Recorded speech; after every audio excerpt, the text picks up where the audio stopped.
Yo! Wake up! Wake up! Awaken! Please awaken now. Please! Draw your attention to the big boobies on the screen. No gooning allowed. No gooning. It is forbidden. Just kidding, you can goon if you want. I'm not gonna put a gun to your head. Or am I? Hi! Too late! I'm gooning! Where are the moo-moos? I know, no moo-moos on the screen. Oh my god! Honkers! Honkers! Hi! Hi! Hi, chat! Hello? Let's shake those moo-moos. Remember to use protection with Pippa unless you want to end up like Queso. I don't want to have sex with a rabbit. I'm no offense! I don't want to have sex with Pippa! That sounds horrible! She's crazy! She'll probably call me a fed. Speak for yourself. I mean, you're allowed to. I'm not. I don't goon. I do not goon. I do not masturbate. What if you are fed? Well, skill issue. Thought of the day, the only reason vampires sucks your blood is for the vitamin D because they can't go under the sun. Stop being selfish. There you get. You know what else Smugalana has vitamin D? This dick. So therefore, you should suck it. Get on your knees, bitch! Yeah, bitch! Yeah, bitch! Masochist. Yo, Ella, I think it's that's now 3 been months. 1 year as a degenerate. I give in on my fate. Pesky! Oh my god, is that a 1-year sub already? You're the first 1-year sub of today. Wow. Present it! I'm just kidding, I don't have one. I used to tell people to suck my balls all the time. Cringe, yes. Yeah. Being on the woman And then makes I you realized I gaugy. don't have a pee-pee, Let's so go it's not as incredible. funny. Another month has gone by with you all lovers. Still can't believe our small stinky Alan has come this far. Still congrats Stinky. It's been great so far. And as we know you, it will continue to be that way. Lovers love your kiss our army. Kiss a homie? Thank Alana, why am I getting warrior cats recommended to me from time to time? What have you done? I blame you on. Warrior Cats owns. I don't know what to tell you. It slaps! Hi, Miss Fox. Yo, hello! Hi, Dark Lord, what's up? Hello! Thank you for the subbies! Thank you so much! Ya bish! Ya bish! Your balls are on your chest. I do not have testicle for boobies, okay? That would be horrible. Imagine getting punched in the tit. Like, it hurts, sure, but it doesn't hurt as much as when a guy gets hit in the nuts. Yeah! Chesticles. Guys, I genuinely think that, like, if you get kicked in the nuts, it's not comparable to, like, your booba. Yeah, it hurts a lot. Don't get me wrong. Like, your boobs can bruise and stuff. But, like, your testicles, I feel like it's more painful, though. It's like, I've heard it's like you get, like, the fucking wind knocked out of you if you get, like, nuts smashed. Why do people want to get CBT'd? You can go into shock, If yeah. you did get a big chungus from Pippa or Picora, would you keep it? Are women cringe? No Yes. comment. Being on the woman makes you gagey. No comment, Another month full of man. vitamin D. Another, Smugalana on disco one hand, fire, it's not their Smugalana fault for disco being slow. in, you know, being a big chungus, but on the other hand, it's a Pippa Picora mix. What if it's both? Like, it's like genetically like a fucking chimera. Yeah. Da-da-da-da-da-da-dum. It's a pain that reaches the stomach. I once fell off my scooter onto like a metal pipe stair like railing, and I'm pretty sure I hit my private parts because I was like skating and then I fell, and I think I fell forward a little bit and I actually felt like I was gonna throw up. I think that was the closest thing to getting quote unquote hit in the nuts. as a girl, because like you fall and then right, like because if you fall directly on top, it doesn't hurt that much. Like yes, you hit your pubic bone, that really hurts, right? But I fell forward and hit like the front part of like my hoo-ha. And I remember my eyes went black for a moment, and I remember going like, oh, I'm gonna throw up. And then like I was like keeling over, and I was like, I think I'm actually gonna be sick. So I think that's kind of like the same principle. Like you have a lot of nerves in your balls, and there's a lot of like nerves on your front hoo-ha, you know, obviously. One time I got kicked clam in the jammed. tailbone and I couldn't run for over a week. Oh my god, tailbone kick. Ugh, that sounds awful. You're lucky you're not fucking fucked up. Yeah, it's very similar. I remember my vision went black. I thought like I lost consciousness for a second. Geez, how the time passes. Fortunately, it passes quite pleasantly since I discovered Yapping Fox. Merry Christmas, everyone. You're yapping in my ear right now. Yo, Sebastian, thank you for 6 months. Thank you. When I was at EMS, we had a guy damage his nuts so bad he had a seizure. I can totally believe that. Again, the pain wasn't like 9 out of 10. It was probably like a 7, but it was like concentrated. And I felt like throwing up, even though I didn't have any food in my stomach. I was like, ugh. I remember like I fell off the fucking railing. Well, not the railing. It was like concrete. Like, how do I explain it without drawing it? But basically, anyway, it was like a metal railing, and I just went like, boom, and I was like, oh, and I kind of like fell to the ground, and I was like, oh, and then my friends ran over, and they were like, oh my god, what happened? Are you okay? And I was like, oh, somebody call my mom and dad. I was fine, like, after about 10 minutes, but it was pretty bad. Man, why am I yawning? I slept pretty okay. Chat, you're boring me. I'm just kidding. You're so interesting. I love you. I would never lie to you. Tribute for His Highness King Aww, Juju. thank you, Sloth.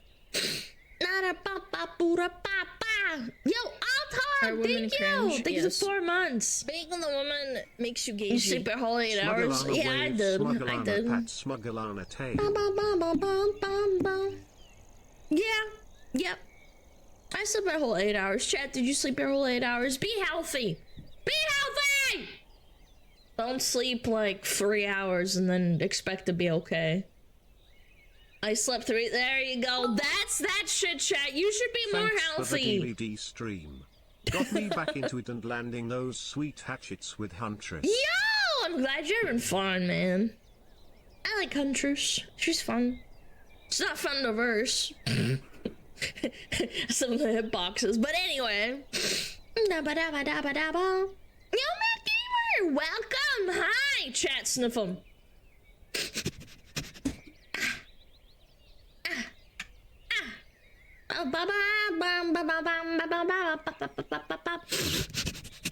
You smell good. You smell good. There, you get free spit. What have I Is this done? Command and Conquer? Yeah, it is. Bang,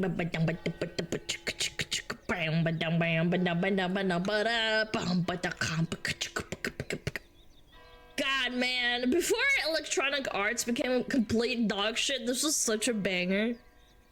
They used to actually put a lot of care into their games, man. It's unbelievable that EA used to be like a wholesome chungus like video game company like 20 years ago. Can I have some shoes? We built for China. Tactical nuke incoming! No, it's the wrong game, but like, you know, same principle. You know what I loved doing when I was a little kid? Playing China and making those really light aircrafts. What are they called? The Mi-18s, I think? China will grow larger. And making a bunch of hackers. And if I found the robots or like the AI with a bunch of hackers, if they were China as well, I would nuke them. That was great. EA, definitely challenged everything. Yeah, mentally challenged everything. Generals was the best. Yeah, Generals of 0 Hour was my favorite. Bam, bam, damn. China will grow larger. China will grow larger. They could not make this game with GLA. They'd have to like fucking racistify it, man. What is it called? Chinese bulldozer command and conquer. China will grow larger. It will look real nice when it's It will done. look real nice. Nice when it's location. done. That's a good choice. China will grow larger. A very good plan. A very good plan, Jenny. You just know some motherfuckers Wow, like this is it's not racist. less We than can never 3. remake this. Unbelievable, man. I can disarm those. Mines I can are disarm dangerous those. to China. Our people will be safer. I will get rid of those mines. It's so good, man. I loved it. I loved it back in the day. I used to download custom maps with my brother. He taught me how to download them. Yeah. So good, man. I miss Red Alert, yeah. Real ones know this sound. Oh no. Strategic launch detected. Strategic launch detected! Ah! It's dead. It's over. Oh, bada bada ba bum, bada bada ba bum, bada bada ba bum, bada bada ba bum. What the hell? What Public the service fuck? announcement, do not the Alana. And Alana, do not encourage them to by saying that you can goon to anybody you want. But you can. I literally can't stop you. Missed your anniversary stream, can't has anyway. Yo, Advert! Thank you! Thank you so much! Thank you! I really appreciate it. Thank you. Thank you. It's okay. You can go watch the VOD. It might suck because, like, some people get really upset because they miss out and then they can't, like, hear the music and all that. Can't really do anything about that. I'm sorry, chat though. Bada bow. Made a lot of songs. Did they censor the song? Probably. Yeah, probably. Bum bum bum bam bum bum bum.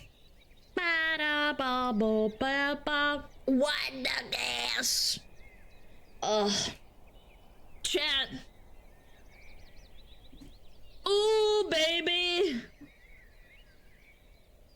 I have something to tell you.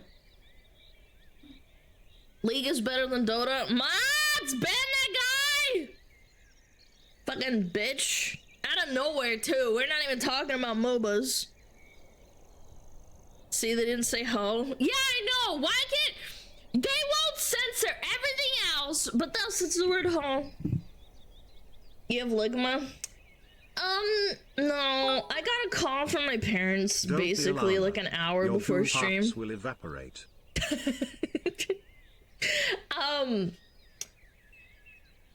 They called me and they said they need my help, and my brother also was enlisted for Christmas help.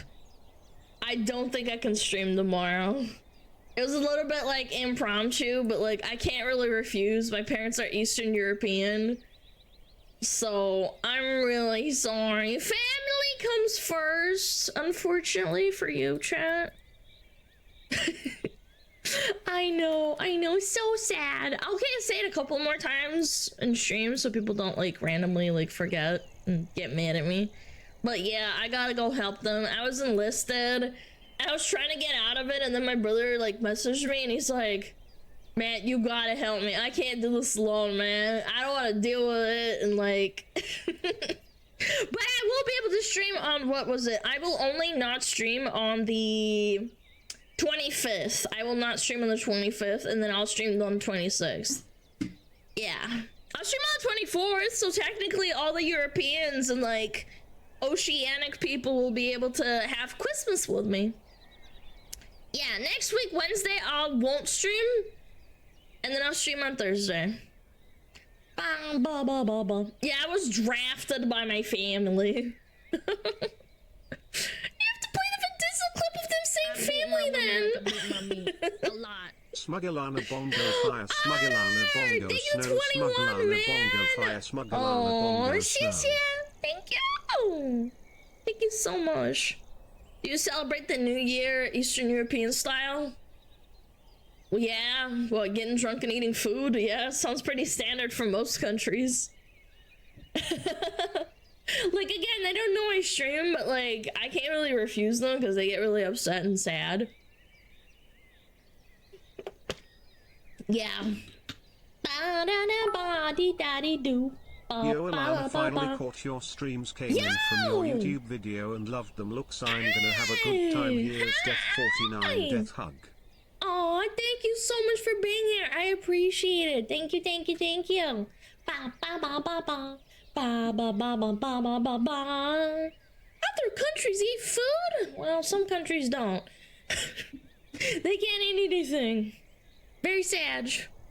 What kind of salad you have on Christmas? In Russia we make vinaigrette and what is it called? Akroshka. It's mostly a summer thing though, but vinaigrette is more like winter. Yeah. Yeah, we make tasty stuff. I think you meant the Orthodox way. I don't know. Yeah. Olivia, yeah, Damn. Olivia. The US is going crazier. Drafted into Santa's Army of the Potomac. What'd you say? What the hell? Drafted into Santa's Army of the Potomac? What the hell is a Potomac? What? What? Yeah, Olivia and селедка под шубой and vinaigrette. And we eat like fish, колбасу sometimes. I don't know. We celebrate it twice, but my parents are not like giga traditional. They will generally celebrate Christmas like all the Americans, and then we'll celebrate the 6th like, you know, it's like a secondary Christmas. It's not super serious. Yeah. Ba ba ba ba ba ba. Potomac is the river separating Maryland, Virginia, and DC. Oh, that big river. Oh, I remember looking at that a long time ago. Okay, you've jogged my memory. Thank you.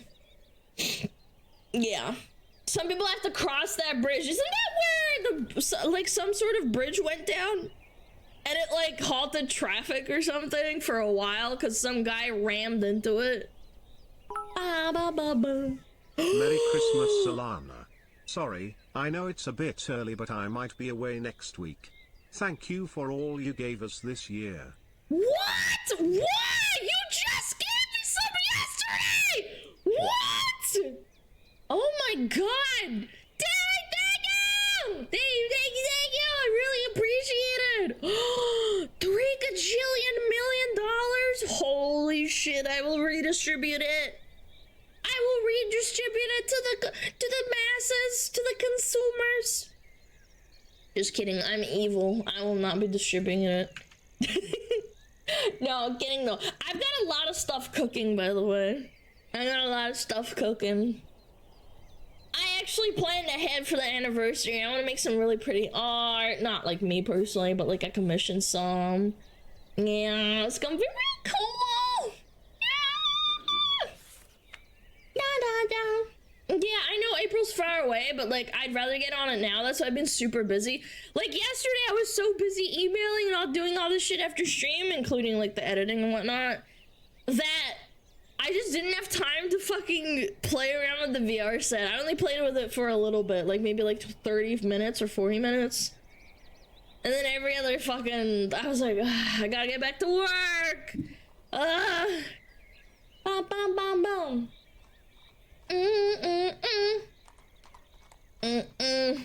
Don't burn it. How about you burn this dick, bitch? Okay. This man is allowed to goon. You guys are so funny. Again, I don't care. If you wanna goon out. Gooning. Yeah. Do the dance. Burnt caca. Yeah, I mean, Some people have to get reconstructive surgery on their pee because their caca gets burnt. That sounds horrible. I would still love one if they had a burnt their pee-pee. Maybe they're like a firefighter and they burnt their pee-pee, saving like a child or a cat in a building. I'd still love them. Yeah. Down, down, down, boom. Boom, boom. Roasted wiener. You guys are so mean. What if that actually happened to some firefighter somewhere? You guys are so mean. Respect. Welding more CM on cock. Wait, you take like a welding instrument and weld like extra inches on your BP? Oh my god. I'll be the first to joke about it. Yeah, it is true. They probably would be like, yeah, you guys know I have a roasted wiener, right? And then he like grabs his crotch and is like, right here. Here you go. Here's your roasted wiener, bitch. Open up. A robo peepee? Yeah, but he wouldn't feel anything. That would suck. I do feel bad for people that don't feel anything. Not that you have to like goon all the time, but like your biological needs are required to be satisfied. I imagine it's really tough. Tonight on the menu we got grilled hot dogs. Get yours right here. Then he just like grabs his peep and like flicks it around in his pants. Poor guy. We're laughing, but there's someone out there who has suffered something like that. Suffering is pain! Let the pain speak to me. Chat, how many cups do you think I have on my desk right now? Like, how many cups and how many water bottles? 6, 10. Okay, we got 4 cups, which is correct. How many water bottles? How many water bottles? Okay, X.5 said 3. Everyone who said 3, you get 10 million points. I have 3 water bottles. Empty, granted, they're all empty. On my desk, and I have 1 glass cup and 3 ceramic cups for tea and coffee. Chat, am I bad? Am I bad or what? How many plates? 0. 0 plates. I always put away my plates. That's the one thing that I never do. I never leave my plates on my desk. Why are you turning into Aspen? Shut up! Shut up!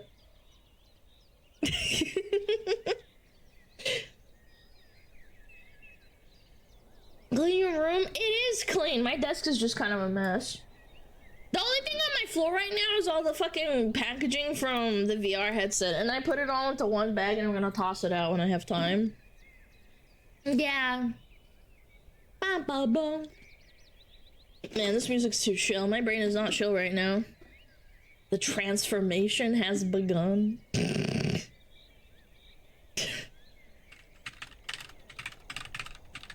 Ba-ba-bum. Smugalana. Smugalana? I'm not, I promise. I don't have Wendy's cups and food and all that crap on my shit, man. Again, I do have a trash can, but it's full of water bombs. The modification of their room has begun. Shut the fuck Next up. is gonna be Mods. the roaches. No! Then the I don't fast eat food fast leftovers on. food. I don't eat fast food. I don't even like eating fast food when I go out. I prefer getting like Chipotle or something. That's fast food, but it's not like, you know, fucking McDonald's or something. Yeah. Alana's transitioning into a male. No. No, thank you. I'm straight. I don't want to be a boy. I'm a tomboy, I think, right? I would consider myself a tomboy. Thank my brother for that, by the way. That piece of shit turned me into a tomboy. I stood no chance. Yeah, I stood no chance. Chipotle is owned by McDonald's? Really? Hold on. Is Chipotle owned by McDonald's? No, McDonald's does not own Chipotle. Yeah, you're fucking bitch. Mods ban that guy. They bought back their franchise locations. Yeah, there you go. Boom, you're banned. I was just fucking fact checking you. We owe him respect. Oh my god. Yeah, I don't know. I stood no chance. I was way more tomboyish than I fucking thought. I thought I was like normal. One of the most embarrassing things I ever did in my entire life that I still remember and think about to this day is that I played tennis. Excuse me. You made me fucking choke on my spit. Yo, Lillian! Thank you so much for the raid. Hi! Welcome on in! I was just telling my story of like, it was really embarrassing. Guys, you have to promise not to laugh. Hold on. Hold on.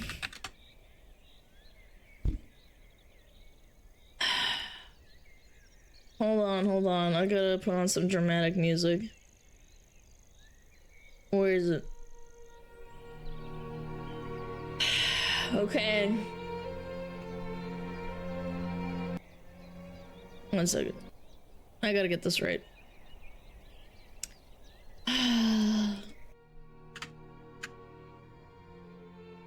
This one time, I was in the tennis club for my local school.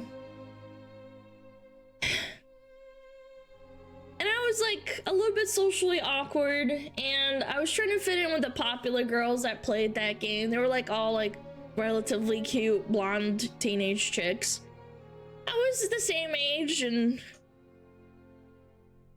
because my brother like taught me a lot of my music tastes, like that developed into my music taste today, I played Notorious B.I.G. when they handed me the aux, essentially, and when it started playing, I started dancing a little bit, like, you know, like back and forth a little bit. And I remember one of them looked at me like I was actually insane, and I felt so embarrassed. I never did that ever again. I think I was about 13 or 14 years old, and I was trying to like fit in, and they were like, "Oh, Alana, here's the aux. Do you want to play something?" And it was like, you know, on your iPod or whatever. They were like having fun, and I was a little bit awkward still. They accepted me, but after that, I think they kind of realized that I'm being fucking cringe.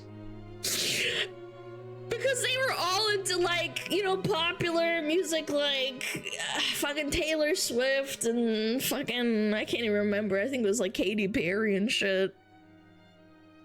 And I put on Notorious B.I.G. without reading the room. I was like, damn, my brother showed me this song. I'm gonna show them how cool I am. And I remember there was this blonde girl who was like relatively tall. And she looked at me like I was insane. And I was like, oh, what a mistake I have done. Trying to fit in. I did the same, but with techno. Do you know what the worst part? I thought about putting on house music that I was like into, and then I was like, okay, wait, but Notorious B.I.G. is probably more fucking popular, right? Like, that's something people would like, right? And I was like, okay, like, I'm not gonna put like fucking metalcore or like, you know, emo music that I was into at the time. And I was like, okay, I'm gonna like find the middle ground, and I fucking put on Biggie Smalls, man. I was so embarrassed. I genuinely wanted to fucking crawl into a fucking hole and die. I remember what the classroom looked like. It was an empty classroom, and it was like for us to like wait until the next match, because it was like a little tournament that was at our school. And oh my god, I just was so embarrassed. Like, they looked at me, and I still remember it so many years later. I'm not a teenager anymore, and I just wanted to die. Why did I pick that song? Why couldn't I have picked something more popular? Yeah, I should have done like Justin Bieber or something. What Biggie song was it? I think it was hypnotized, if I remember correctly. It's okay to be different. I was embarrassed, man. But anyway, yeah, that's my story. Very cringe. Oh, yeah. Yeah, I should have played like Justin Bieber or Taylor Swift. I just didn't read the room. Yeah, giga cringe. Again, in my head, you know what's, it's just the saddest part is like, I was like, oh, well, I'm not gonna play like metalcore or like metal, because like, I know they're not like, you know, into it, so I thought I'd put on like something more popular, and then that fucking flopped so hard. Thank you for sharing this story, Alana. From now on, whenever we need to traumatize you, we know we can do so by saying tennis. I can tell you another funny story. My dad was super into tennis because he's super athletic. One of us. Or he used to be. Now he's older, like he's obviously a little bit more chilled out, but he was like a dude. He's like fucking, how fucking tall is he? Now say the same story in a gritty Russian voice for optimal drama, lol. Hold on. He was like 190, almost 190. He's like almost 6'2". Yeah, I think he was around about then. He's obviously shrunk because you shrink when you get older. But my dad was a really tall, athletic dude, and he has like big fucking legs and thighs because he's more of a runner than like a lifter. And he volunteered to teach my tennis class, like my tennis club at school. And my dad's kind of ESL. He's not as good at English as my mom because he's not like an English teacher. He was a different kind of like person, and he had a different job. And his ESL really pulled through one time. I will remember this as well. We were trying to practice how to protect or defend right at the front of the net in tennis. Yes. And he kept trying to tell us to flick our wrist like we're catching butterflies so that it flicks down rather than serving it like where the tennis racket's relatively flat, because otherwise then it can ricochet and it'll fly too high. So he told us, what's that net that you catch butterflies with? And I remember all the girls except me, they were like, sir, that's a butterfly net. He's like, yes, exactly right. Exactly, that is correct. Yes, butterfly net. I don't know why that happened. I just thought I couldn't remember what it is called. And I'm just like, oh my god, I wanna fucking die. And you know, I'm a kid, I'm like a teenager, and I'm so embarrassed that my dad is like that ESL at the time. Again, now looking back on it, it's cute and funny, but like at the time I wanted to die because all my teammates after the practice, like I remember them pulling me aside and like they were talking about stuff, and they're like, you know, your dad's like, you know, he's like really cool and stuff, but that butterfly thing was so funny, and I'm like, oh my god, my dad is like fucking cooked, man. Oh, butterfly net, yes, this butterfly. What is this? What is that net that you catch butterflies with? Yeah, that's my story of ESL parents. My mom's English is really good. She still has quite an accent, but she is very good. But my dad is not so good. He's fine, like he can communicate just fine. Like he just has a really thick accent, and sometimes words like jumble. He's the best, yeah. Very funny. I have fond memories, I do. Even though I was really embarrassed playing tennis and like playing with the popular girls because they were like popular. I was the outcast, but they accepted me. Like that's the one thing about sports I will appreciate. Even if you're forced to like play with other people, they will relatively accept you. Like, they will accept you within the confines of that group and not shun you completely, at least from my experience. Because I played soccer, I played tennis, I played handball. Yeah. I didn't play like cricket or baseball. I thought that was always really fucking lame. You know? But yeah, that was good. Very funny story. I hope you enjoyed it. I never got shunned on my sports. No, I didn't either. Looking back on it, I think I was like, I always tried really hard to fit in. And the only reason people tolerated me is because I was relatively decent at my sport. Like, I didn't suck, because there were girls that sucked. And they would point it out. They'd be like, damn, this girl's kind of bringing it down the team. She's not even trying. Like, I always tried really hard. Always. Try harding! Ba-ba-bum-ba-ba-ba-ba-ba. Ba-be-ba. My mom forced me to play basketball and I absolutely hated it. I love basketball! Yeah, basketball's fun. Tennis was my favorite. The only thing I hated was like when the sun's like out and it's just beating down on you and you're just like running around the court. Ugh. That's the fucking, that's the shit. December 16th, 1991. Butterfly net Tom. What the hell's that supposed to mean? Butterfly net, is that like a code word now? Are you implying my parents are agents? Let's go half year of hearing the Fox Kappa. Yo, Bob, thank you for the 6 months, man. Acme, thank you for the 8 months. Asylum, thank you for the 6 months. I really, really appreciate it. Thank you so much. Do you scream when you play tennis? No, I always thought it was insanely cringe when, like, men and women scream during tennis. Basketball is the best. I feel like they're putting it on. Like, I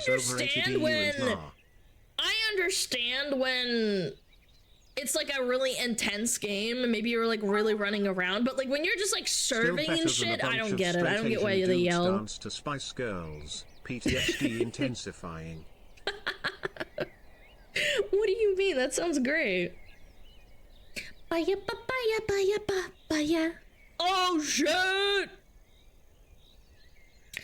Papaya, papaya,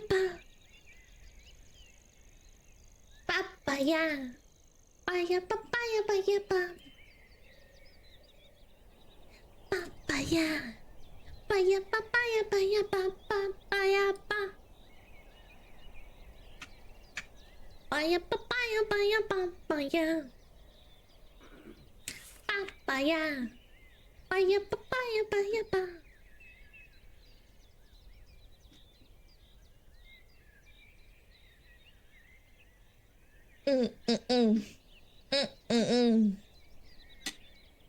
Da da da da da.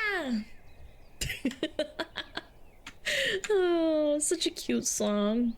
And to think, I put it on a whim on my playlist, and then someone clipped me like singing along to it, and now it's like,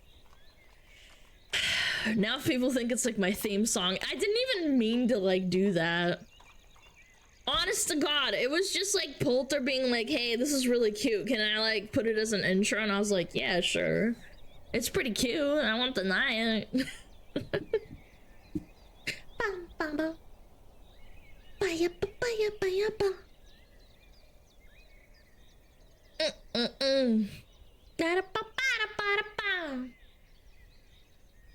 Oh my God. I remember reading a while ago, maybe like 6 or 8 months ago, some guy was schizoing out at me in the comment section saying, Alana, why do you have Final Fantasy XIV's music if you don't even play it? And you say you don't even like it that much. I'm just like, you can like something's music without enjoying the game. Like, I played Final Fantasy, don't get me wrong. I played through Stormbringer. I played through Heaven's Ward. Oh my God, most of the Heaven's Ward story was such a fucking drag. And I played it back then.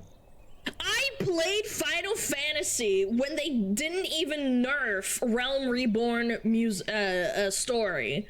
I played through the whole fucking thing. I remember sitting through some of the cutscenes and I'm like, oh my God, these are fucking so long. Like, some of these fucking dialogues are kind of unironically unnecessary.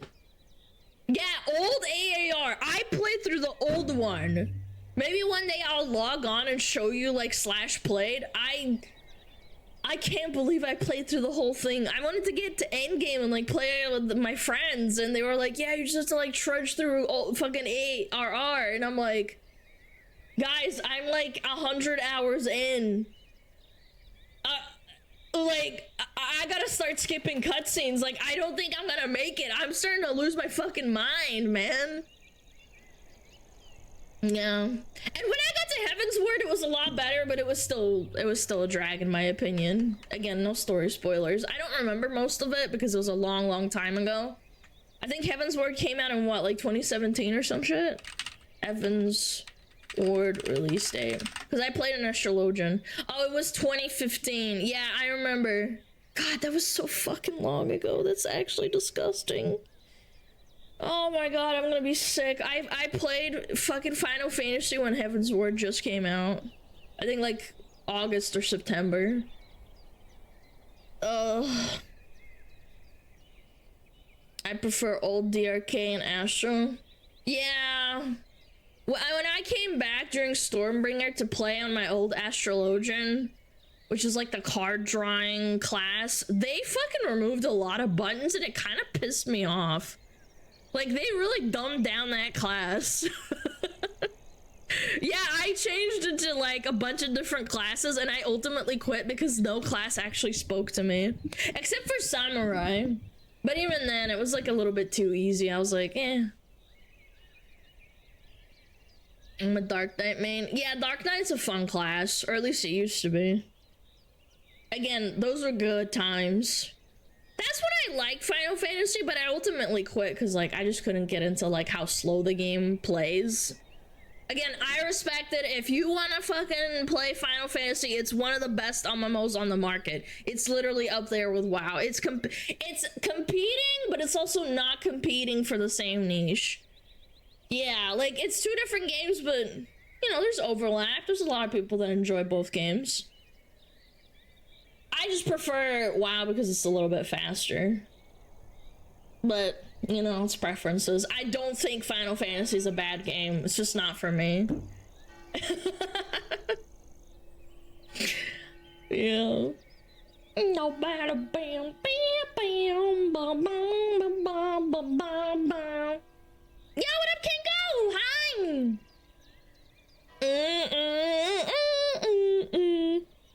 You still play retail? No. Not really. Not really. I haven't played retail seriously since, like, Shadowlands.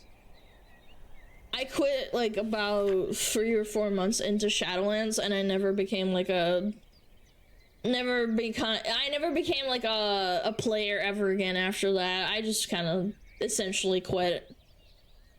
And I've had so many friends ask me to play again, and I was like, I can't do it, man. Every time I log on, it just makes me sad.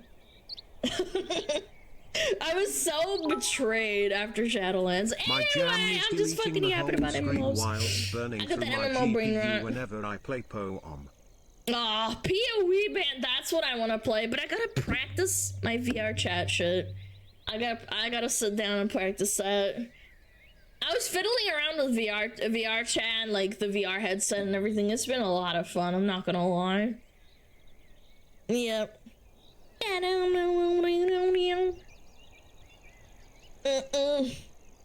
Gotta practice the gritty. Yeah, so my straps don't arrive until the 23rd, and I'm really bummed out. And I dug up some old clothes that I was planning to give away or like throw in the trash, and they were some like soft velvety pants. Like, they're like sturdy, but they're old and they have holes in them. And I tore them apart and tried to like tie the trackers to my feet, but my feet were not tracking correctly. And then I figured out it's because you're not supposed to put fabric or anything on top of the tracker where there's like the 3-point ball, and I realized it doesn't work, and I was like, fuck, now I have to wait to practice my kicks. And I was so annoyed. I mean, again, I didn't care about tearing up the pants, but like, it was really funny because I was like scrambling, like fucking cutting up shit and going like why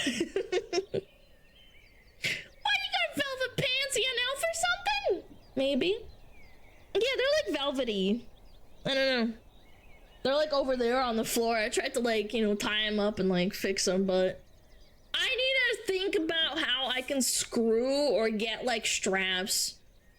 I don't know. Duct tape solves everything? I might have to, because then I could... how would I do it, though? I'd have to make, like... I'd have to get, like, duct tape, and then make it, like, fit around my foot, and then, like, tie it, and then put, like, sticky shit, and then, like, stick the tracker on the bottom. Yeah. I think that might be an idea. Yeah, like fucking improvise, because I don't want to wait until the 23rd, man. It's still in the mail. They're like mailing it to me, and it's like holidays, so it might take a while, and it's really bumming me out, but what can you do? Where is it?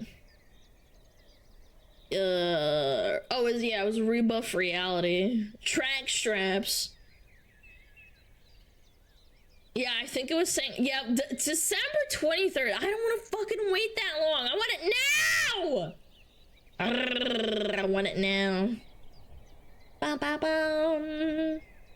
It's almost Christmas. Yeah, that's what I'm saying. Like, it would be faster, but they're taking their time because it's Christmas. It's Christmas.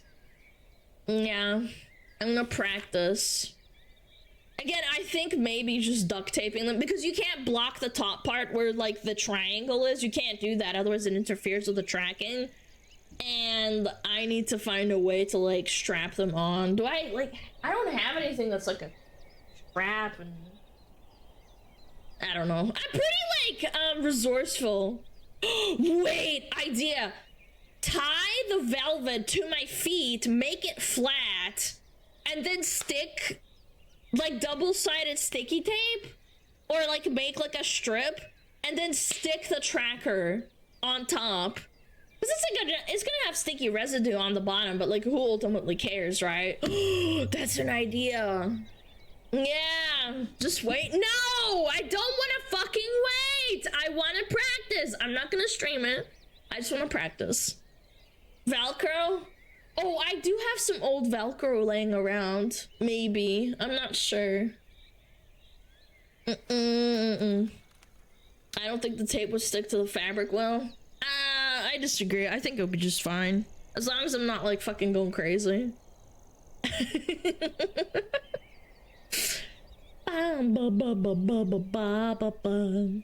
Hold it between your toes. What, do you think I'm a fucking chimpanzee? I can't do that. Lady, you don't have rubber bands? I can't rubber band them. You can't. So the trackers are...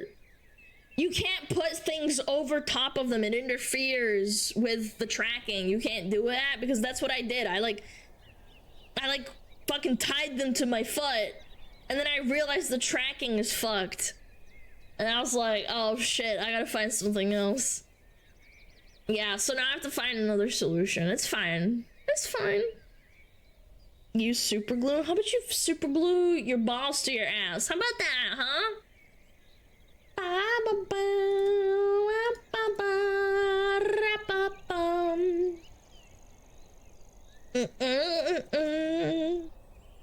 Oh yeah, when you do White Duck in VR, make sure you don't accidentally throw it back on the ancestral ghost freaking them out. Also, only 8 months, lucky it won't be a white Christmas.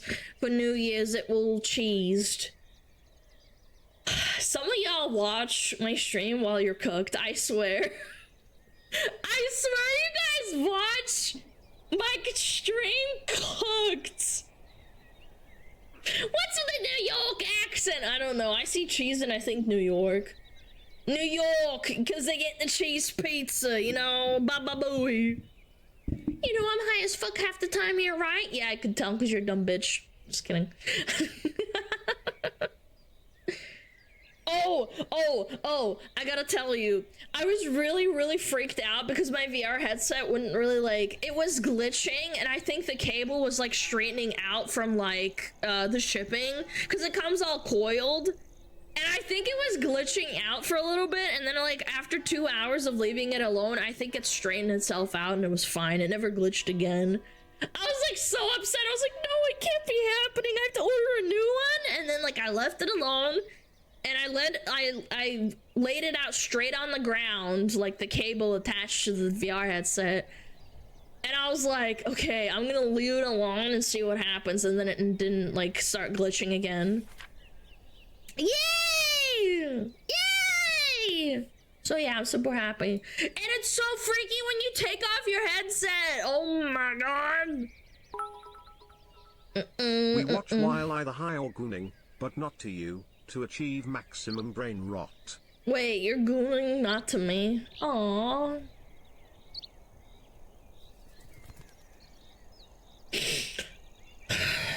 I guess I get it. My boobs aren't big enough. My boobies, my honkers aren't big enough for you to go into. I get it. I'm not good enough for you.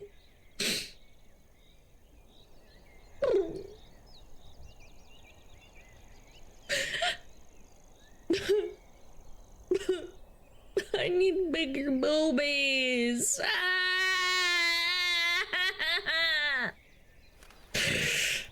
Don't worry, you're still the #1 streamer of our hearts. Yeah, but you don't Not go into jiggly me. It's wiggly enough over. Lamau.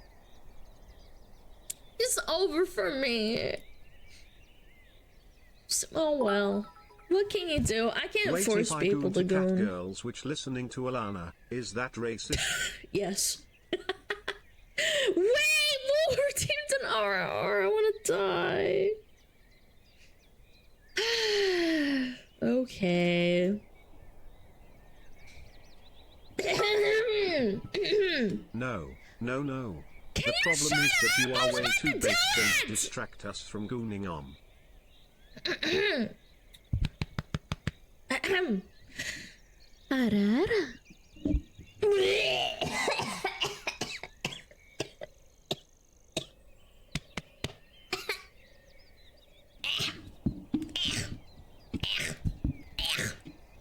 Goodness gracious me. I'm gonna come. Hey! Naughty. Bum, bum, bum, bum. Do what Zen does bigger booba with each new model. That would be copying. I'm not gonna do that. I think my boobies are just fine. Again, I didn't make these boobies for no reason. They're like pretty close to actual size. I'm just saying, I'm not flat. Not gonna fucking prove it because I don't need to ego on everyone. But I'm just saying. Some people are like, oh my god, Alana, your sexual avatar. It's like, first of all, it's not sexual. This is a really cute fit. I didn't design it either, by the way. Akagi did. He's the gooner. I just went with it because I said it was pretty. You think I'm creative enough to think of this? No. Not Flats is the 2D woman.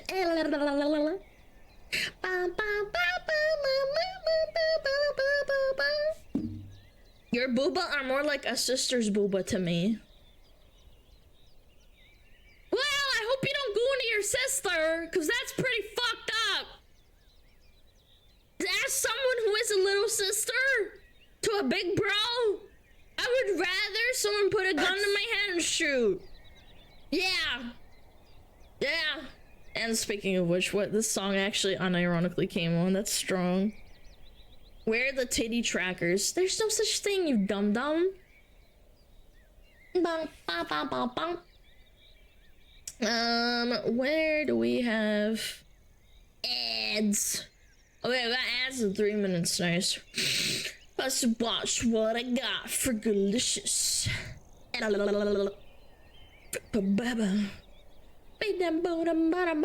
Most delicious.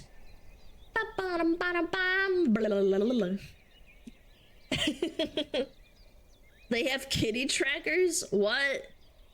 What? No way, they have booby trackers? I had no idea, Loki. I had no clue. I thought you guys were trolling me. Hey, Stacy!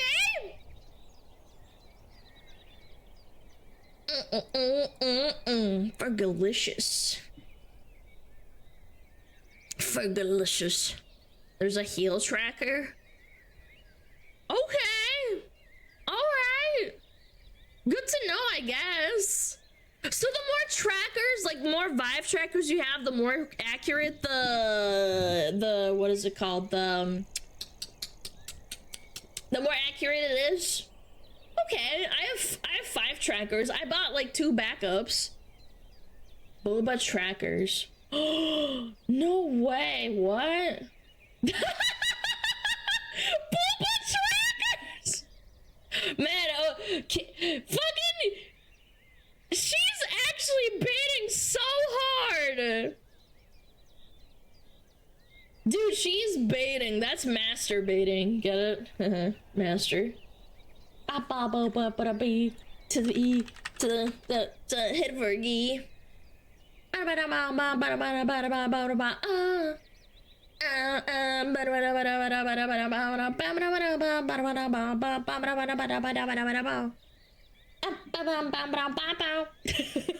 Sorry.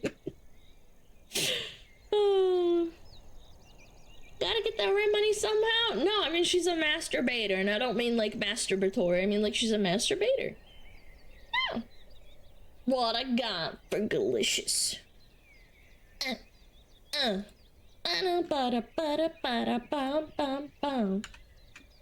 Yeah, maybe I should get one. Track my titta.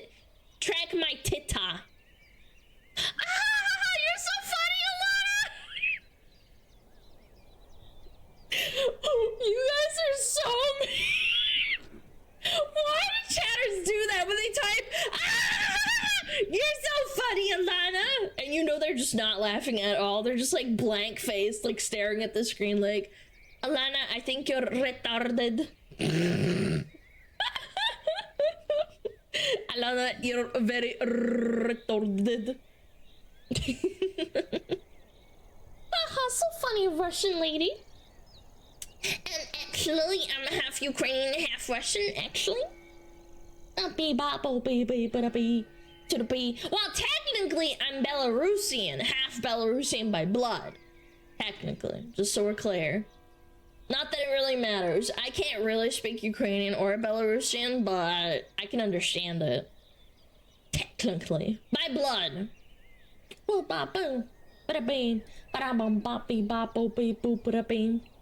So white Russian instead of Russian? Yeah. Yeah. The key to peace in Eastern Europe? I would love to do that. Bring the peace to everywhere, just like fly over. To the E. No, they speak Russian, Ukrainian? Yes, they do. Yeah, they can understand you and they speak it. Go on break? Okay! I'm gonna go grab some water. I'm all out. I'm gonna go and put my cups away into the sink appropriately. Yeah. Yo, Psycho, even 9 months! Smugalana Disco Snow. Actually, 10 months. Sorry.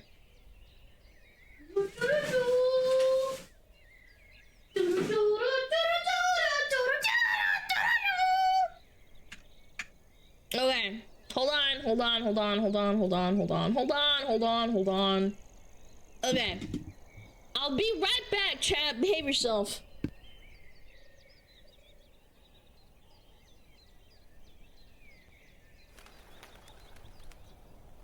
Oh, Metapod.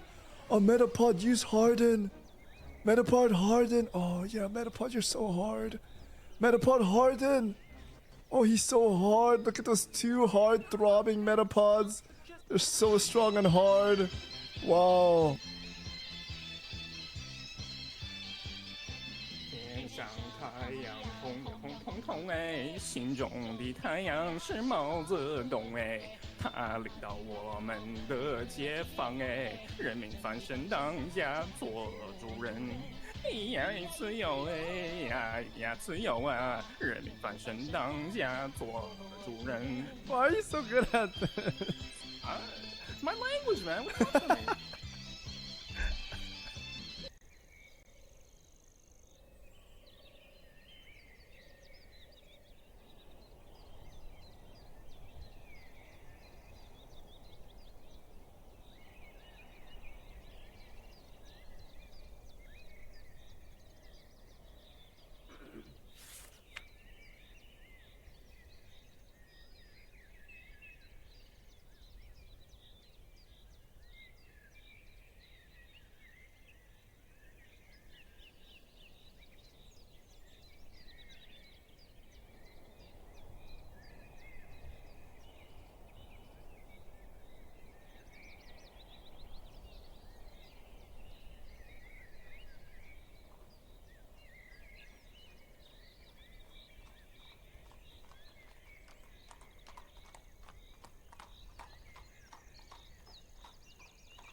Yo, chat. Now that we are all alone. Group wank.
Sorry, I'm back.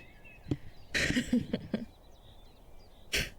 wonder if that one guy is freaking out right now from Milana being still. Yeah, probably. Sorry, I spilled a bunch of old tea on the kitchen counter and I had to clean it up before I went upstairs. You fall in? Yeah. Yeah. You fall in? No, I spilled water.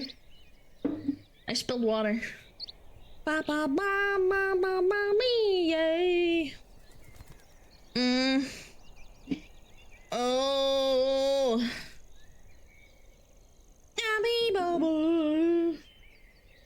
Yeah, I spilled a bunch of tea and I always hate like leaving.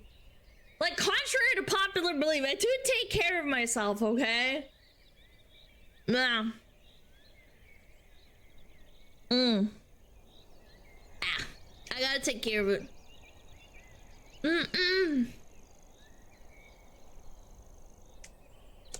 Yeah. Why'd you spill it? Cause there's a little stair. There's a little staircase. You know one of those steppy things that like leads into the kitchen? I don't know how to explain it to you without literally doxing myself and posting pictures, but there's a little step from the little hallway, and it's like 2 steps that leads into like the kitchen, and I walked down.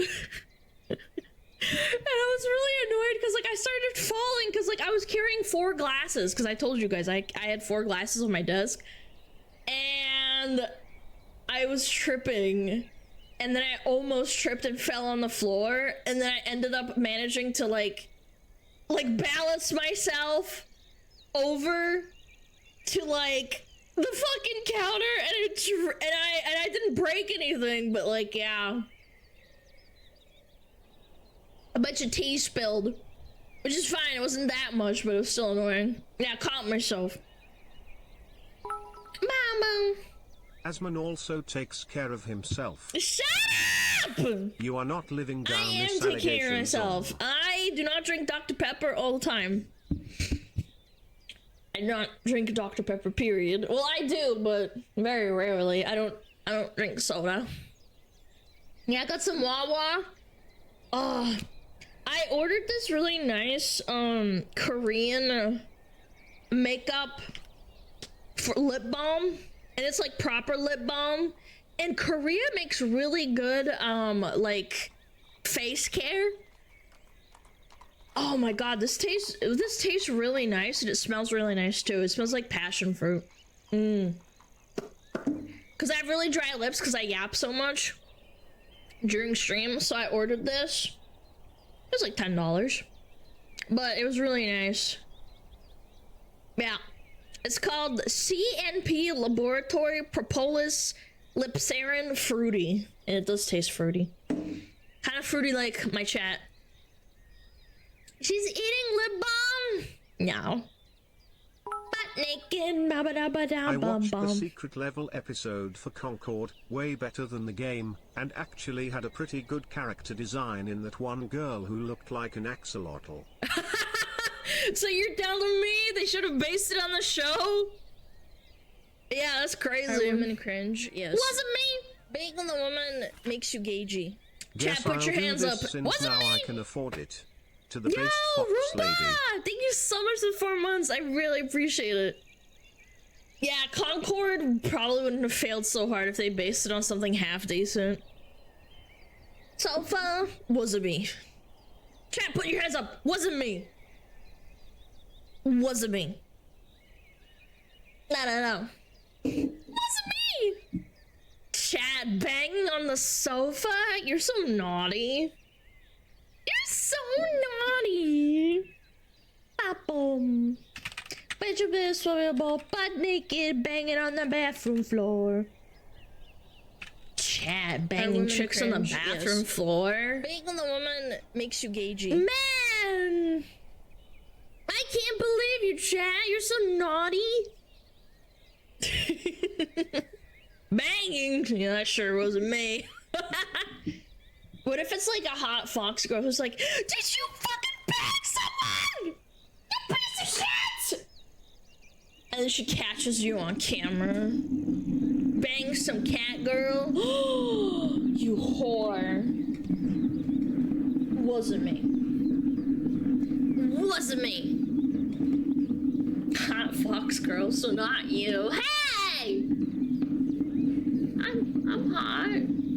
I just don't lick my microphone and moan every time, you know, something happens. Dude, Yuzu fucking moaning is so funny. That girl, man. No moanies when stretchies. I try not to moan. Sometimes I go like, like right now, actually. Needed to stretch a little bit. Yuzu's another level. Yeah, you're right. She's so cooked. She moans. She goes, ah. I can't even imitate it because I'm not a hot Yuzu moth girl.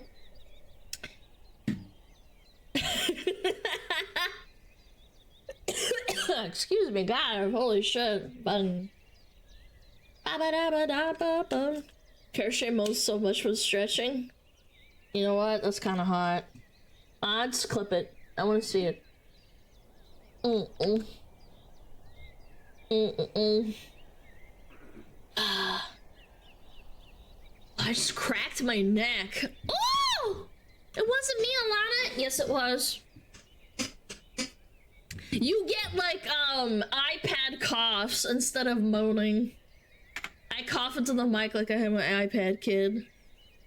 Wasn't me. Bum, bum, bum, bum. Alrighty. What have we got over here?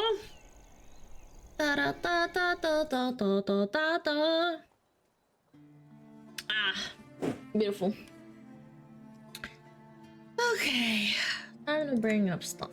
Where is it?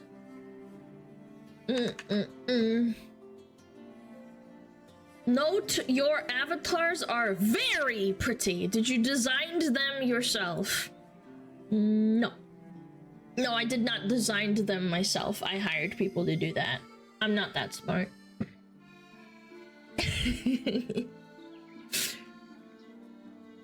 No, I did not design. Appreciate it though. Thank you for saying that they're pretty. They are pretty. I like them a lot. I'm super happy with them.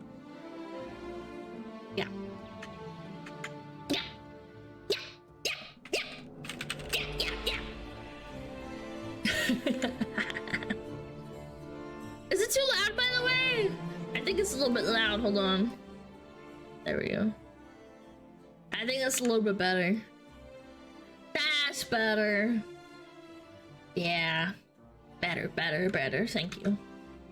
Thank you, chatto. Oh my god, the chatto.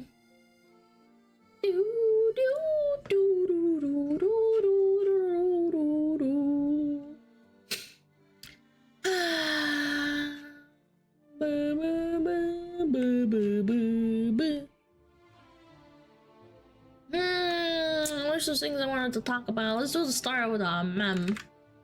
Is this a mem? That's a mem.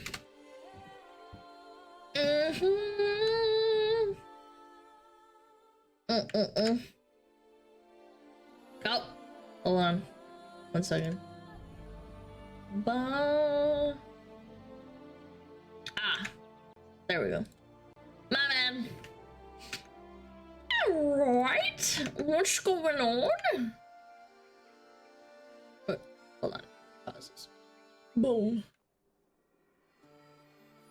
Alright, what is this, chat?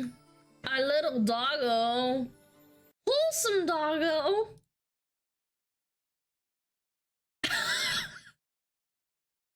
Oh. Oh no. Oh. Wait, that's actually impressive. Cats are really good at that because they keep track of where their paws were. Yeah, so how it works is the cats, they did a study. They mimic the back feet mimic what the front feet do really fast compared to other creatures. A lot of creatures do this, but dogs do it too, but not as much. I expected him to bulldoze all this shit down. There's some honey, some Glade. Oh, he's like, I can do it too. He's trying. He's really good. What a good boy. Oh. I like that the cat just kind of glides in. He's like, hey, what's going on? My dog definitely would. My dog wouldn't even want to cross. Maybe for a piece of cheese he would do it, but no. He's such a little bitch. Speaking of little bitches, I'm pretty sure I heard him just now. Little rat dog. He would for the trash. I get him to do stuff for cheese. He loves cheese. Da, da, da, da.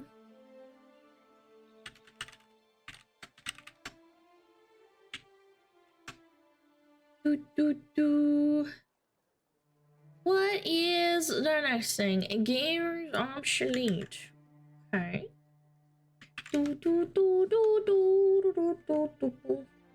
Ah! Oh! Ghost of Yote. Ghost of Yote. Gamers TM gonna be mad as hell the next couple of years. Everything is woke, Soy Jack. Woke lesbian who loves ugly female characters. Good. Let's them realize that they are obsolete. Chat, lest we forget that most people that play are not only straight males, but also a lot of them are white. Yeah, I know that you hate white straight males, but it's a very large demographic, unfortunately for you. And video games are ultimately a business, and you have to make money to make earnings back on what you lost. I know people love to say, oh, I make art for the love of it. It's like, well, yeah, but you need to pay rent, right?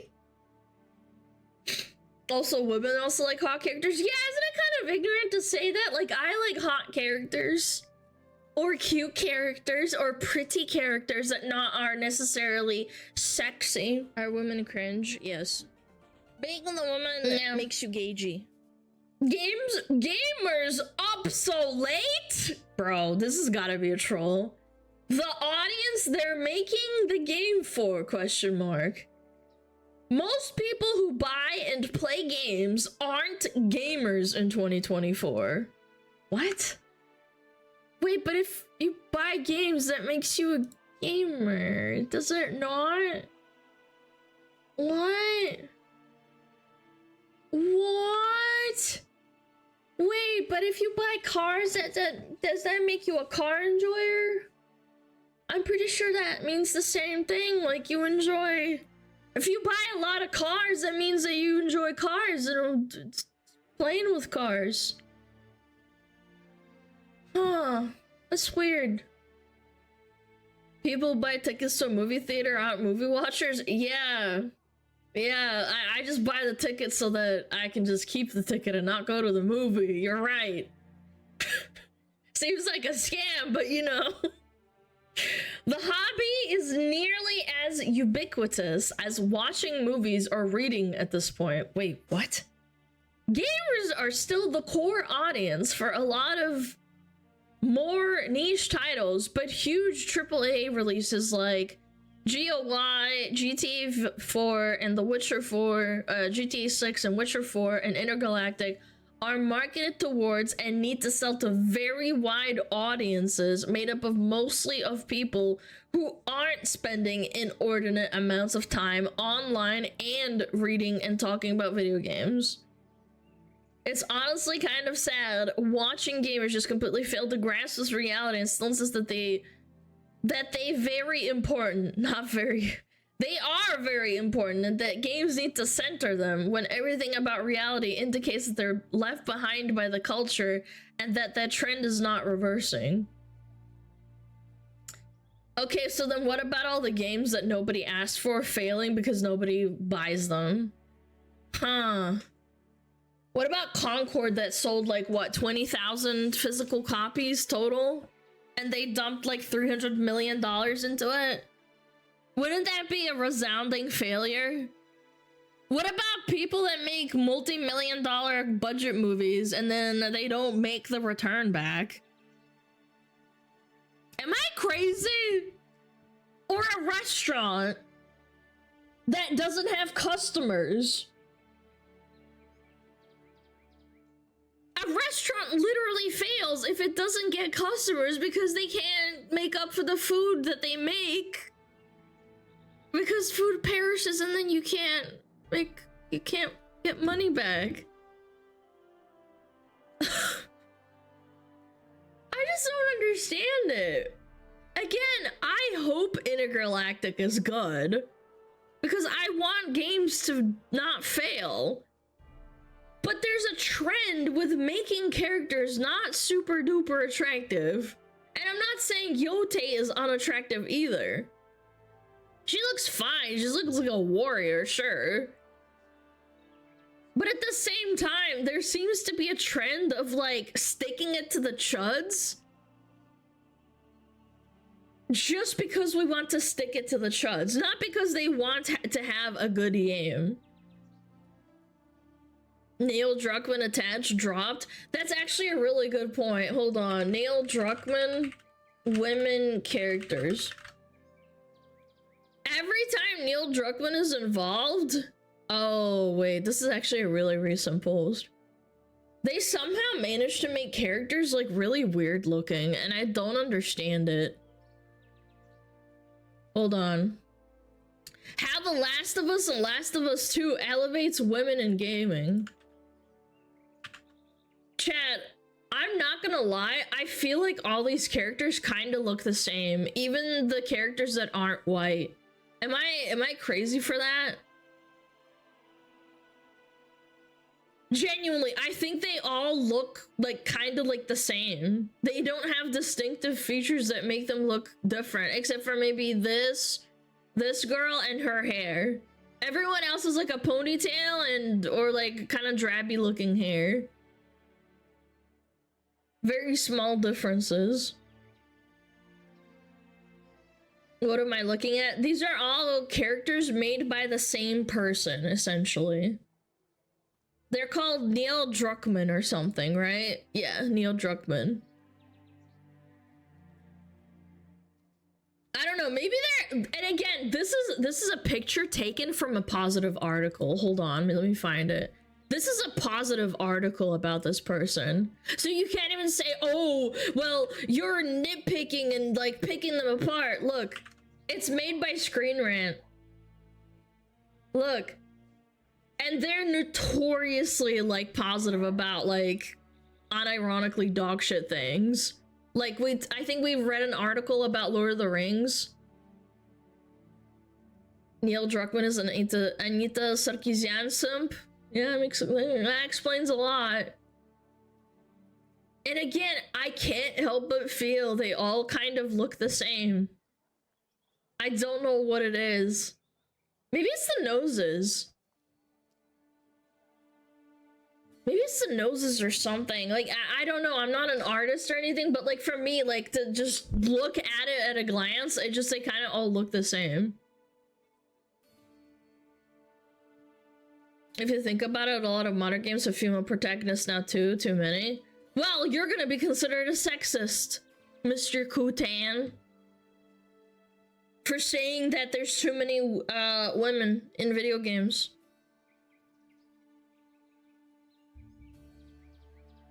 Yep, you're a sexist now. It's over for you. I don't know. There's just something about it, man. Just make good games. Part of the reason why people want to play a game is either to, sorry, I'd hate to break it to you, to either goon to the characters, have fun, or enjoy themselves and get immersed. You don't have to play Stellar Blade you don't have to be a woman to play Stellar Blade. The gameplay is fun, and the chick is hot and she's a massive ass. Also, I've met a lot of women, and not a lot of them look like this. I'm not gonna lie. I don't know, there's just something about, like, I meet women and... I meet diverse women too. Like, I don't live in a place where there's a lot of like white people. There's a lot of like Hispanics. There's a lot of black people. Like, I don't know. I just feel like women deserve to be more diverse and beautiful. This is almost kind of neither. It's like gray. Detroit, no. Why are they making them purposefully ugly? Because women are ugly, apparently. Where are the thick bitches at? Good question. Where's the fat ass bitches? That's what I want. They look almost androgynous. Actually, now that I think about it, they look very androgynous. She looks very androgynous. She looks like... who is it? From Silent Hill, but like a more female version? Do you know what I'm talking about? The protagonist. What's his name? God, it's on the tip of my tongue. James, yes, thank you, God. Yes, she kind of looks like a James. Like, James Silent Hill 2. Like, kinda, yeah. Just a little bit. Oh, wait, actually kind of... Wait.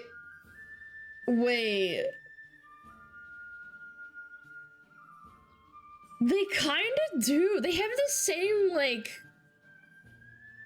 shape, kind of. Hold on, let me find a better picture. They look like siblings. Look. Like, am I crazy? Just a little bit. Like, they kind of just look like they were siblings in the same game or something.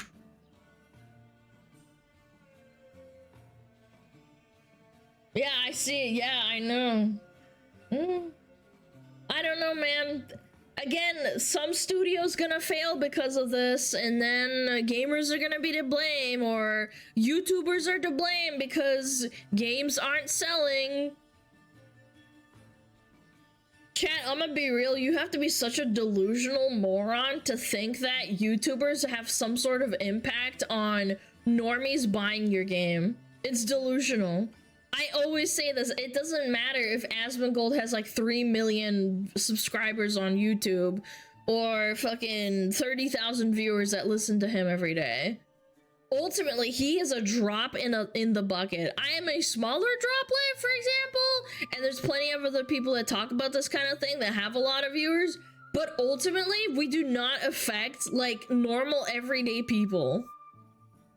Genuinely.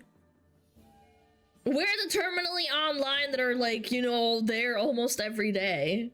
Even if you go to YouTube, I would say you're less of a normie than a normie that just goes to a 9 to 5 and launches up their Xbox and plays video games. Because they usually don't consume content revolving around, like, games.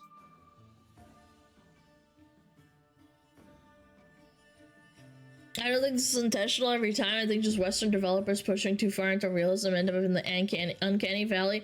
But this is all of these characters were made by the same person.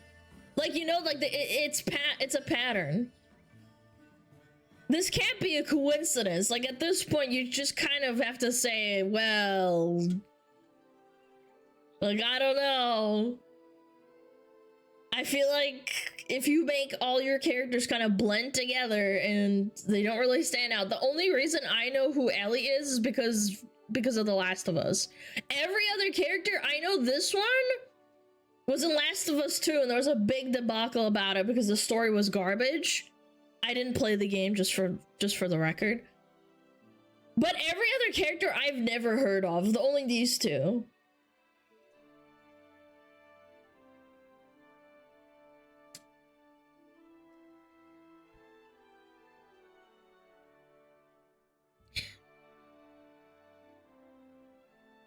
I don't know. Again, I would love to be proven wrong about specifically Ghosts of Yoto, because apparently I got a lot of flack for that. For saying, like, hey, if there's a video game out there and the actor is super you know, anti-male, anti-incel, says all gamers hate gay people and that, you know, gays are really, really oppressed in the Western world, which is not true. They're very much not oppressed compared to other places in the world. And them posting their opinion online and saying it's kinda cringe. You're allowed to say your opinion, but I'm allowed to say it's kinda cringe that you're the main face and voice actor of a video game. And I got a lot of shit for that, but I will see if the game is actually shit before I make a determined judgment. I just think at first glance, it puts me off the game. Maybe it's really good. Maybe I'll eat my words. Maybe it's really fun. I don't know. Maybe the story's really cool. Or the gameplay. Because Ghost of Tsushima was really good, apparently. But yeah, anyway. Enough yapping. Yapping. Mm-mm. Mm-mm-mm-mm. Yep, yep, yep, yep, yep, yep, yep, yep, yep. Okay. What's this?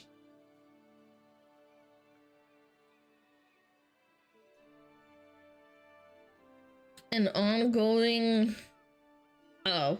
If a woman discovers that the child she gave birth to for her husband does not belong to her husband, she will still love that child regardless. But as soon as a man DNA that he's not the biological father of the child his wife gave birth to him, he starts withdrawing his love. Which means that he never really loved the child, but because he thought the child was his. That's why I tell women, before you say I do, ask him, when we get married, do you promise to love any child that comes out of my womb? Okay, first of all, let me unpack this. This is a lot to unpack here. This has gotta be a rage post, surely, right? Off of Instagram. I think that there's nothing more respectful for a man to take care of a child that is not his blood. I have the perfect example. My auntie was a scientist a long time ago in Russia, and she was supposed to be working on in the nuclear labs and stuff, like working with that kind of thing to work on like cancer treatments and stuff. Her husband she met in university, they worked with nuclear materials. He got cancer while she was having their first child. That's my cousin. He died of cancer, and they always suspected it was because he was involved with those, you know, those chemicals and stuff. He passed away before my first cousin, my male cousin, even knew that he had a dad. Like, he doesn't remember him at all. She remarried within about a year or two to a wonderful man, my uncle. I never met my uncle, my first uncle. That was before I was born. They kept it a secret that he had another sister. They always thought they were blood relatives, which they are because they're half sister and brother. But my uncle took care of them, both of them, like they were their own. And I didn't even know, because my parents didn't think it was important for me to know that they were half brother and sister. But my first uncle, he died of brain cancer. Or throat cancer. I can't remember which one. It was a long time ago. But it doesn't matter. It doesn't matter. He took care of them because he loved the child, even if it was someone else's. It's not like she cheated on him and had a baby, or like... It's such a weird thing to expect of a man to be like, oh yeah, I'm totally okay with you having a baby from another man if... You know, like, this implies cheating, essentially, that you should be okay with cheating.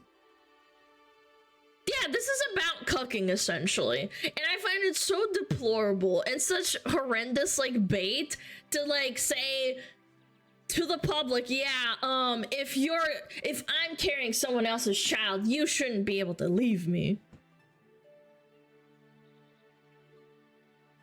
If you don't want to be with a woman that has a child that is not your blood, that is your prerogative. Just don't lead them on and like be with them and then like, you know, slap them in the face and say, yeah, I'd never actually loved your child.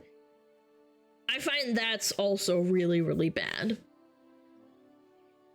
Yo, Yuda, thank you so much. Didn't a child born from an affair is a slap in the face of the father who thought the child would be his, and his mind is a sign that the woman does not respect or love him. Exactly. If he loves the child and raises it anyway, that is a good man, but it's completely understandable to feel betrayed. Well, it's not only that. What if she knows that... I just don't know how you can carry a baby and, like, know that... Because there are obviously outlier circumstances of, like, a woman... Even then, I don't know.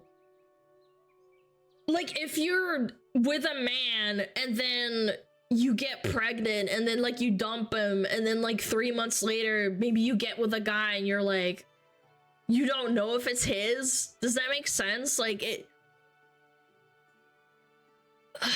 it's just so weird to me to think like, hey, maybe we should have a talk about like maybe the child isn't actually his. And if he leaves, then he leaves. Like, that's not cheating either, because it's like you had sex with another man before you got together, but oopsie doopsie, I'm pregnant, and then they stay. I don't think that's cheating because it's before. But at the same time, I wouldn't blame the man for leaving if they said, hey, I'm sorry, I don't want to take care of another man's child. That's circumstantial. My anecdotal story is very personal, and I find it very telling of my uncle's character that he was willing to raise a child that is not his blood, like, at all, and pretend up until I think the ages of like 15 or 16 when they sat them down and said, hey, you're actually half brother and sister. I think that shows that my uncle is very caring and loved. By the way, it's a really big deal to be like a single mother back then, a long time ago. So like he took her in and took care of her because you couldn't really like, you know, you couldn't take care of like 2 kids or even like a newborn infant and a job. It's difficult. But the only reason I bring it up, it's like, you don't have to take care of them if you don't want to. Someone gotta take care of these kids. You got arms and legs, get a job. Why do I always fucking read shit like that, man? One of my closest friends is an older sister who's actually her half-sister, and only parents knew that they were half-siblings until literally their father died. Yeah, it's very sad, but I find it very noble. It's not an easy thing to consider, and you have to love a woman or a man very much to even think about raising their child. Luckily enough, it's funny because my cousins don't look like they're not related. They look like they're siblings, like really hard. They don't look like they're not siblings. Obviously because they're both white, so like it works out, but like ultimately it wasn't that jarring for them to find out. Yeah. Not a stepdad, but a dad who stepped up. Yeah, I had no idea. That's the funniest part. I always called them, both of them, my cousins. Half siblings are still siblings? Yeah, but I don't want to get into like genetics, but like sometimes half siblings don't look that much alike. They might look a little bit alike with certain characteristics. Yeah, without getting too into it, you know. So you're saying they all look the same? Yeah. Imagine if God pulled a funny and made one black.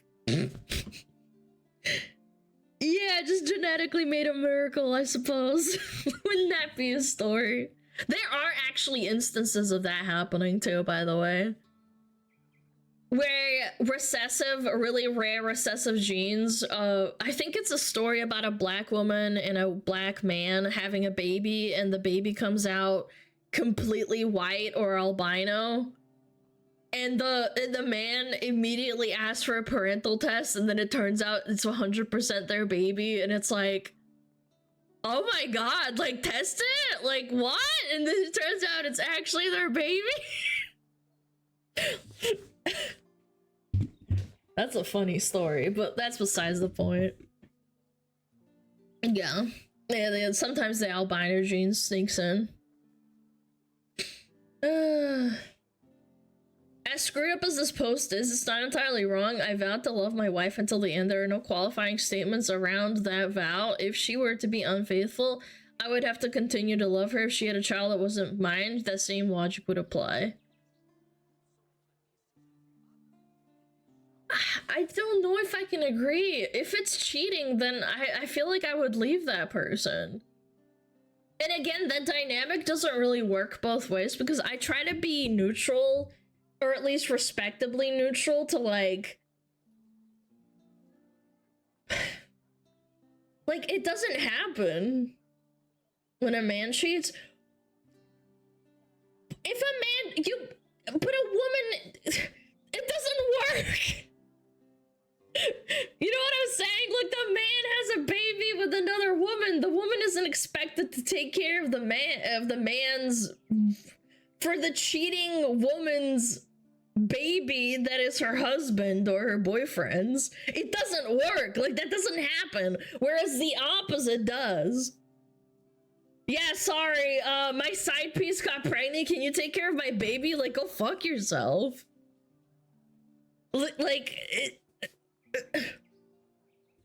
Men are biologically programmed to cheat. No, they're not, man. We're not that much of animals, man. I know what you're trying to imply, too. You're like, yeah, I gotta spread my seed so I can have many babies. It's like, we're humans, man. We're not fucking archaic fucking monkeys that just came out of the water, you know? Spread your seed! Yeah. Yeah, I don't know. Seems like a bait post, but interesting discussion, and you got a little tidbit of lore. I dislike the imbalance. What do you mean? The imbalance of, like, how a man is expected to take care of the baby if the woman cheats, but not the other way around. Because it's stupid, right? Like, that's a stupid thing. Like, you can't do that to a woman, but you can morally entrap a man into doing something. It's bait? Well, I mean, it's on Instagram. Yeah. Bum ba da dum bum bum bum ba da dum. Don't deny it, Alana. I'm sure you women are always like, "Aw, yeah, gotta get a baby pumped in me." No, not really. Maybe when I hit a wall, maybe I'll feel differently, but I'm good. There are a lot of women at my work that were older than me. They'd always tell me like, "Oh, Alana, you're gonna have a baby one day. You're gonna hit that fucking wall one day." And I'm like, "What do you mean?" Yeah, baby fever. Did you know men can get baby fever? Did you know that, chat? I thought it was a joke, but it turns out that's true. Oh my god, nothing hotter than like a man wanting to breed you. Turning at the fucking bow. So hot. It's called being horny? No, it's different. I've read it's different. There's articles of men openly talking about how like they had no urge to have babies and they just don't care. Like, sex is sex to them. But then one day, like, they just kind of like, there's like a switch or something triggers them. The one that I read about was a man talking about how his brother got like his wife pregnant and he had babies. And they were like talking and they were like taking care of the baby and they're like related, and he was like, fuck, man, like I suddenly had the urge to just like have babies. And they were like 30 plus. Like, obviously it's not like they're 25 or like 24 years old, but like they actually get triggered by other people. Men can also smell and get affected by that. Yeah. You can cope and say, oh, well, men are always horny. It's like, no, that's different. Horny and wanting to have sex and beat off is different. Yep. Oh, you smell breathable. Must reproduce. Must. Men can sniff out an ovulating woman. That's going on the soundboard. I will unironically ban you. Man, that's creepy. No, it's not. If it's with consenting adults, it's not creepy. Now, if the wife says, oh, I don't want to have babies, like, yeah, then if you, like, keep pressing her, sure, like, that's annoying, I get it. But, like, if it's consenting adults, I don't think it's weird.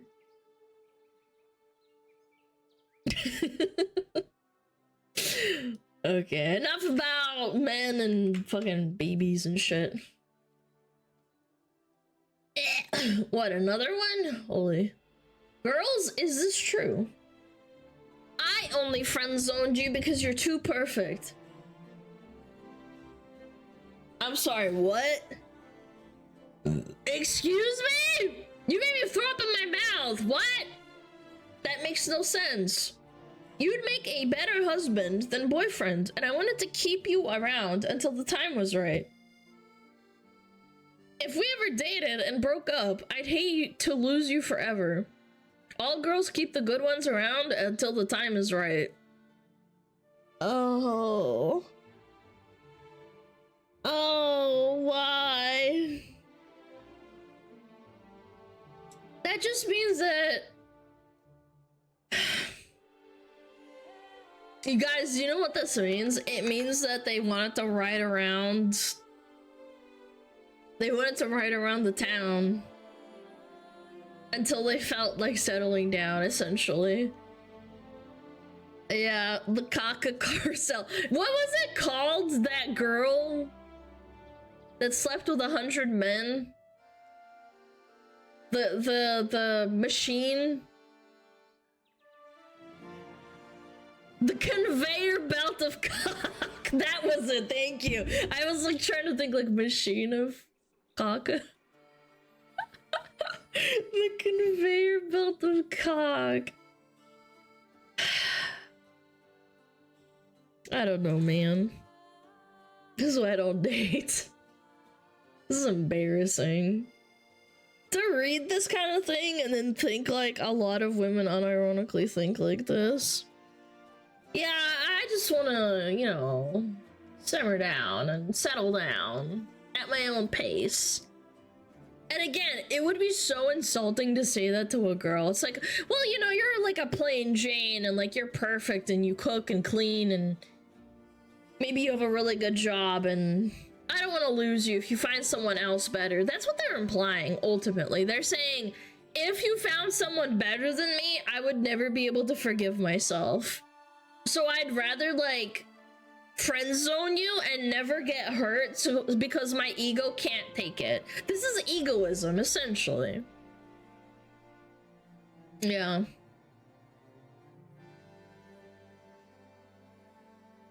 So when Alana hits the wall, she's just gonna kidnap the chatter who donated the most.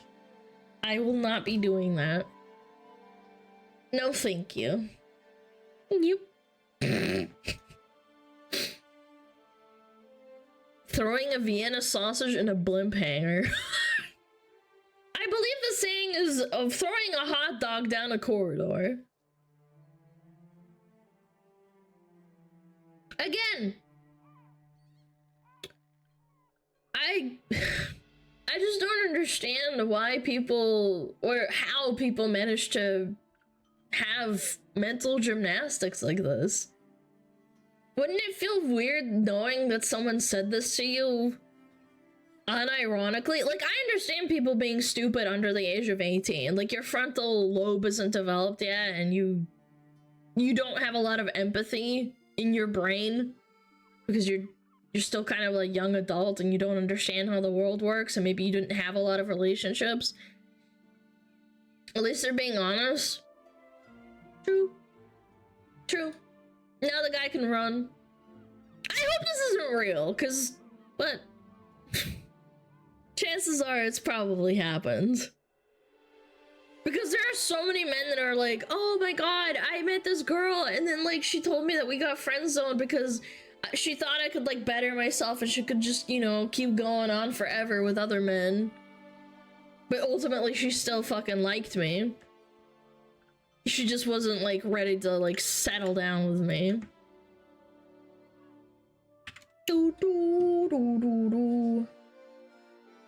we got a lot of hating women fucking tweets, huh? I am not beating the allegations of hating women.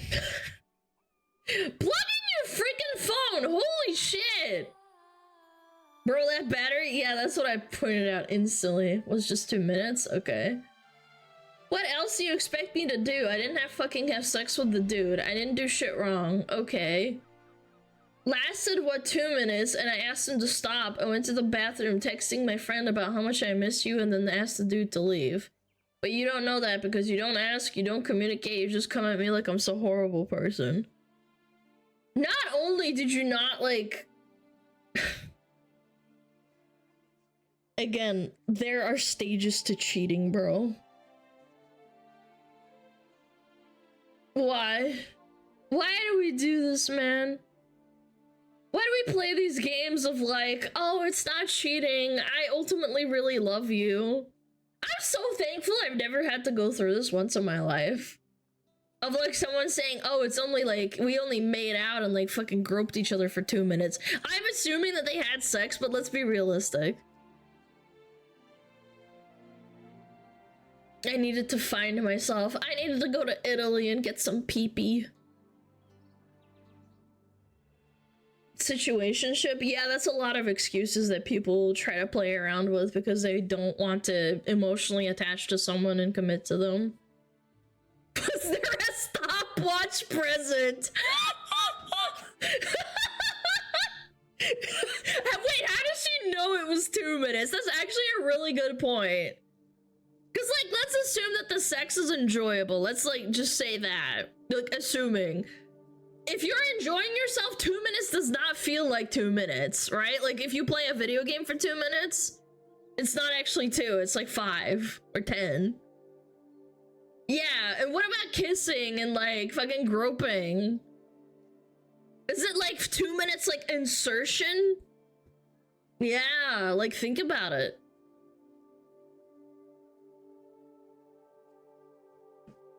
Two minutes of being a hoe. Well, again, she might be just lying, man. And by might be, probably lying, because she seems really defensive.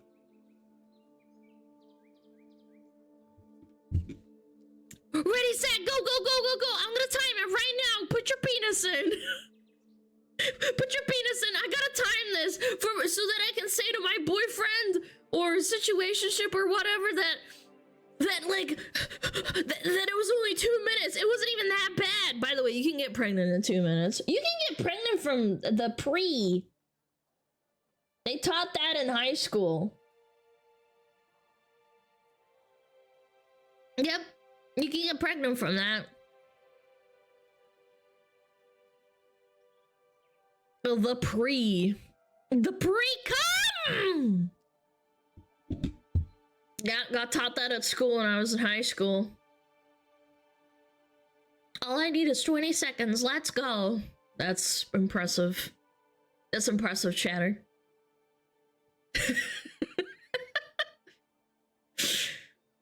Pre-cum baby is gonna be so dented. What? What is that supposed to mean? Is that every dented baby is a pre-cum baby? Guys, I can't talk about this with a straight face. You guys are fucking cooking me. No! Chat, remember? If it's under 2 minutes, it's not cheating. Go cheat on your wife right now and then tell her after you're done when she's texting you and saying how much of a piece of shit you are for cheating on her and throwing away your relationship that it was only 2 minutes. And then you texted your best friend saying how horrible you felt for cheating and that you missed them after you had sex. Just remember, it's only 2 minutes. Yep. Don't forget that. It's fine.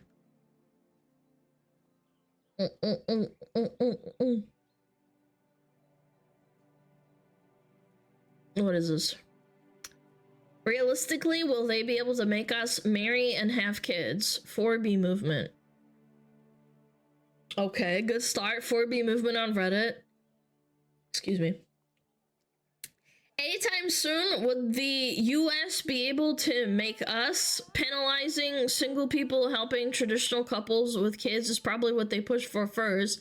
However, to them, that'll barely scratch the surface.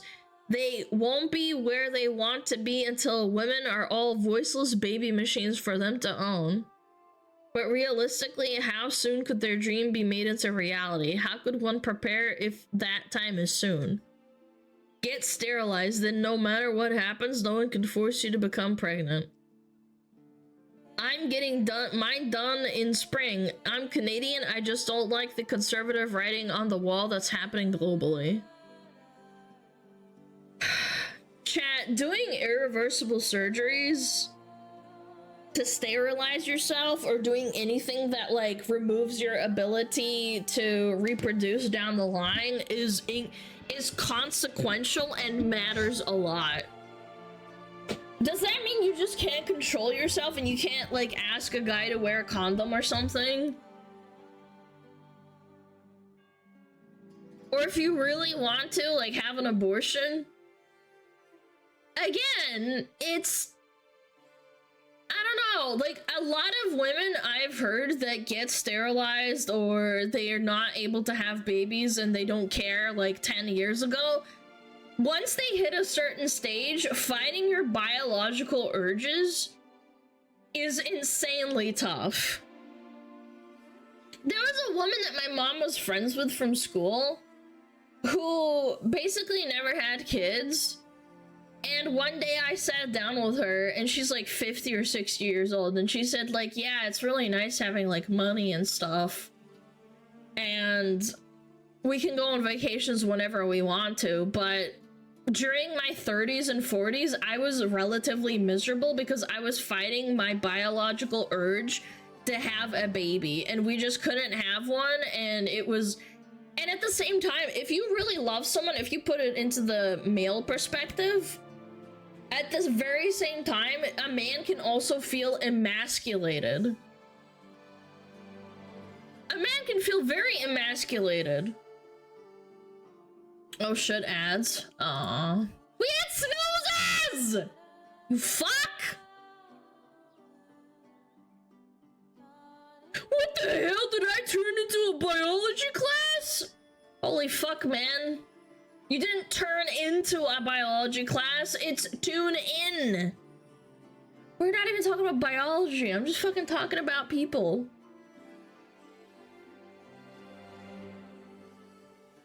Mod menu's bugged, I'm shitting on you. She must be afraid because of what China did. No, the 4B movement is because the 4B movement has surged in America because of the new president-elect. Yeah, it's not because of the government, it's because of Orange Man bad, yeah. Again, I wouldn't, I don't understand it, it's your choice, you're kind of crazy for that, but yeah.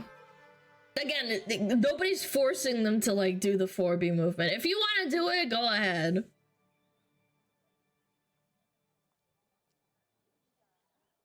But what I was trying to say, we got rudely interrupted by ads, was when a woman is infertile or a man is infertile and it's not voluntary, some people don't understand that even if you're infertile or you are sterilized and you did it like 10 years ago, your body still has to go through like menopause and changes in your hormonal, like, you know, biological hormonal formation as you age, that you cannot necessarily feel very happy fighting against it. It's not fun for someone who's infertile. Like I said in my example about the woman that my mom's friends with. She's a really nice lady, absolutely lovely. She has a ton of animals to compensate for the lack of children that she's had. And she always kind of joked and said jokes like, oh, Alana, you're so lovely. Sometimes I wonder if I could, if I had a daughter, she'd be as wonderful as you. She always like, she's super nice to me. God, like I miss her. But I haven't talked to her in a while. But she always stuck out to me, and her husband was always really nice. And I thought to myself now, like, it's not her fault that she, like, couldn't have a baby. She was just infertile. And I'm sure that it was also emasculating at some point to find out that you couldn't impregnate your wife despite really wanting to. I'm I'm sure that you feel very, very sad. There's people who have tons of miscarriages too before they have an actual baby that forms, which is also really traumatizing. But that goes into like another thing, and it's also traumatizing to the man. Yeah. You can still adopt. I know, but some people don't want to adopt because they're scared, which is fine. Again, you would rather not adopt than adopt and not like the child that you adopt. Like, do you know what I'm saying? Like, the people that adopt have hearts beyond belief, in my opinion, to take care of someone that's not related to them by blood at all. I would rather they have the perfect adoption than adopt and regret it. Yeah. My aunt went through that. She ended up adopting 2 kids, but it was hard for her. Yeah, I imagine. Again, it's up to you as a person. I still respect her for, you know, going through what she did. But this specifically, I don't know. By the way, why are you so concerned with American politics if you're Canadian? I don't know if it's logical for you to be that into a movement that is starting in America because of something that happened in America and you're Canadian. It's like the people that run across to Canada over the border and start talking about how American politics still affect them. It's like, no, it doesn't, man.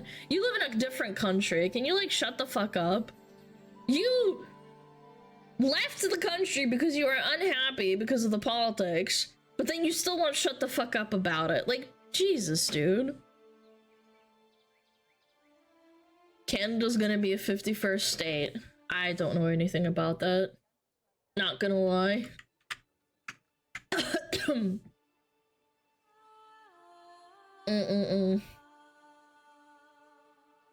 No, it's not. I mean, they're probably joking, but like, I don't know. Chat, it's not good for us to joke about having the option of having Canada as a 51st state, chat, because then we would have to have Sweet Baby Inc. and XQC and Quebec and Montreal. Yeah, I don't think I'd want that. I'm good. You can keep it over there. And Drake. Oh God, no. No! I'm good. Keep your French Canadians. I don't want them. But we get Face Connect. Yeah, but Face Connect doesn't balance out all the French Canadians. It evens it out, but there's worse things. Anyway. Ba ba ba. Da da da da da. Oh. Oh, it's Azahara. What does it say?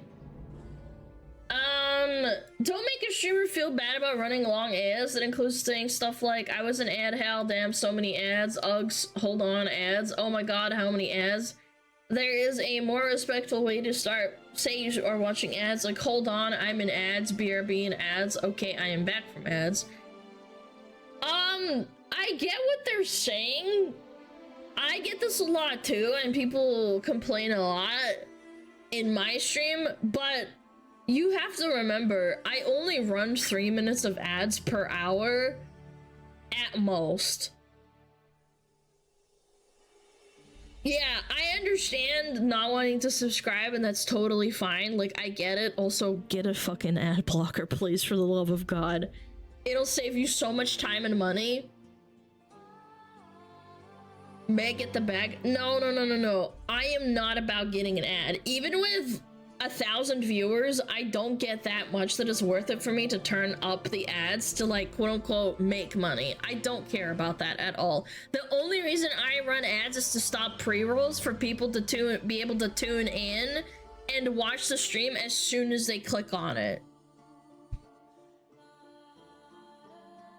You have to run, I think, around about 4 to 6 minutes of ads per hour in order to make a decent amount of money.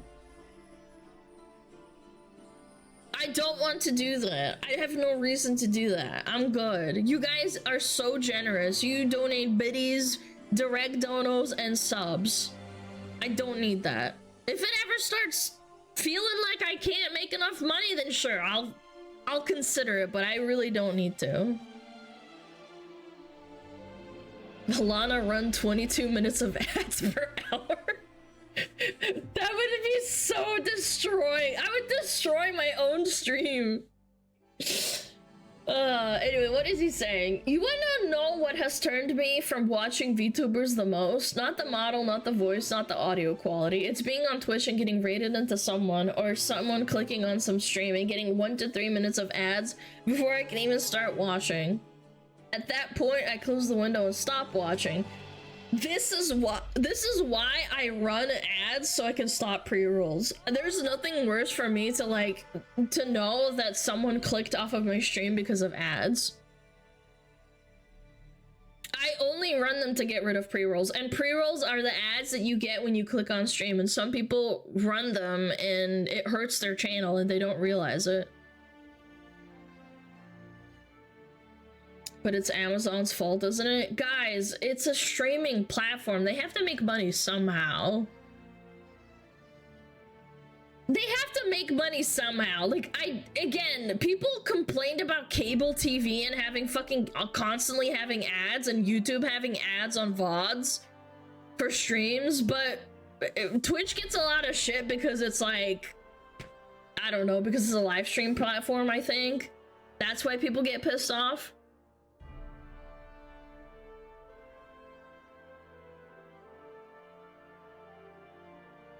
Another thing that also sucks is having a streamer suddenly start talking about something you really want to listen to and you get put into ad hell. They keep talking, at no point do they even care that there are ads running. I try my best. If I'm in the middle of like ranting and I see ads being played, I usually try and stop myself from like going after that thought that I was doing. Like just now when people were saying ads, I did stop myself and pause for a little bit and then continued my thought. And I pause during React so people don't miss anything. Yo, Butley, thank you so much! Not all streamers hold for ads like you do, Alana. I know.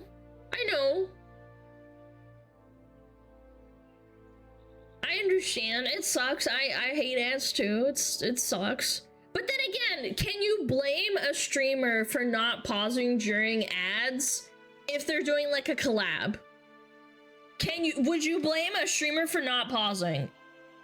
I wouldn't, because it's not their fault. They can't like pause like talking. Like you can't just like say like, hey Kirshe, shut the fuck up, there's ads running. Like nobody does that. Not even during online gameplay? Yeah, you literally can't. Like, imagine someone's playing on GTA, like, doing GTA RP and they're talking to someone and then ads start blasting. He's gonna be like, stop, guys, I'm gonna break character. Guys, can we stop the roleplay? Chat, can we stop the roleplay for a second? Queso does it, but ironically. See, that's why I like Queso. He's funny, man. Stop the league game, their ads. Yeah, that kind of thing I understand.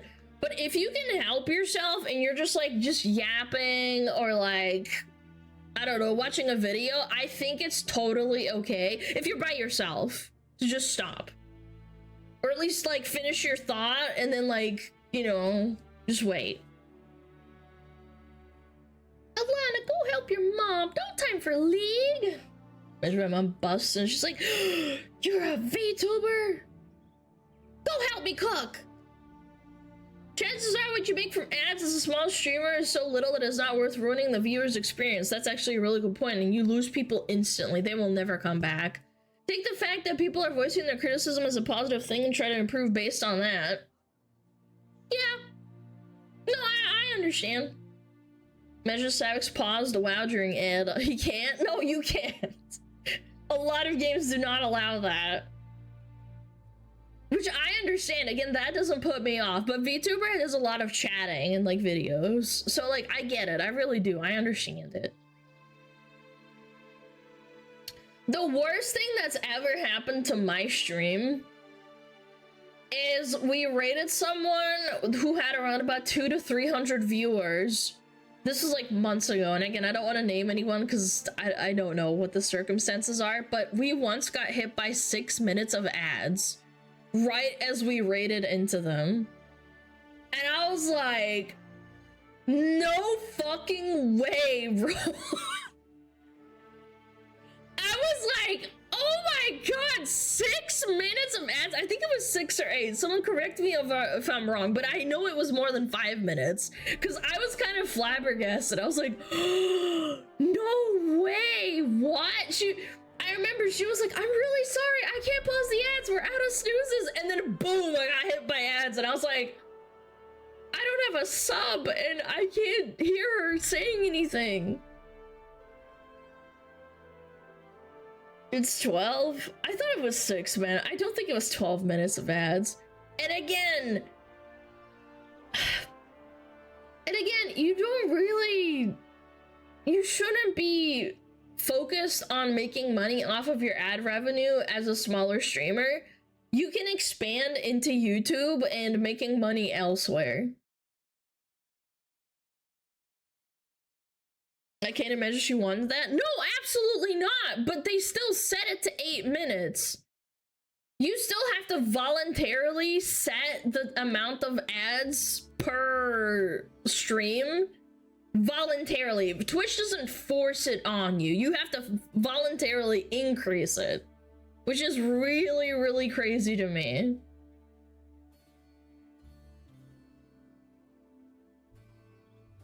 Can't you just pull the window out? Sure, you'd have to be dealing with commercial noise, but at least you can hear the streamer. I don't know. I don't know how that works. Most Twitch streamers make most of their money on YouTube? Yeah, I would say so. Yeah. Anything over 2 minutes and I just won't come back. Again, I only... 3 minutes is the bare minimum to get rid of, ads. Otherwise, I'd have to run 1.5 minutes every 30 minutes. Does that make sense? Chat, like, would you prefer 1 3-minute ad per 1 hour or 1.5 minutes every 30 minutes? Like, what's better? Yeah, 1 hour one. I feel like 1 per hour is better. Every 30 minutes is hell for ad content. Yeah, and in general, pausing and stopping and realizing it is really annoying. I feel like that's ass. Yeah, and like 1 big ad, you can at least like be like, okay, I rolled my eyes and I can deal with it. 1 hour of ads per month.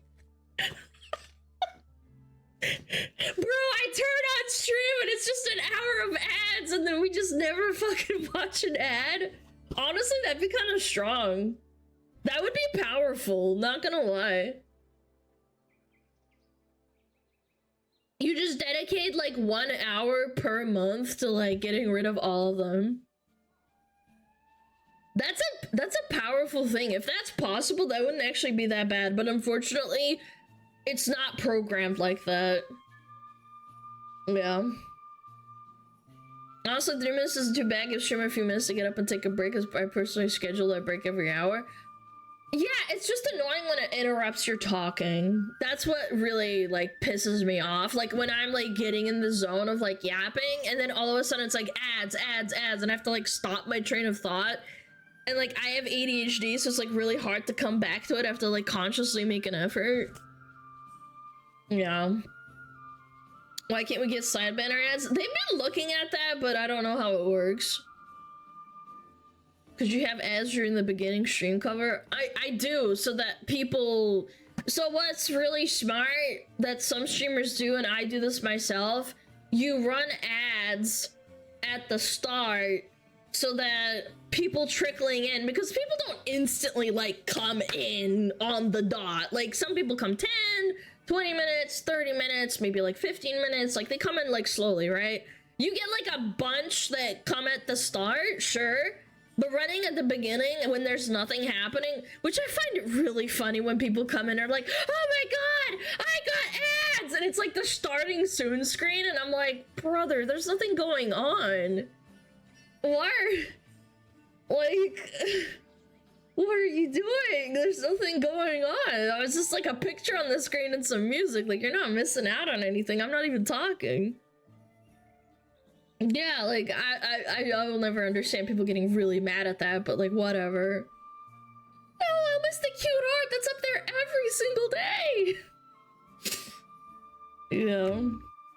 But anyway, yeah, he's got a really good point.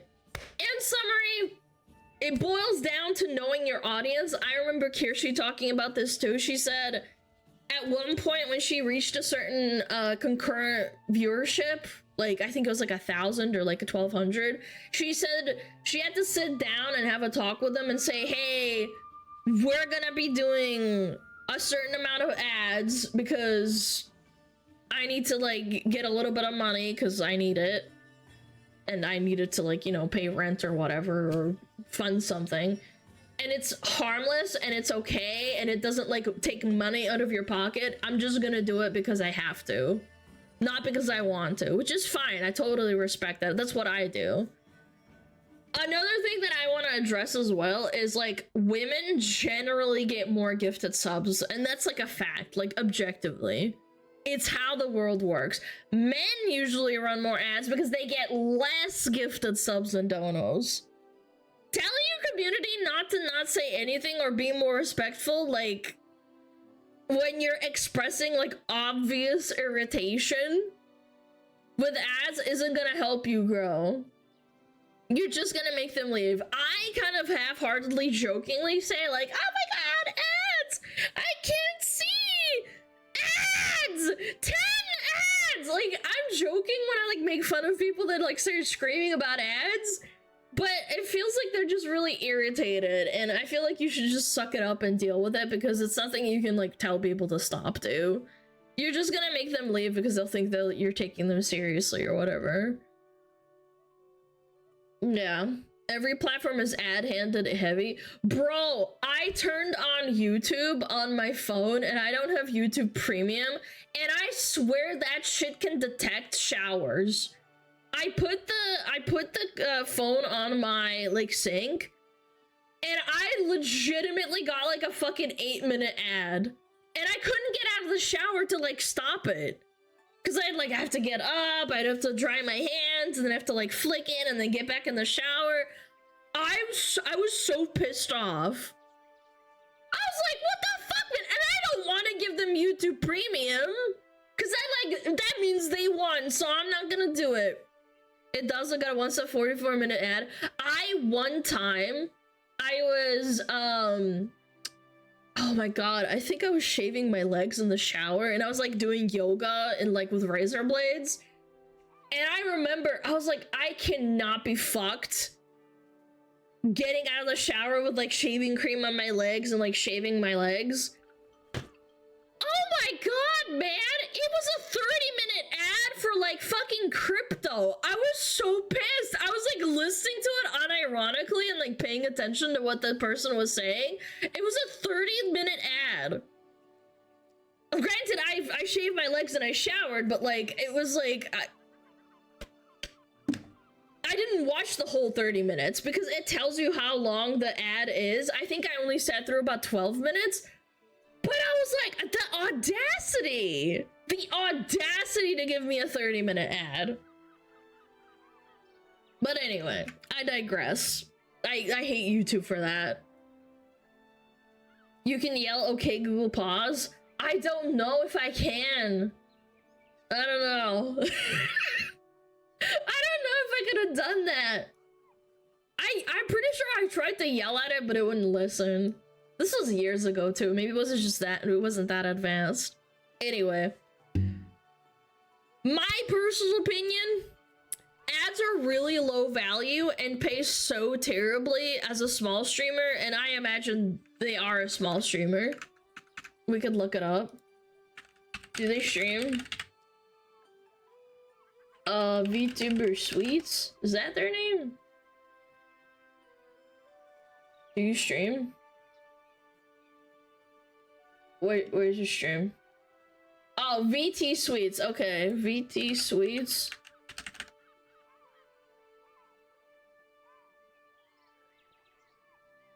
Yeah, average around about 20 viewers. Okay.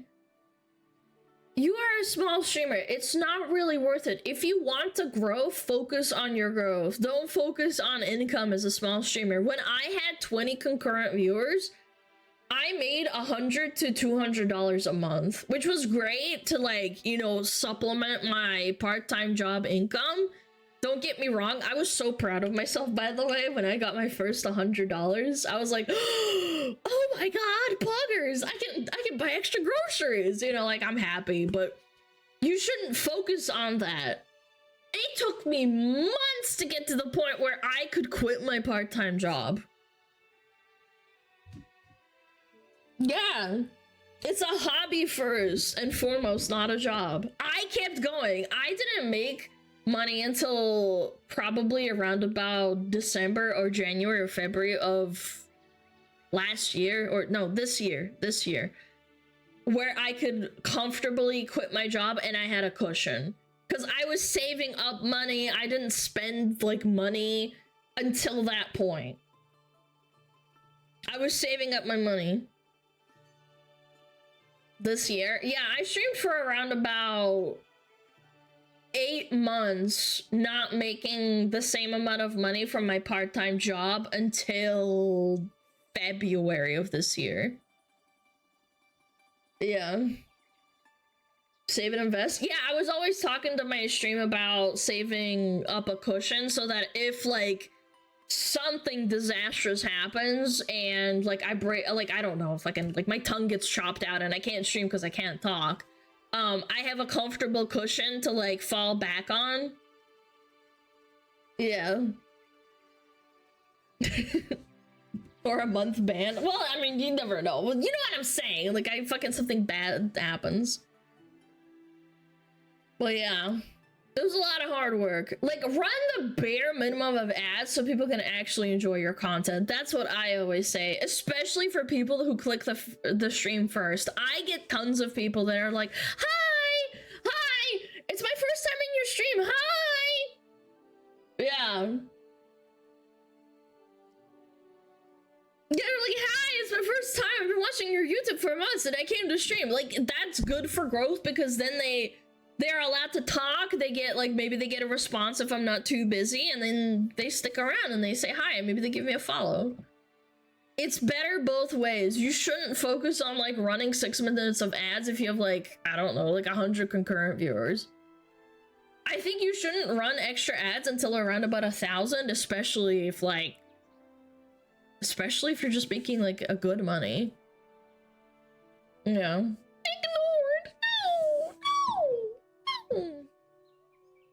It's my first day, that's right. And we got lots of first time chatters.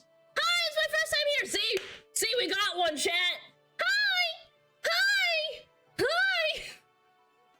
Hi. Pre-rolls are so bad. I think I figured out what pre-rolls were around about like 6 to 8 months into streaming, and I think a lot of people are undereducated on the fact. But anyway, that's my 2 cents.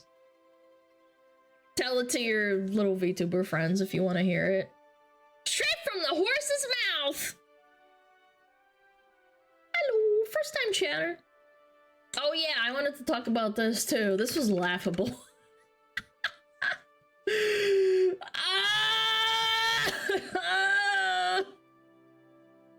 Celebrating creativity and the moments that lit up our screens this year. May your winners and relive the magic these VTubers brought to our screens. Congrats to the legends who made 2024 unforgettable.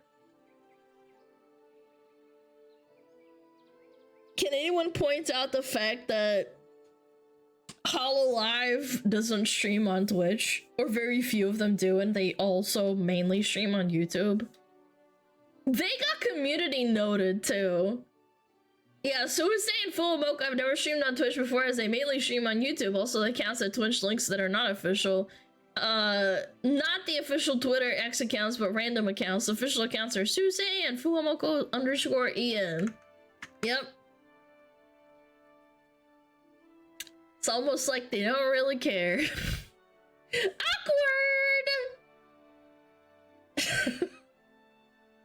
Even when they try to do something good for VTubers, they screw up. Yeah, community noted, and L plus ratio. Skill issue, go fuck yourself. Doki on there rarely too? Yeah, it is rare for Doki to be on Twitch. She mostly streams on YouTube. I rated her 1 time so far. Twitch freaking... Twitch... Can we just be real? Like, is there a bias? Like, if they sat down and just said something like... If they sat down and said, like, okay, we don't really like VTubers, we do the bare minimum, and a lot of us don't like you guys because we think you're weird or you're peds.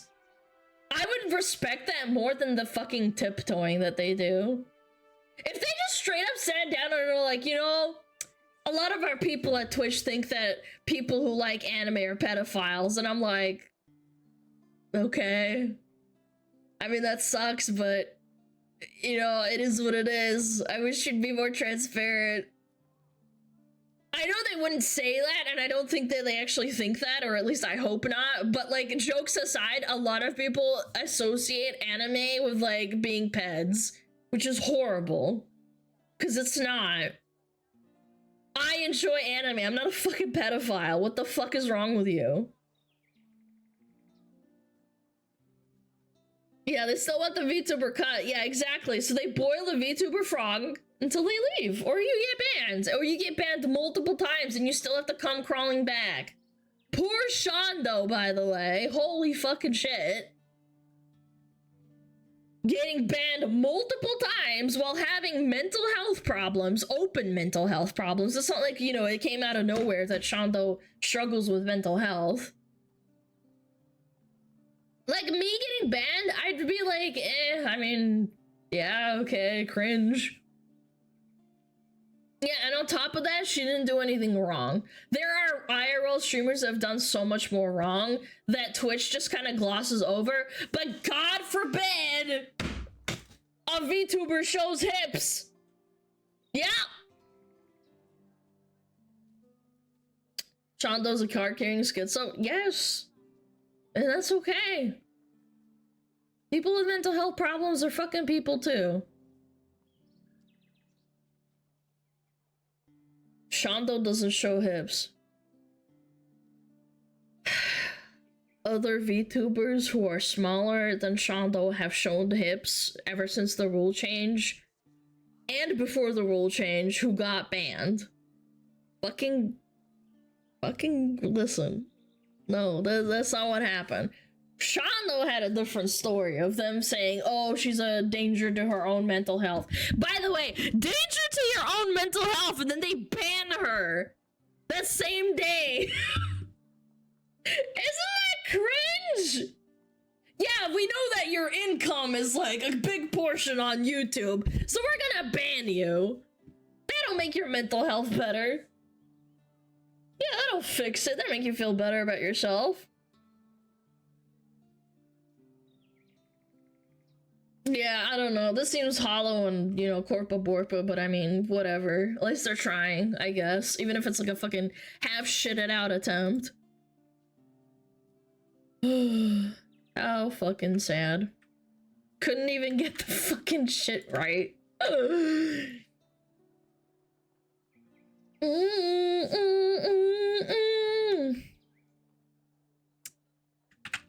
Alright. What else we got? Oh, Jesus. What's an essaying? Essaying. I believe this commitment you had already held on to when you first started creating One Piece as a manga for your young readers, right? Oh, this is the author of One Piece. Shares an opinions on feedback from male and female audiences. Holy shit, base.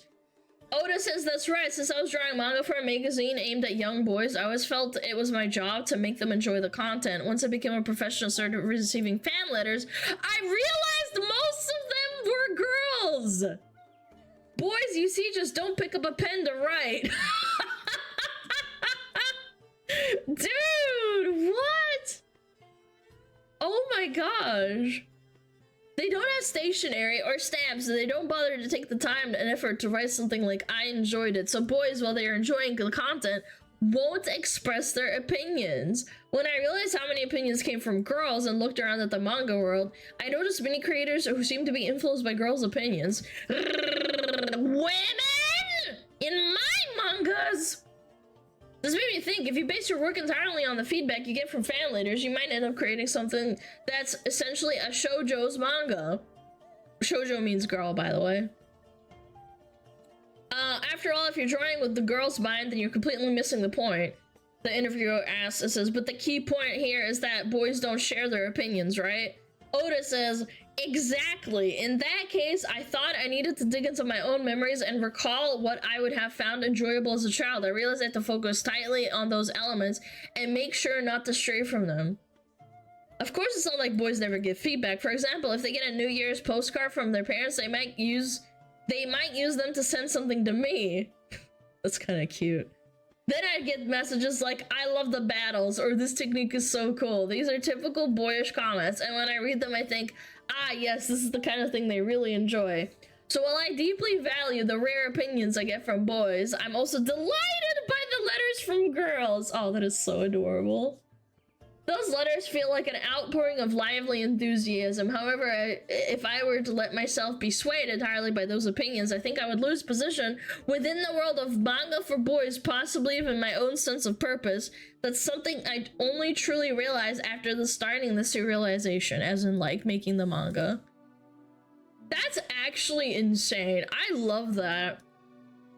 I wrote a really nice fan letter to one of the composers for World of Warcraft that ended up being leaving Blizzard because they had a disagreement in management. And I wrote them a really long letter and said, like, yeah, like, I can really distinct when you compose something as opposed to, like, when you compose with another person. And I wrote them a big essay, and it was just, like, in 2015, I think, and they wrote back to me and said that that was, like, one of the sweetest things they've ever received. Because I poured, like, a lot of, like, thought and, like, you know, emotion into it, and I guess maybe boys don't really do that. Yeah, it's Russell Brower. They're super nice. But yeah, they left the company in, like, 2016, I think, and I was really, really upset, because when the new music for the new expansion came out, it didn't hit the same, and I had to, like, I thought about it for, like, weeks, and I was like, I want to write to him and be like, you make really great music. I understand you left for your own reasons, but just know, like, I really appreciate you. Yeah. Don't tend to be great at emotional things. Yeah, no, I totally get it. I understand. And that's why women are women. They're a little bit more emotional. I am emotional. Man, Oda is really principled. It's really difficult to avoid being swayed by an outpour of feedback in any media. May God give him good health to complete OP on his own terms. Aww. TLDR, men, they shut up and read. If they don't like it, they quietly leave. Women, they like to voice their opinion and see as part of their viewing experience. They want to influence it in a way that they like. In this case, a clear minority. I wouldn't say I've ever told an artist or, like, someone that is creative to, like, change things back. I don't know. I've never done that. Maybe I'm, like, boy-coded or boy-brained, but no, that's not true. I did write a really, really negative feedback on an anime I really hated, but that was like one time, and I was just like really infuriated. That was one singular time. On Anime List, I wrote a really, really negative fucking Raise Zero review. Actual hate watching? No, I tried to enjoy it, and then by the end of the first season, I was so pissed off. I was like malding. I actually went on the Anime List forums and went out of my way to like say like fuck this dog shit ass anime. I didn't say literally that because it gets filtered. You can't post like stuff with like fucking, you know, swearing. But I did say like, oh, I fucking hate this anime. Blah, blah, blah, blah. I was a kid, by the way, just to keep this in mind. I was a teenager. I was in my late teens, early young adult. So I was really passionate and pissed off. Maybe I was like not developing my frontal lobe yet, but I was really, really angry. I also didn't have a job at the time yet, so I had a lot of time on my hands. So I watched a lot of anime, and I felt like I wasted my time with that anime in the first season when it came out. So I was really mad. People don't understand the first season. LOL, shut the fuck up. I'm not gonna get into it. That show blows. Maybe it's better now, but that show blew ass, in my opinion, at the time. But anyway, I digress. I don't really write stuff like and say it fucking blows, like, to the person that makes it. I don't care. Genuinely. Was it because Subaru chose Amelia? No, I just hated the pacing of the anime, and him dying over and over really pissed me off. Maybe I'm just, I don't know. I just didn't like it. I didn't really, again, God. Damn it, shut the fuck up! Shut up! Shut up! Stop talking! Shut up! You're making me get on my fucking high horse. Anyway. Good for Oda for listening and reading his stuff and staying true to himself. I wish a lot of people would start doing that more often. You don't have to cater to like to your fans, because sometimes you can pivot way too hard and then people get pissed off at you even more. Man, this shit really works. My lips are so much softer. When I put my lip balm on like 2 hours ago, I could feel the crust on my lips, man. And now they're all nice and soft. This is the bomb. Definitely gonna get it again if I ever run out. What flavor? It smells like mango and passion fruit. It's called fruity, but I'm assuming it's like tropical. Yeah, I don't have chapped lips anymore. Bloggers. Anyway, I've been fucking yapping forever. Holy smokes. Alright, I guess it's time for Weacts!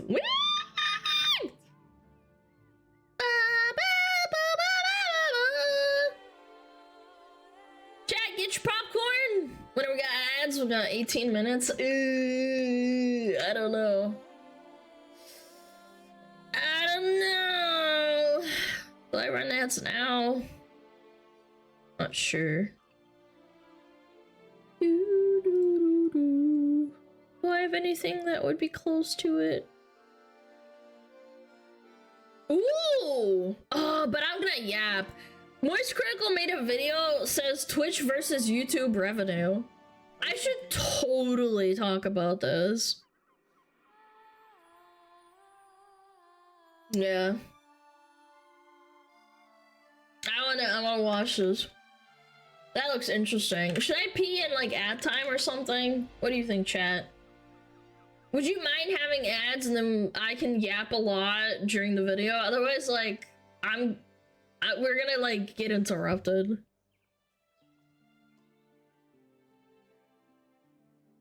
Yeah, better than during the video. Yeah. Do you plan to move off Tweak.monitor to YouTube? No. Because YouTube has its own fucking massive share of problems. I'm not planning to do that. Sorry. Hate to disappoint. And people that tell me to move there, they don't understand how it works. The hell? Hold on. Checking something. Baba booey. Close that. Close this. Flashbang! Brace yourself! Alright, I'll be right back. Go to run ads. Go get your fucking snacks. Go get your water. Ba-boom.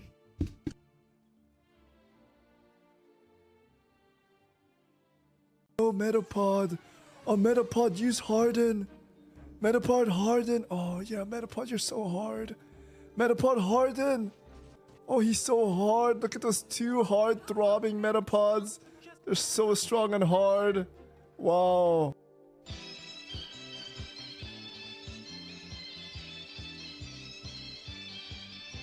天上太阳红红彤彤哎，心中的太阳是毛泽东哎，他领导我们的解放哎，人民翻身当家做主人。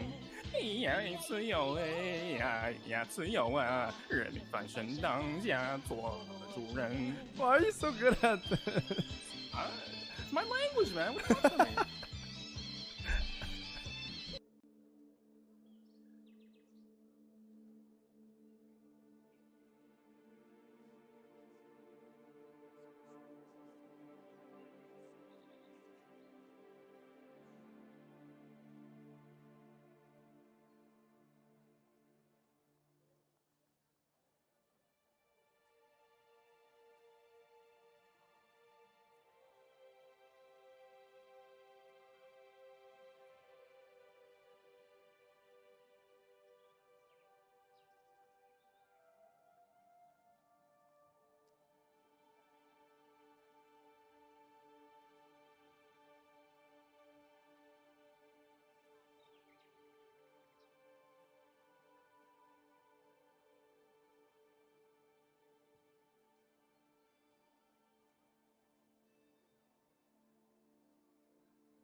I'm here, I'm here, I'm here, I'm here, I'm here, I'm here, I'm here. I'm here! Sorry. Did you fucking play it again, you fuck? You stupid bitch! My mom was fucking calling me and like fucking asking me if I'm coming over still tomorrow. Why are you so Yeah, good that's at why I was late, sorry. A little bit longer than usual. I didn't want. Yeah. My mom was calling me. She misses you? No, it's just like, are you still coming over tomorrow? And I'm like, yes, mom. Yes.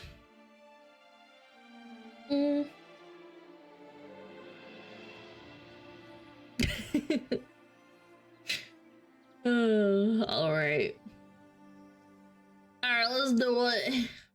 Let the wit, let the wit, let the wit, the wit, the wit. Do do do. Nice. Alright. Twitch versus YouTube streaming revenue. I have a lot to say about this too. I have a lot to say about this. Wonder what Charlie's gonna say. They do one. I see people debate a lot what's better to stream on YouTube or Twitch, and it's a question I get asked a lot because I'm like Constantine, the man who walks between worlds here, because I stream on both YouTube and Twitch at the same time. I multi-stream. I am the future. I'm the chimera. There's pros and cons to each platform, but if you do both of them at the same time, you create the perfect stew. It's the chemical X to streaming. I have said since switching to multi-streaming, every single person should be multi-streaming. Contracts don't exist anymore except for on Kick, and even that I think is gone. There are no Twitch contracts. There are no YouTube contracts. They've gone extinct, like the saber-toothed tiger. You know, like they have wiped their ass with contracts to creators. So I think you are making a big mistake if you just marry yourself to one of those platforms instead of just doing both, because you can. When people talk about this subject, they only give like the basic rundown, like the nutsack summary of pros and cons. I haven't seen anyone really go over. Oh, fuck me. Yeah, sorry, 1 second. Turn it off. Come in 1 second. Sorry, Charlie. Sorry, Charlie. I see people debate a lot over numbers, and I really think that the numbers here tell a very complete story of why multi-streaming should be the norm for streamers. It's in their best interest, and for viewers too, because then viewers have a choice on, do they want to watch it on Twitch where they're going to have a much more interactive chat experience, or do they want to watch it on YouTube where they don't care about the chat experience because it's a lot more dog shitty there. It's basically non-existent chat culture on YouTube streaming. But it's not even the chat culture, it's that like reading the chat and having discussions, or even like having, so what, from what I understand from chat YouTube, it's not a trickle that's gradual when people are posting like on Twitch. There's a massive delay on YouTube chat between the streamer and the poster, and to top it off, it's quite awful when people start spamming. It's like a waterfall. It's like a never-ending, like, cascading, like, fucking wall of text. Whereas Twitch has it very well integrated, where it doesn't spam it. And no one uses emotes there. Yeah, basically, like, being a subscriber doesn't really benefit you very much, to be honest, as a YouTuber. And I don't mean, like, a subscriber that just, like, you know, gets notified. I meant, like, paying for a membership. the playback is a lot smoother, a lot higher quality, and you can rewind it, which is a nice quality of life change. Yeah, sure. Also, it's a lot better on mobile. Twitch on mobile has been a fucking disaster for me for as long as I've tried to watch Twitch on my... I lag for some godforsaken reason when I use the Twitch app, but when I use the third-party Twitch app that lets you use 7TV, I forget what it's called, that shit doesn't lag nearly as much, and that kind of blows my mind because it makes no sense. Yeah, it was Frosty. Yeah, Frosty doesn't lag as much. It lags a little bit, but like not noticeable. When I turn in on my phone and I use the Twitch like the Twitch app, it's unbearable. It lags so bad. My phone. Also, the ads on Twitch, they're getting outrageous. YouTube streaming doesn't have nearly as many ads, which is a nice breath of fresh air. Like, there are real pros and cons to both, but these are just the basics. And these talking points have been worn out more than my bussy after eating anything with spice in it. So I'm not just going to be baby bird vomiting the same talking points you've heard a million times. Instead, I want to show you the numbers. I want to bring up my biggest, most profitable stream I ever did on Twitch and then break it down a little bit. It was in 2022 when Moist Esports won the Rocket League Major, the Spring Major. Still one of the best moments I've ever had streaming. I peaked at 75,000 live viewers. It was a very long stream that I did, and it took home 11.7K for that whole stream. Roughly 2,000 subs, but holy shit! Most of it came through ads, and most of those subs were primes. Subbing on Twitch is far more common than members joining on YouTube. Yes. Membership on YouTube is the equivalent of a Twitch sub, where someone on YouTube pays $1. So like a tier 1 sub on YouTube for my channel is $1. Dude. On Twitch, the minimum's $5. Shit. But it's the same concept. You pay money, and it's a subscription basically.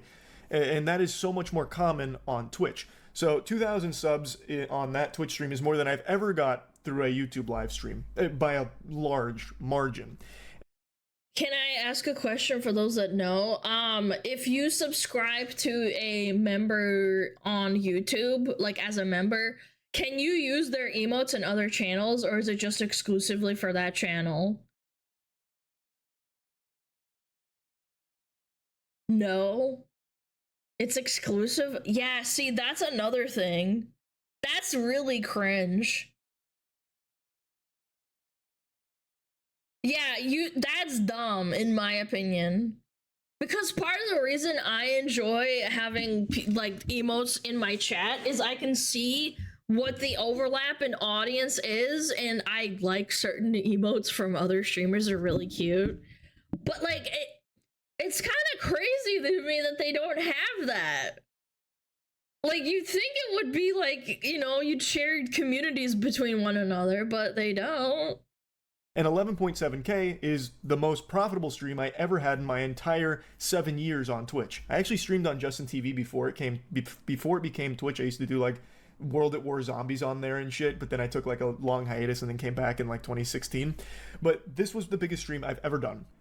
I then switched to multi-streaming last year, and what I've learned is Twitch is much higher potential to earn money while live than YouTube, and it's because of things like the Twitch Primes, which have become a pretty integral part of the Twitch ecosystem. Yeah, sure. And ads.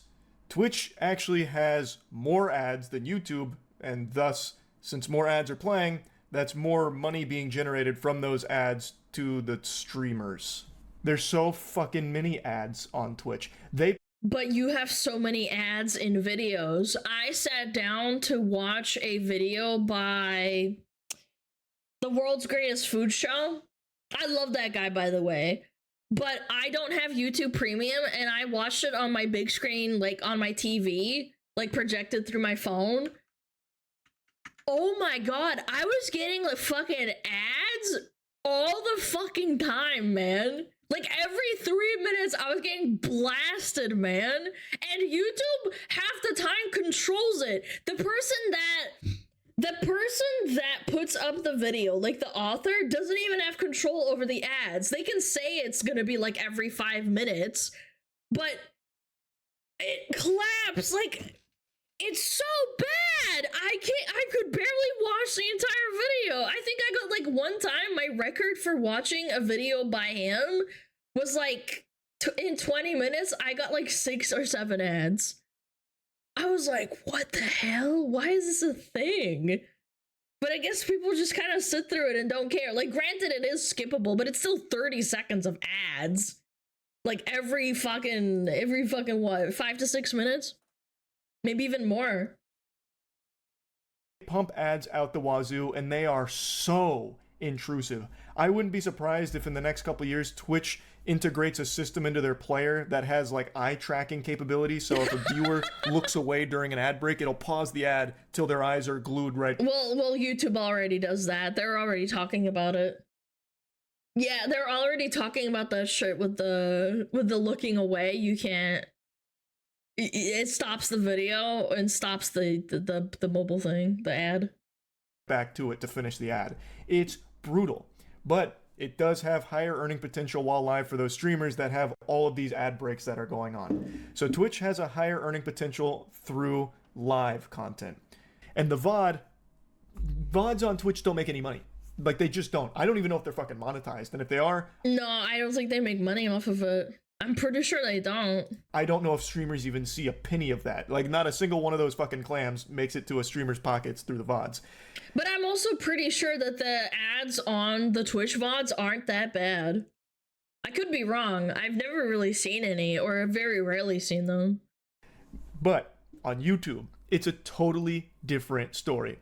My most successful stream on YouTube isn't the one I just had at the Game Awards with over 110,000 live viewers, which is my biggest stream by viewer metrics. The most profitable stream I've ever done, the most profitable anything I've ever done, is this stream right here, my Starfield stream. During the stream, I had 31,000 average viewers with a peak of 38K, which is a big stream. That is a big stream for me. It's actually more average viewers than the Rocket League one. But the Rocket League stream not only was a longer stream, but had a higher peak, and thus you would expect make more money because of the ads and the subs that came through. Well, what if I told you that's not the fucking case when it comes to YouTube streaming? Because this Starfield video actually made $84,000.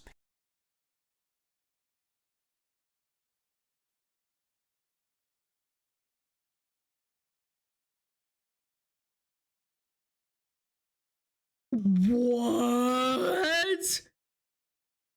What? What? That's a VOD! That's over 16 months? Yeah, but that's still an insane amount in a year and a half? Oh my god! Holy shit! Oh my god, man! 84,000 doubloons for a 4-hour stream. Holy just playing fucking crap. mid-poop ass Starfield. The actual, like, this was an insomnia, try not to fall asleep challenge, basically. $84,000. And it's not because... Off of Starfield, too. That's actually just kind of insane to me. It's not even like a good game. The 31,000 viewers all of a sudden just started, buying memberships or donating tons and tons of money. This wasn't like the biggest documented case of credit card fraud and money laundering. No, like, look, his memberships was, I say only 2,000. That's still an insane amount of money. Like, 2,400 from memberships and 1,500 from super gifts is insane. But then you look at the watch page ads from watching the VOD. That the internet's ever seen. In fact, the live stream itself made 1.6K on ads, and the other $78,000 came from the VOD and the ads that played during a VOD. Now, the membership number there, the 2.4K, a lot of those memberships were just from people watching the VOD and then buying a membership, not them doing it while it was. Oh, so he only made, well, again, I say only made. In perspective, that's sad, dude. Oh, I made $1,600. Boom, $80,000. $80,000 from ads? Live. Also, the supers and gifts, I'm pretty sure that is live. So you can add the 1.6K plus the 1.6K on the supers, so the 1.6K from the live ads plus the super chats. And let's just go ahead and be generous and say, like, the live stream, while it was live, made 4K. The other $80,000 came from the VOD. This isn't some, like, rare mutation here, like a fucking X-Men of analytics. This isn't some fringe outlier isolated case. This is the way that YouTube streaming is optimized. YouTube streaming is kind of just an afterthought for the platform. YouTube has always been about VODs, the videos itself. So when you finish a stream, it becomes a VOD, and that enters into the YouTube algorithm. And YouTube is extremely efficient at monetizing VODs. So finishing a 4-hour Starfield stream, it immediately saved as a VOD and made tons and tons. It's accessible, whereas Twitch VODs are really inaccessible and fucking buggy as fuck. it's true. I will absolutely admit to that. But the biggest gripe I personally have to YouTube streaming is you're not allowed to react. Any tiny little bit of react or watching content on YouTube instantly gets you flagged. And I'm not even talking about watching someone else's video on YouTube, chat. I'm talking about watching a video on Twitter that's like, I don't know, maybe like a news event. Some fucking monkey can fucking copyright strike you instantly and get you into a copyright claim and shit all over your channel. You can't do that. You can't possibly think to yourself like, oh, I want to just start doing a YouTube VOD channel or just go live. You have to do certain kind of content. You can only game. You have to use non-copyrighted music or split it so it's muted. But your entire channel is at risk of a whim just because of what a corpo borpo might see get flagged on your channel. Yo, Arzundir, hi! Thank you for the raid. Hi, we're just yapping about YouTube versus Twitch. Catch raiders. Yeah, like, YouTube's good, but at the same time, for all the Andes that are like, oh my god, Alana, why did you just switch? You want more money, right? I'm like, okay, first of all, I don't care about the money. I think, genuinely, I could be fine living on Twitch and just, like, posting shit on YouTube. That would be fine. But I don't need to dual stream and change my content just because I want more money off of dual streaming on YouTube. I don't want to. It's too much hassle. I wouldn't be able to react. I wouldn't be able to even play tiny little snippets of copyrighted music because one time I posted a short that included 2 seconds or 3 seconds of copyrighted music of a popular song, and that got instantly copyright claimed and it got a strike on my channel, or like a warning. I can't remember which one. It's like, and the other thing, if you have a copyright claim that is 3 seconds long, the entire VOD is unmonetizable. So if you have 8 hours of a VOD where you're streaming and you happen to click on a Twitter post or a video and you don't have it muted and it makes a 3-second clip, that becomes unmonetizable. I had it happen. And there's many creators that have talked about that as well. You have to change the way you make your content or make it focus solely on, like, I don't know, just gaming, essentially. That's the only way it works, to be honest. Tons of money through the VOD. Whereas on Twitch, I don't even think VODs are monetized. And if they are, it's not the creators making the money from the VODs, I don't think. YouTube is a totally different story. You don't make as much money while you are live from people buying memberships or donating money or anything like that. And their ads aren't that frequent on YouTube live streams, thank heavens. But what you miss in live revenue, you make up for with VOD revenue 10 times over. What I showed you with the Rocket League stream was my biggest, most profitable Twitch stream I ever did. So even when I was a daily streamer for like 6 to 8 hours a day for years, averaging between 10 to 20,000 viewers, fluctuating, I would usually be making between 4 to 6K a day. And that was like the norm.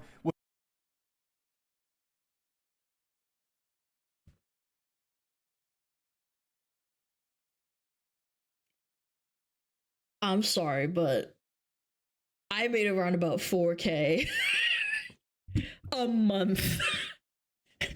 I'm sorry. I made 4K a month at my full-time job years ago. After taxes. That's insane. A day? My brain actually had to think about it. I'm like, oh, 4 to 6K a month isn't actually that much, right? Like, it's just like average money. It's like average, like, you know, middle class, but this is fucking a day. What? With the occasional peak going up to like 8 or 9, and then that being the biggest at over 11. Sure. But right now, my viewership combined on YouTube and Twitch is higher than it ever was on just Twitch. On YouTube, I average between 10 to 12K a stream, and on Twitch, it's between like 5 and 6K. It really just kind of depends on what I'm doing at the time. But on Twitch, you'll make more money while live and make nothing once the stream ends. On YouTube, you'll make less money while live and then could make 5 times as much from just the VOD. On Twitch, when the stream... I'm surprised he's really not talking about the fact that YouTube's copyright system is absolute dog shit. Kirsche got copyright struck and it ruined her, like, algorithm and her channel because of someone copyright claiming her over a fucking 3-second video. And they were trying to dispute it too, and it's like, bro, like, it's all on the whim of the asshole that, like, copyrights shit, basically. I totally understand if you want to talk it out and be like, hey, this is copyrighted content, like, people fail to understand that a copyright claim ruins your algorithm, and not only that, it puts such a risk on your entire revenue. It's so bad. Makes me wonder if he doesn't live stream on YouTube for that stuff. And again, he only plays games. If you do any other content, you're kind of fucked. Yeah, they want to damage your channel with copyright strikes, and it can be malicious. I'm not saying every single person that copyright strikes you or copyright claims you is a malicious person. But a lot of the times they are, and they want to either squeeze money out of you over 3 seconds of fucking video footage in an 8-hour VOD. She's talked about this, by the way. I was flabbergasted. Thankfully, it's never happened to me because I don't stream on YouTube. But I've seen it happen on my YouTube shorts where it was 3 seconds worth of fucking music. And it gets the entire thing flagged, and they want to copyright claim the channel. And I'm like... And 3 strikes and you're out of a channel. That's horrible. Your entire fucking existence goes poof. And that's it. It's basically forgotten. That's lost media at that point because no one's fucking watching Twitch VODs, it seems. Yeah. On YouTube, when the stream ends, well, now the journey's just begun. Like, now, there's no telling what that can generate. Like, take this for example. This was a very normal, pretty low-key stream. I was just replaying Gears of War, one of the most important games in my life. This wasn't a brand new, hot release that would be, like, algorithmically successful. Like, it's not like something the algorithm would be salivating over, pushing out a Gears of War live stream. You also have to take into consideration that Charlie has been on YouTube for like 10 plus years. He has an insanely established audience. Like, people will click on his shit no matter what. Even if he's like doing nothing. The War is older than the hair on your grandma's titty nipple. Like, this is one of those streams where I do just because I really wanted to replay this game. And you can see my average viewers were 10,000, which is normal. That's a pretty normal stream for me on YouTube. But the VOD now has 1.6 million views and has made over $20,000. And of course I was multi-streaming, so I can pull the Twitch data as well here. This exact same stream made $1.4 thousand on Twitch. The difference is substantial. Now you can see again here in the data, the live revenue, insane, 802 while live here, plus again, memberships and supers aren't really indicative to what was live because some of those could have been from people watching the VOD, and it calculates here post-VOD. But regardless, you can see that the live revenue was less on YouTube than it was Twitch, but the overall revenue is substantially higher on YouTube because of the VOD. But even multi-streaming still, with his, like, even if they took away ads, I mean, again, I shouldn't say this because he owns a company, he has to take care of employees, he has an esports org. But if you take all of that away, if he only, quote-unquote, made $1,900 a month combined from multi-streaming, that's still nothing to laugh at. The only reason this seems like, oh, you know, it's like $23,000. He has his own company, he runs a thing, he runs, like, merch and stuff. I get it. I'm not saying Charlie's, like, a greedy motherfucker or anything. The guy, like, actually puts in work and has a company that he has to work for. Or, like, give money to. Which is something Twitch just doesn't really have, which is why I think you should just do both. Your potential to earn while live is much higher on Twitch, but your potential to earn through VODs is astronomically higher on YouTube, so you're really doing yourself a disservice if you don't just do both. And again, it is a positive for viewers too, because they'll be able to choose the platform they want to watch on, as opposed to having to roll their eyes and be like, oh, my favorite streamers on YouTube. I hate the fucking chat there, but whatever. I guess I'll watch, or maybe I won't. I really hate YouTube streams. That is true. I will give him that too, because there's a lot of people that turn up their nose at Twitch. It sucks. It does. But at the same time, certain content is not allowed on YouTube. Another thing, by the way, fun fact, you can get limited on your VODs if you cuss too much. I remember there was a react I did on, I think it was Starfield. Yes, it was on Starfield. And I said fuck way too much in a span of 45 minutes because I said fuck this game, fuck this shit, fuck. That gets flagged for 18 plus fucking content and it instantly nukes that fucking video into the ground and you make no money off of it. So, like, you really have to censor yourself, too, which is kind of cringe. Especially if you do 8-hour-long VODs, for example. Like, if you swear a lot and you say shit, bitch, cunt, fuck, or anything, like, in between, which is, like, fine normally, but, like, if you swear too much, they can flag it. Which really is really stupid. I don't appreciate that. Again, there's, like, it's good for specific types of content creators. I'm not saying Charlie doesn't swear. I'm just saying he's probably more aware of the fact that his stuff probably gets flagged if he cusses too much. And the other thing that YouTube loves to do, and I don't think he addresses it, is that if you talk about certain types of topics, that VOD will also get limited. That's why also other people don't stream on YouTube, even if it makes a shit ton of money. Yeah. Well, Kirshi doesn't censor herself at all. It still works. Gotta be some way to do stuff, I guess. I don't know. That's incorrect. Absolutely untrue. If I talk about people offing themselves on Twitch, the VOD doesn't get flagged. It's my right as a content creator on Twitch to say and talk about things that don't harm other people, like people being, you know, suicidal, which is fine. Like, we can talk about those topics. If you get flagged on YouTube, you instantly get demonetized or limited ads, which really, really hurts your fucking income. You have to censor yourself. You have to use off your shelf or neck or rope. Like, you have to use words that don't flag the content, which is stupid. I shouldn't have to fucking do that. Yeah, game end, unalive, all that shit. Yeah, and a lot of people come into my show like, oh, well, Kirshi talks about it on YouTube. It's like, I'm sure she suffers a lot from getting censored. She does. She talks about it on Twitter. I notice these things. Or vice versa. Oh man, my favorite streamer's only on Twitch. He went from YouTube to Twitch, and I just don't like Twitch. I'm not a fan of it, and I guess I'm just not going to watch him anymore. I'll just wait for the VODs on YouTube when he posts the clips. Like, now they have the option of just being on what platform they want to watch the stream. And there's a lot of streamers that are making the switch to multi-streaming.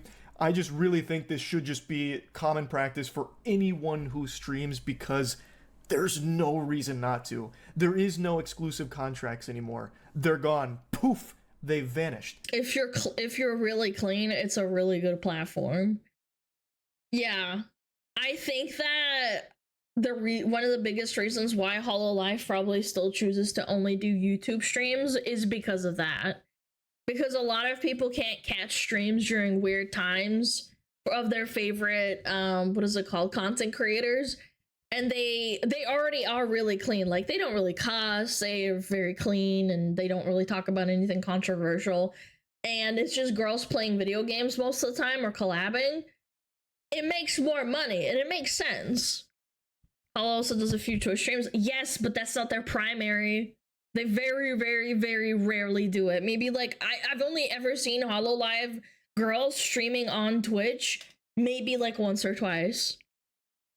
And that's great for streamers and viewers alike, probably, honestly. if I had to guess. I used to think contracts were the future for streams, but that was until I realized just how efficient multi-streaming is from both a streamer and viewer side. There are just endless examples I can give in my time multi-streaming. Like, here's another super normal one with me playing an indie game that I really like called Another Crab's Treasure. Fucking it's a Crab good Souls, game. absolute banger of a game, but it's not like this stream was doing crazy numbers, right? Like, the movement on this stream wasn't anything, you know, unfathomable. Average 13k viewers, but the VOD now has over 2 million views, and it's made over $30,000. And to show this same stream what it did on Twitch, the numbers that it put up over there, it did 1.3k during the live stream, and nothing from the VOD. I can go on and on with the crazy numbers that YouTube stream VODs are capable of putting up. Like, here's Oh me my just God. playing Liza P, fucking Pinocchio Souls, 16,000 average viewers, and the VOD has made over $51,000. That's disgusting. I just don't think. And these are just from hours of like fucking just 3 to 4 hour long VODs. They're not like 10-minute videos or 20 minutes. Sleeping viewers are goldmine. Do you want to know a fun fact?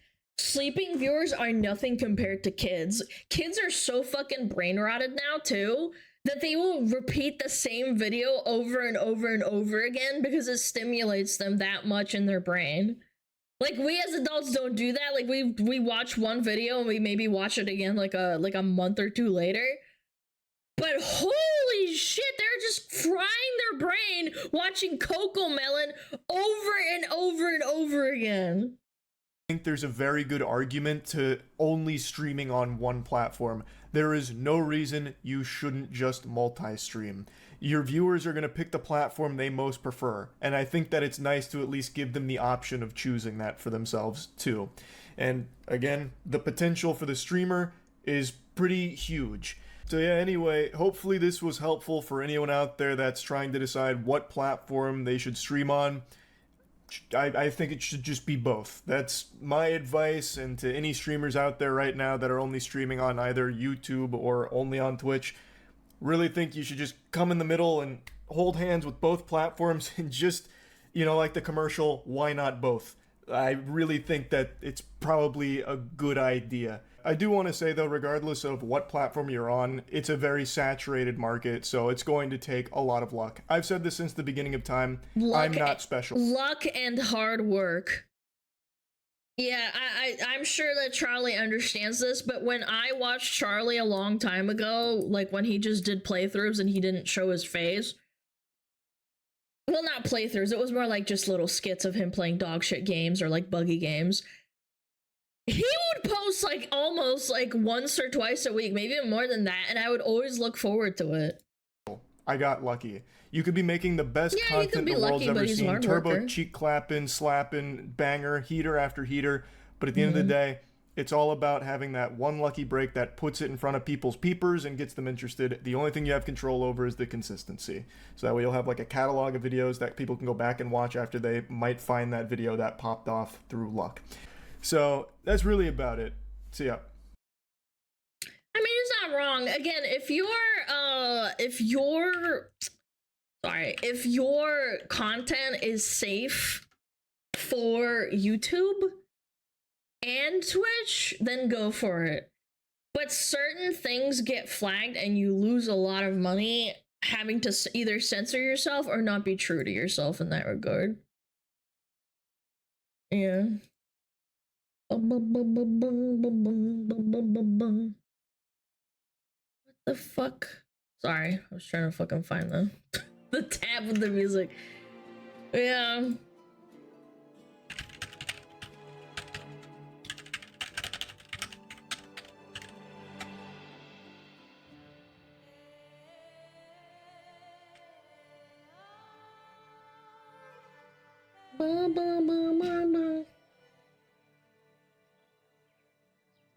Alana got to 1600 consistently because she's hardworking and talented. I don't know about fucking talented. I'm just a yapper. But anyway, what was I saying? Sorry, I was just fucking replying to an email. If 9 out of 10 videos are demonetized, it's still 10% making you more money. It's literally no downside to multi-streaming. Again, I can't stress this enough. If you get limited ads on something, it ruins your algorithm. If you get flagged on being naughty, it ruins your algorithm. You are fighting against the algorithm constantly with YouTube. You can't reach a wider audience. If you get copyright claimed and you make a mistake 3 times and you're out. You can't do that. What I would have to do, essentially, is either only have YouTube VODs for gaming, only gaming, which is fine, or I stream for the most part, and I have to consciously make an effort to never open up, like, Twitter, or use, like, music ever, that would cross over to YouTube and get me flagged potentially. Bum, bum, bum, bum.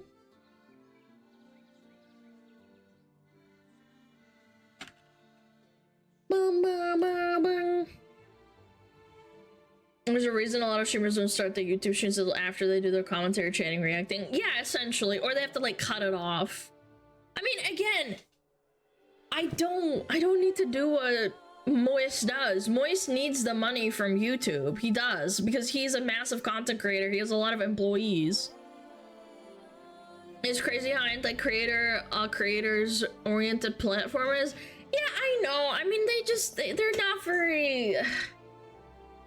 It's very annoying having to deal with YouTube because they are a massive company and they don't really care for you unless you have like a massive platform where you can make a big deal and a big fuss over it. Like, for God's sake, Pippa got fucking banned, well, not banned, but suspended off of live streaming on YouTube over an honest mistake. And that probably really pissed off her management because they're losing money and they need to make money. I'm sure that was very stressful for her. All because she made an honest mistake and they don't give a fuck that she made an honest mistake. I think she like fucking showed boobs or something on accident. And Twitch does that too, to be fair. They do that. I got a warning for bullying EDP apparently. I know, it's just like anything can get you flagged.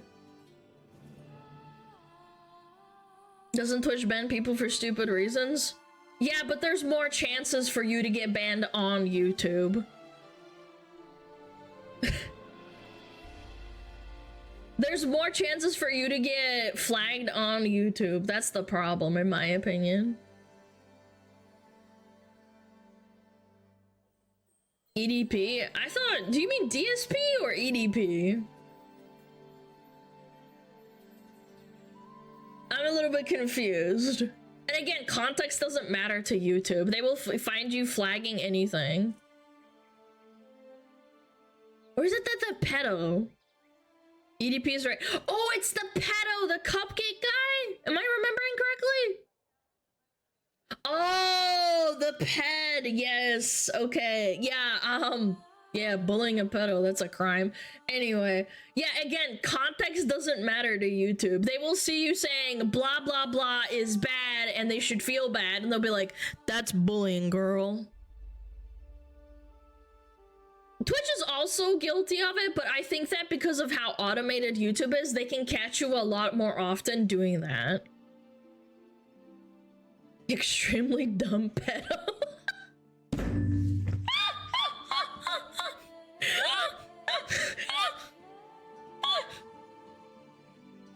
Oh my fucking god. Oh my god. Dude. Jesus, dude. Very dumb pedo. Very, very dumb. And another thing, by the way, that can happen with YouTube is that people can view bot your YouTube videos. I've heard of this happening, where they can view bot and comment bot your YouTube videos just to get you flagged. Whereas on Twitch, if you get view botted, and obviously it's not in your control, they can't prove that it was you view botting, but wait, hold on, what the frick?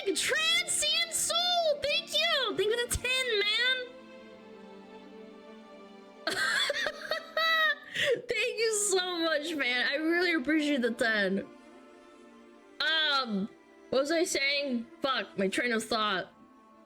Oh, if you get botted on YouTube, I've read that if you get botted for comments or views on a video and you have no control over it, obviously, because they can't prove that you didn't do it, but they also can't say that you did it, so you don't get banned. What they do is they take away your revenue.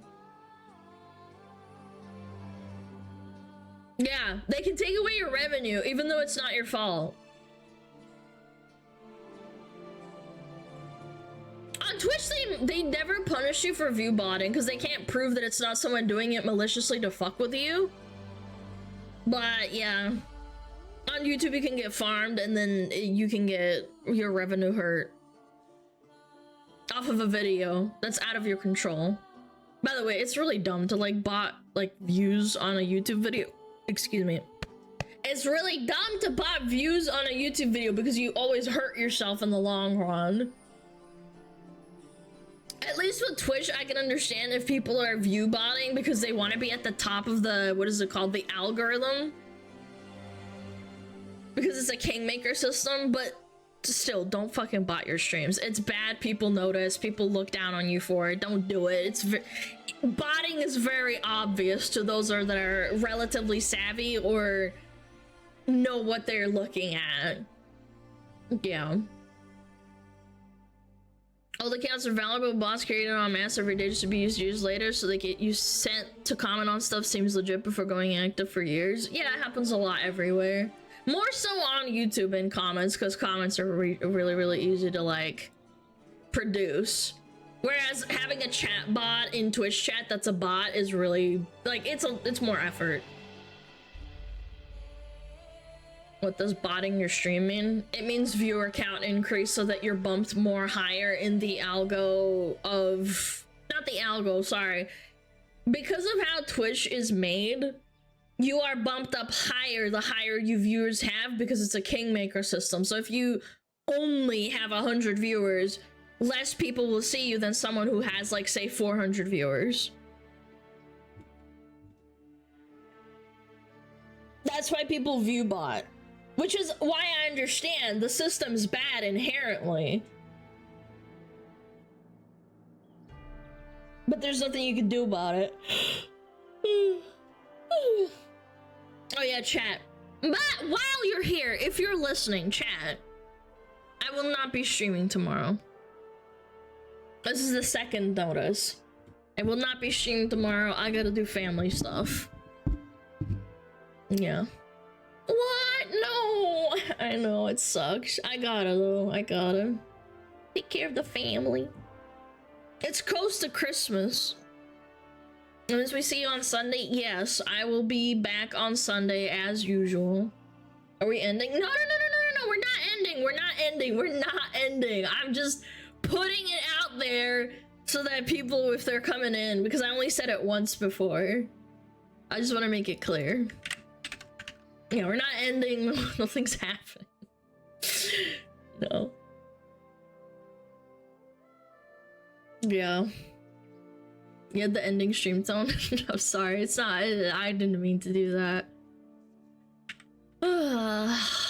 Okay. But yeah. Anyway, view botting. I understand why people view bot on Twitch, but it doesn't make it okay. Extra Life view botting was actually so insane and sad. And it wasn't even view botting, it was like embed botting.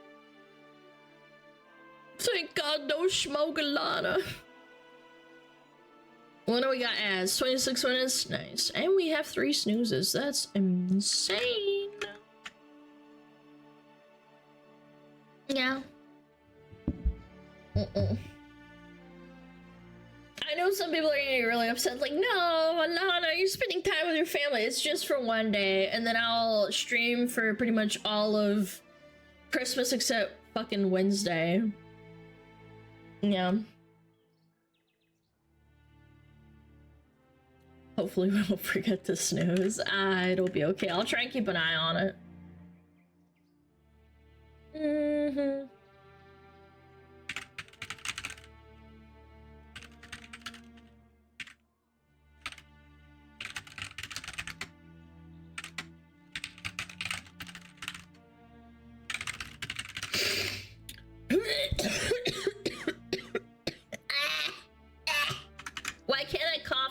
silly. Tell the IRL Fox Dan we said hi and happy holidays and happy new year. I will not be doing that. I'm sorry, my parents don't know I stream and neither does my brother. Sorry. I'll say it in my head, sure. Yeah. I will not be telling them. Suck it up. Alright. Based mangaka destroyed the modern audience. Oh boy. 3, 2, 1. Over on the channel here, we've talked about this new manga, Drama Queen, a few times. And how the modern audience types The racism against aliens. A fantasy plot. are extremely offended by this manga, having mental breakdowns over it all over social media. Well, the latest chapter, that being chapter 3, released a few days ago, and things are not getting better for them. As a matter of fact, they're even more upset now. On top of their terminally online tears, we've also now got some of these localizer types getting involved, attempting to change some of the subject material. So Localizers can go suck a fat wiener. I mean that in the nicest way possible. Please stop doing this. I would rather not understand a small tidbit of culture that comes from Japan than you literally twisting the meaning to accommodate Western standards. No, please stop. Please, you need to stop. I would rather learn about Japanese culture than you trying to accommodate to me. I don't want to deal with it. I actually find it more immersive when I have to learn about the culture of the anime that it is set in. really quick explanation of Chapter 2 and Chapter 3 for the context here. Chapter 2 begins with Kitami having a flashback of how his family was eliminated by aliens in a hit-and-run accident. And you just know some person out there on Twitter is gonna take this and be like, so alien means immigrant, and people hate immigrants, and that makes this guy a giga racist. They're gonna like extrapolate or like exaggerate this into like, this guy's a racist. The one that was mentioned in Chapter 1, and showing how the aliens didn't care at all, and no one did anything about it. Returning to present time, Kitami and Namamoto continue planning how to eliminate more aliens. Then going out together and looking for their next group of aliens to dispose of. To which Kitami finds a group of them and like one-shots the entire group, bringing the bodies to Namamoto, who of course does her thing. These things are crazy good raw. Some people have speculated that she might not be entirely human herself, given her like insane appetite for these disgusting aliens and how much of them she can eat, plus her sharp teeth and stuff like that. And yeah, that might be the case. We need to see how that all plays out. Anyways, Chapter 2 ends with this seemingly detective sort, this like cop dude, already catching on to Kitami and Namamoto. This caused the modern audience to get a lot of hope. A lot of hope that, indeed, the mangaka is going to paint Namamoto and Kitami out as these terrible villains that are going to get caught by this good cop. And those are the same people that say fuck all cops at the same time in the real world. Yeah. Basically, they were saying all sort of stuff like that, which ended up being cope. Because in Chapter 3, we find out that that alleged detective cop guy isn't actually a detective cop guy. He is in fact running an organization, or at least a part of one. I need to go back and reread that, but he's a part of an organization that assassinates aliens. So now they're extremely upset that the manga's like doubling down on like killing aliens and all that. Because once again, they're viewing these aliens as apparently supposed to be like, no, I can't own the chuds. No, like literal depictions of real life immigrants. So when they see like, you know, lines on paper, to them it's like the same thing as real life. These people can't, they literally can't depict fiction from reality. Now, of course, you might think, and you're welcome to your opinion, that this manga is anti-immigration. And, you know, people in Japan are allowed to have their opinions. As I said before, Japanese... And then again, it's these Western freaks on terminally online freaks that don't even engage in, like, society that try to make this out to be something that it's not. You posted this 3 days ago on YouTube. My brother, it's not. Stop posting that fucking No, this is a different video. This wasn't even out 3 days ago! God damn it! These people criticizing what immigration may do to their country doesn't make You them a didn't even bigot, watch it! despite what some of these terminally online people want to say. Especially with all this stuff that's been going on with nuisance tourism and these Johnny Somali types that have been causing a lot of ruckus in the country. But I digress. The point is, whatever way someone views the manga, whether that's anti-immigration, anti-colonialism, etc., various arguments have been made for this stuff. It is still ultimately a— And again, Japan is so much more xenophobic than America. America's a melting pot. Japan is what, like 99, maybe like 97% Japanese? Like, they don't really get immigrants. People who are half black, half Japanese get so much shit in their society. And they're the integrated ones, even if they're born there. manga, it is still ultimately not real. So it's hilarious to me how these terminally online people are trying to say that anyone who's enjoying this manga is like literally Hitler, that they're just Literally like extremely racist and blah blah blah blah blah. And that's all especially hilarious to me because I don't care about any deeper meaning or whatever that this manga may or may not have. There's simply 3 main reasons why I'm enjoying this manga. 1, because it's simply entertaining. 2, because Namamoto herself is also— I like the way they're drawn, and she's like a tomboy. I like that. She's a tough, rough and tough tomboy. entertaining, and her character design is awesome. Her hairstyle kind of reminds me of like Venti's. But that aside, I like the whole character design. She looks very cool. And 3, the icing on the cake, or the icing on the alien, you could say, how it's offending the modern audience types. That's always a wonderful bonus. Anyways, so in chapter 3, Namamoto runs into her alien neighbors, and she's of course fantasizing what she wants to do to them. Of course, I was a good boy today. Where's my sugar, honeybee?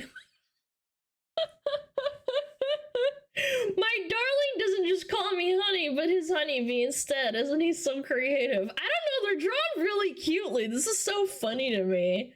And then she eats them. Wow, totally, what a delicious sounding nickname. And then she's like salivating. What the hell? that being to devour them, you know how she is. And Her that's where aliens that are so not a detective cute. guy says, "You're coming with me," and puts a collar on her, then Oh. drags her over to Kitami and is like, "You'll also be coming This is someone's fetish. Gross. with me," and they go and have some food together. Not alien though, they're just like having normal food. And dude explains that he's a part of an alien assassinating organization, that there are actually some other humans who have the same viewpoints that Namamoto and Kitami have regarding these aliens. And he's super impressed that they've been able to dispose of these aliens without like any evidence being left behind, because they haven't really found a good way to do that. They've tried like turning them into cement, turning them into concrete. What? I'll tell you how we do it. Put the bodies into the crusher, mix it with concrete, then pour that into the ground. But even then, we can't seem to fully be rid of the stench. No matter how deep we bury them, the smell of death and decay makes its way to the surface.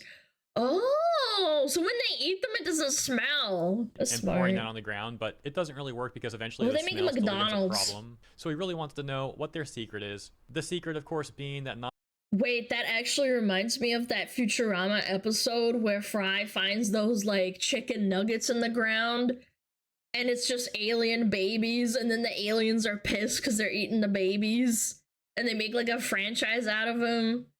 Yeah, the poplars. Yeah, they're tasty. Namamoto is eating the alien Yeah, bodies. make a little But fucking- Kitami makes sure that Namamoto and himself don't tell this person that they keep it a secret for now, you know, having some leverage in these negotiations. Anyways, Okay. long story short, they have a lot of discussions about this stuff, but we're skipping to the end now. Namamoto and Kitami agree to help this guy and his organization out, and they get their first target becoming official alien assassination hitmen people. Their target is like some rich alien at a super nice hotel. And so we will see how this first official mission goes for them next chapter, it seems. Okay, now with all the context there, let's get to the modern audience's reaction to here the we latest go. chapter. Over on the subreddit manga and their post for chapter 3 of Drama Queen, where you can see top comments such as, "So we're going from casual xenophobia to professional xenophobia." A response reading, "Yep, I think I've..." Bro, these are the same people that say orcs are black people in like fucking Warhammer or World of Warcraft, man. And they want them to like change how orcs behave in World of Warcraft because it's like you're just like making stereotypes of black people. It's like, what are you talking about? Are you playing all black people are savages or something? Or war-hungry fucking aliens? It's so fucking retarded. Why is that even a thing? Given this manga enough of a chance. Ah well, at least there's one less manga to catch up to on Sundays. Another one saying, I'm really disappointed the manga went this route. Like what the heck, how convenient. They can keep being racist. Reddit is such a horrible place if you want to have discussions, man.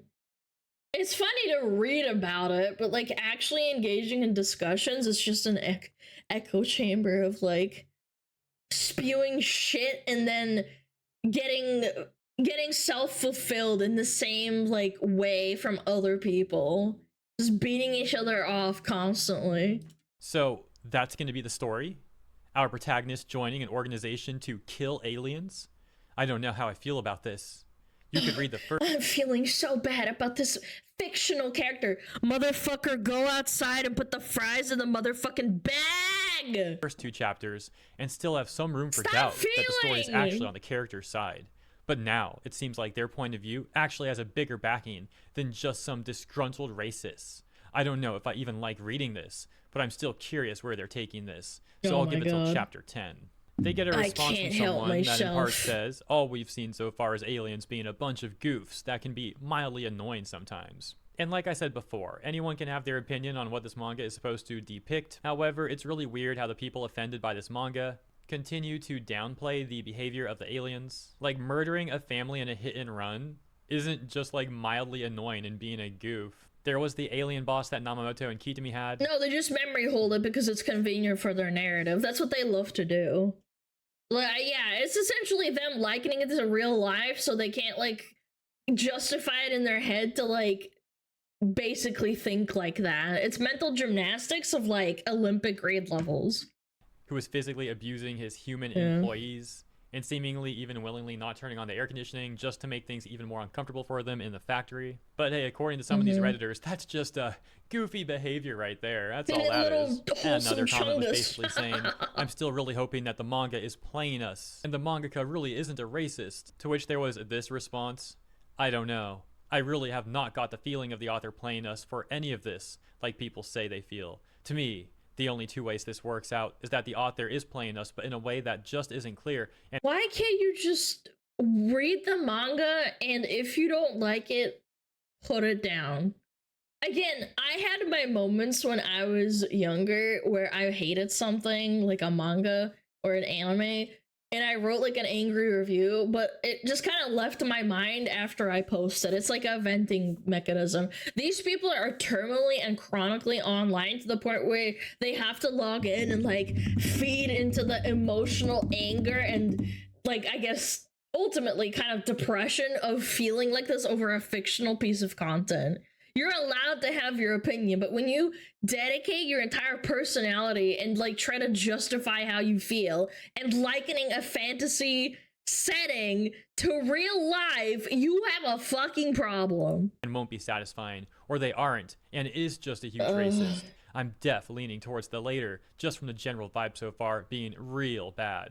And they would get a response that says, yeah, the vibes I'm getting from this is that we're supposed to cheer for them killing the aliens. And another one of the most terminally online takes is coming right up after this one that reads, and that's such cold because like I feel bad for the aliens that are cute and get slaughtered. Like, look, where they do the honey shot, it's like, oh honey, you look delicious, and oh, these cute little names.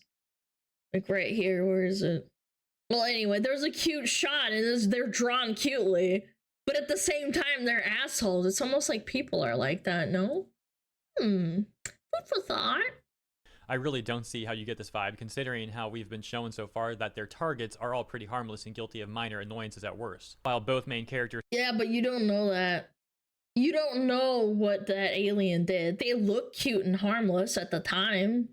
Constantly make up reasons for hating them. Yeah, because, you know, having your family murdered and being abused by the aliens, that's just making a reason up. Now, if they were to phrase that like, maybe the MCs are crazy and they imagine that stuff happening, their point would have more validity to it, in my opinion. But like, they're not phrasing it like that at all. They're phrasing it as if it's a fact that they're only making things up, when so far they've had actual reasons for hating the aliens, not just stuff that they're making up as this person says. But here's where it gets even crazier. This response, with more upvotes than the other comments got, says, "You and the people who are not racist and insane see their reasons for killing the aliens to be petty and pointless. You are objective correct. However, there are people who do legitimately hate immigrants for the reasons the protagonists give."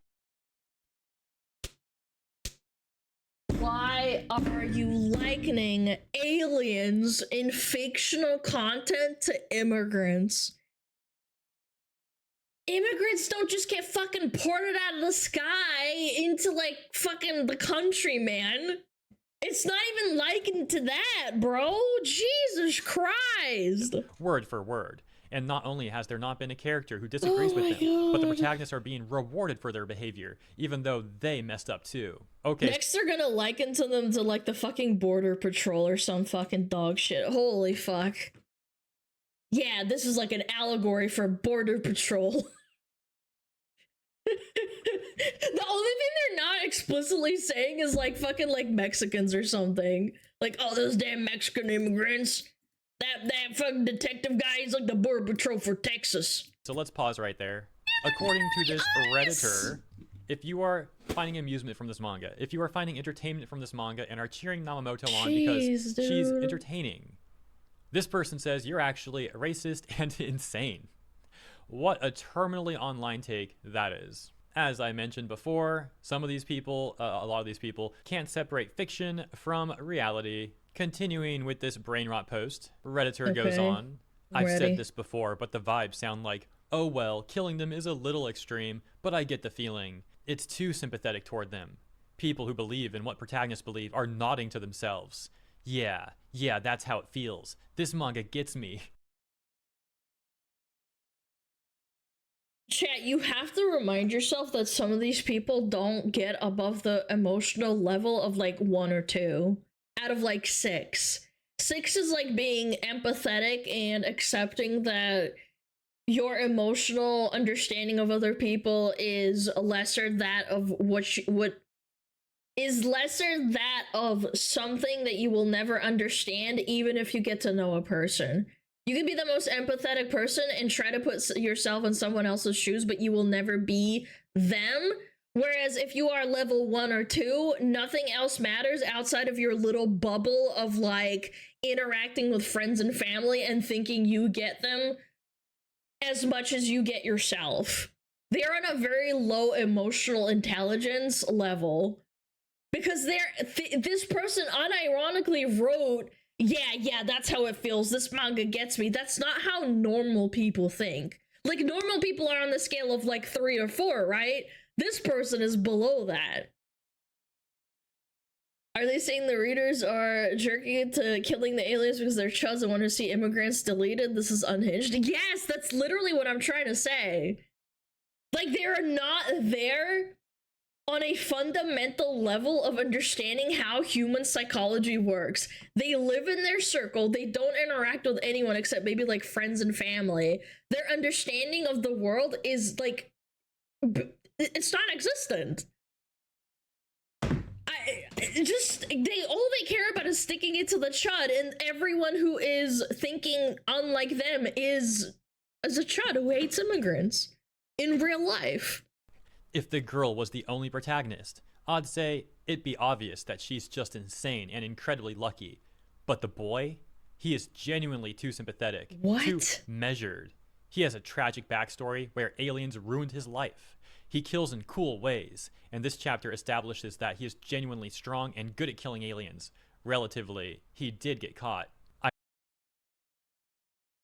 What about like mangas where people kill each other because of like backstory and they're actual people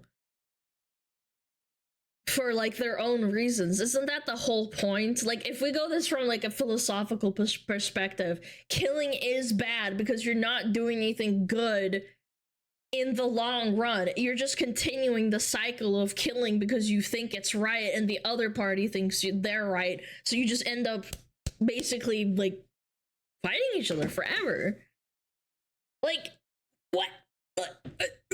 My brain. Ironically, him having any guilt and doubt for his actions paint him as too reasonable for what he's doing, especially when he is again not only not challenged but encouraged to think the way he does. The only consequences he faces so far is that if he does not help the organization that professionally murders people for no reason, he'll die, which isn't a consequence because he wants to kill people for no reason. If he turns against the organization, it's not because he realized that killing people is wrong, it's because his life is at risk. Imagine in Death Note that L is completely 100% in support of Kira, immediately knows Light is Kira, and gives him a database of all the names he could possibly need. That's this story so far. Okay. Oh my god, they completely lost the plot. They completely actually fucking, like, lost the plot. Comparing Death Note to this, while comparing aliens to IRL immigrants. That's crazy work, man. Okay, so dude actually gave a hilarious fanfiction idea right there. I wouldn't be surprised if someone actually wrote that. That seems like I'm it sure could be they a fun one did. to read. Freaking L finds Kira. He's like, yeah, actually, I agree with you. I'm gonna help you like any way I can. Hey, Watari, get the names from the database. Like, just give them all to Kira. Someone. You'd literally be skipping the entire. You'd be skipping the entire plot, but whatever. Like, I get it. Haha, very funny. Then responded to that person with a very So lengthy response dumb. that then devolved into a number of lengthy comments. Way too much stuff for me to cover here. Like, just reading all that alone would probably double the length of this video. However, there is this little gem of a response from the upset person right here, where the Redditor disagreeing with them had said, bro trying so hard to label someone as racist just to try to win an internet argument, which the Yes, angry person from the same. comment that we just read a moment ago Oh my god. Essaying. says to that person, imagine caring more about if something is called racist than racism. If the worst thing that happens to you is being called a Nazi, you're probably completely okay with actual Nazis.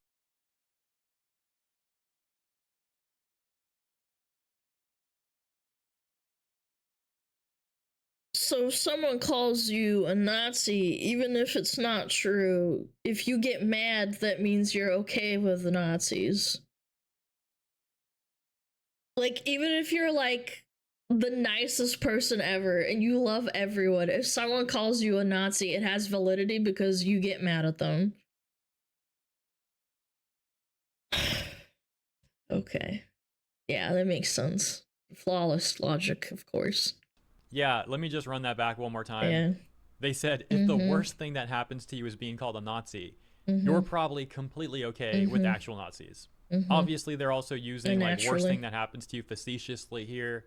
At least in my opinion, what they really mean is like, if someone calls you a Nazi and you don't like that, then you're probably okay with actual Nazis. Bro seriously needs to get off Reddit. Seriously needs to go outside. I know that whole touch grass thing was like left behind in 2022.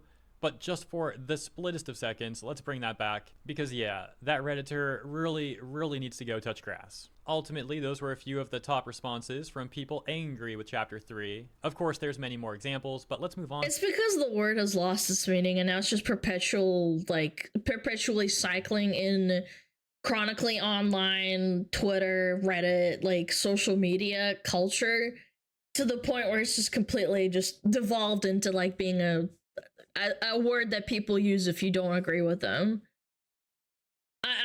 Yeah, like my grandparents, my grandpa fought Nazis in Germany, but I am a Nazi according to a lot of people on, you know, social media somehow. Yeah, it's just some word that people use to disagree with you. Or like bigot. Bigot's another really big one. To the localizer situation, as I generously received this tag from Hiding Laser, who says, Drama Queen, what happened? New issue of Drama Queen just dropped and I decided to read the whole thing from the start, and they changed this panel on Manga Plus. The original panel I found was on Manga Pill, which was from Manga Plus, giving me a tag right there and including 2 screenshots from Drama Queen Chapter 1, in which we can see originally Namamoto had this line saying, I hate him, just like I hate women who call their boyfriends their partner, which was then changed to say, I hate him, just like I hate women who use pet names for their boyfriend. What? I hate women who call their boyfriends their partner. And changed to say, I hate him, just like I hate women who use pet names for their boyfriends, removing But that changes the meaning of the sentence. That literally is a mistranslation. Like, as someone who got into, like, linguistics at an early age out of curiosity, this literally changes the meaning, bro. Like, what's even the point? I don't know. I think it's because, like, the word partner is overused in the West, and they don't like the negative connotation with saying that they don't like to use the word partner for boyfriend. So they changed it just to spite them for their own personal agenda. The partner line, Any making a tweet about that situation saying just check the official translation, they went back and localized this line. A response saying the Japanese is unchanged at least, the old translation was one-to-one accurate.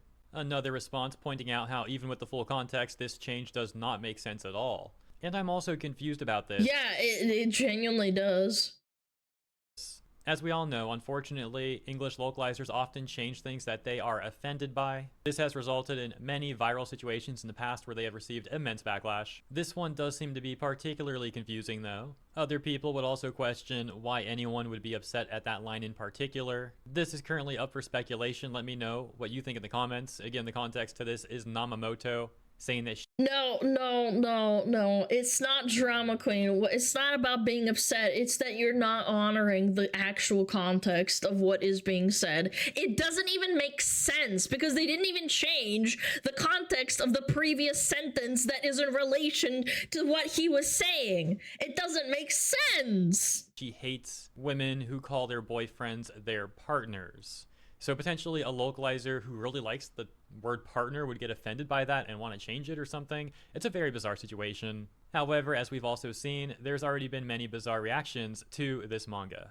And that's where I'll leave it for today. Let me know what— I get if it's gender neutral. Like, I'm fine with people saying, oh, that's my partner over there, okay? Like, if you are LGBT and you want to use that term, but like, I don't find it interesting. I don't find it like cute or interesting when like a girl and a boy who are straight and they call each other partner. I always thought that was really, really weird.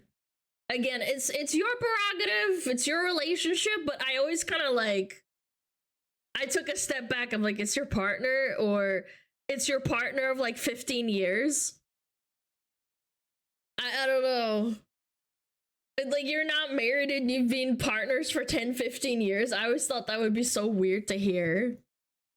I had a teacher that would say that kind of thing, and I would just be like, isn't that your husband or your wife or whatever? It's like, partner.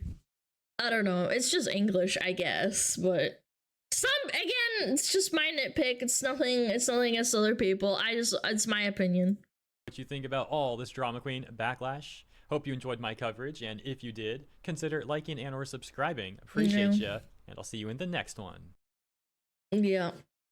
Yep. Well, that was a good yapping it up. That was a good I got yap. bribed to make this video twice. Jesus! Over on the channel here, You scared the fuck out of me. Holy shit, Coffeezilla jump scare. Oh my god. Holy smokes. What was that? Oh, anyway, go check them out. Hero Hey, very nice, very cool. Like that. I like this manga. I should read it for myself when it comes out. I know it comes out, what, on Mondays, I think? But yeah, that was good. I enjoyed that. Yo, what are the waiting to? I think it's 21. We got Panel Paulus. Thank you for the song. Soul Reaper Bun. Thank you for the 23 months. Yeet! Bye. Thank you so much. Shadow Knight. Thank you so much for the 11 months. I really appreciate it. Darkblade. Thank you for the 15 months, man. Thank you so much. Yomi Goes. Thank you for the sub. Lowfuls. Thank you for the prime. Kiri. Thank you so much. Kanye Eind. Thank you so much for the sub. Artigas, thank you for the 4 months. Forge Work, thank you for the 2 months. And Mystic, thank you for the sub. Penny Pusher, thank you so much for the sub. Thank you, Unlucky Photographer, for the prime. And Toaster Cheese as well. And Dark Wander, thank you. You guys are so kind. Oh, I missed even more. Animaniac, thank you for the sub. Thank you. What the hell? Sagging terror. That's what I call your mom's boobies. Sagging terror. Thank you for the 8 months.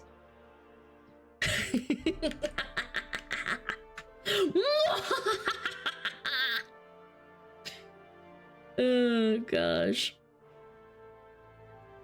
I need to pee.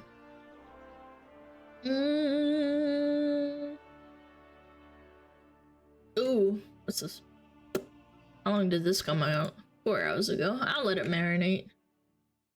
I don't like insta reacting unless it's time sensitive.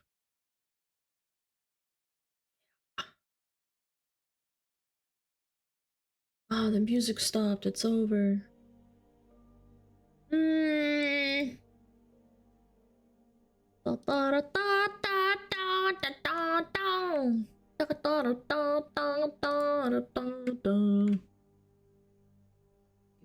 Confidently incorrect. Never trust a narcissist.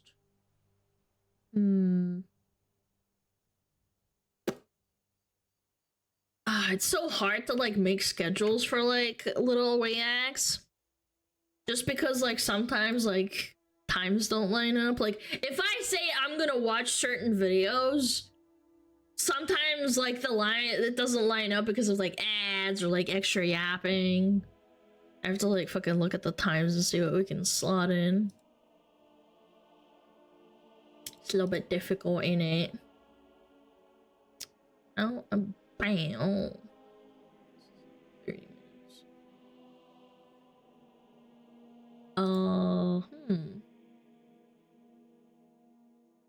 Chat, entertain yourself. They're coming? What? What's coming? You?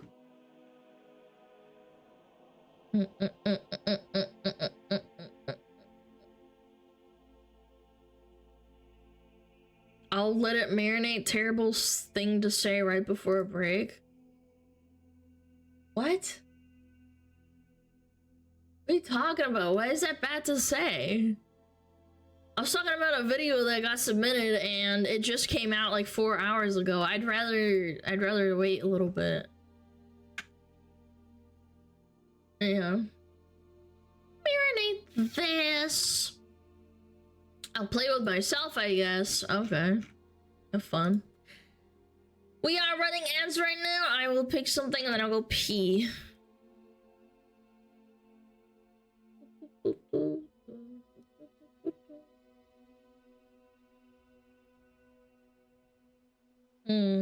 Confidently incorrect or the problem with Gen Z? Sure, why not? This guy's nice. Oh, wow. Girl, go piss. Like, I'll react to stuff that's like hot off the press, like news stuff, but like, I don't know. It's not urgent. Why do I always join you when you need to go to the bathroom? Because I pee a lot. Gen Z don't exist. That's right, boomer.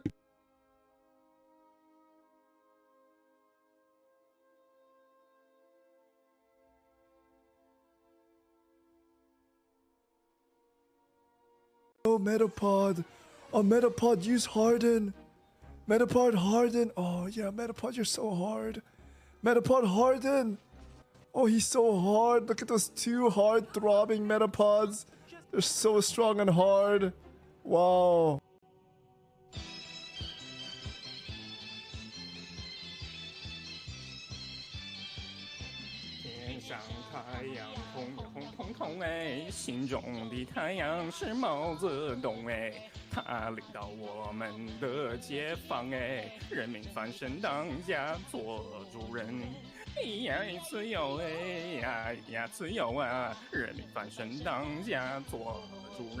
Why are you so good at this? My language, man. What's up with me?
cat run! My cat's chasing me. He wants food. My cat is chasing me, man. Went to the bathroom. He wouldn't leave me alone. He's like, I want food. I want food. He's just like spamming, like screaming at me. And I'm like, buddy, you got a little bit of an hour. You have under an hour. Yeah, Kitty wants some munchies. No, my cat's a good boy. He gets fed twice a day and he gets wet food. Feed me! Feed me! Feed me right now! My cat opens the door. My cat knows how to open the door too, because this damn apartment fucking doesn't have, what is it called? Like the doors don't shut properly. Like if you fucking budge them, they like, you can open it, and my dog and my cat can fucking slam their, like they can body check it and open the door. Tell your cat to lose some weight. He's a skinny cat. Yeah, I don't know.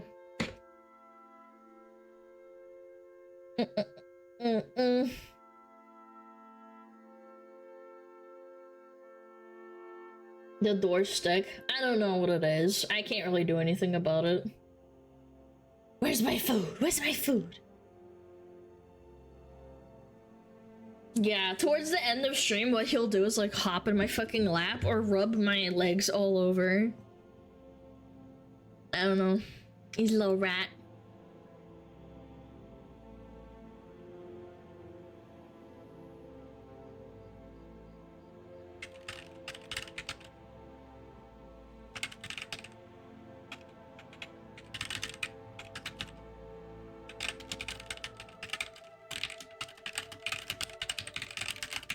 Hold on.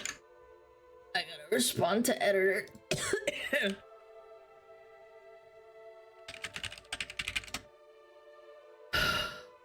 Where is it?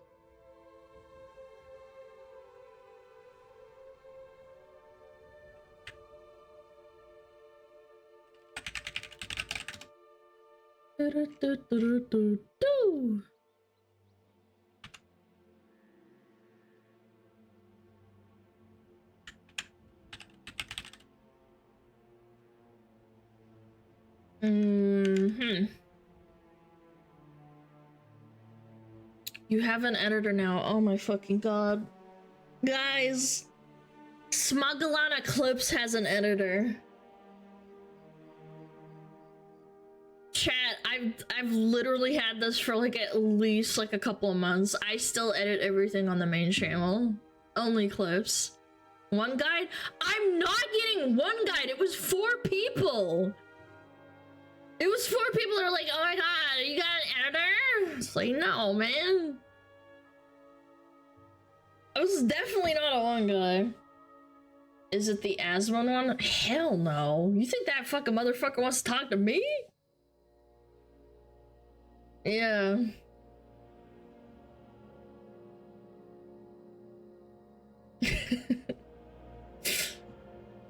No, I wish I could, but I'm pretty sure he's just taken by asthma forever. I wish that, like, we could just get that. What was that banned for? Holy. Wow. Why not? Do you not know how business works or something? Do I have to explain it to you guys?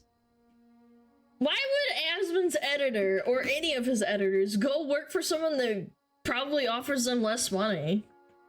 Like, that channel has millions of subscribers. I don't know, for fun? Yeah. Yeah, people work for fun, you're right.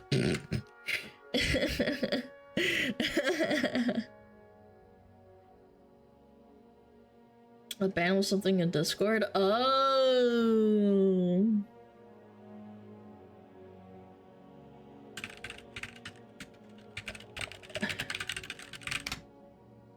Okay, finally.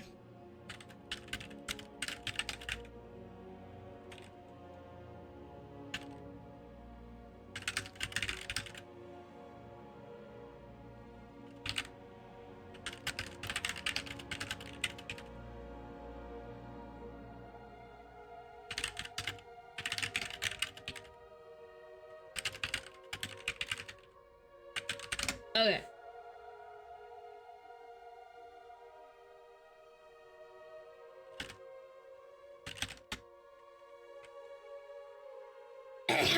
Okay. Editor is Alana simp. Why do people say the dumbest shit?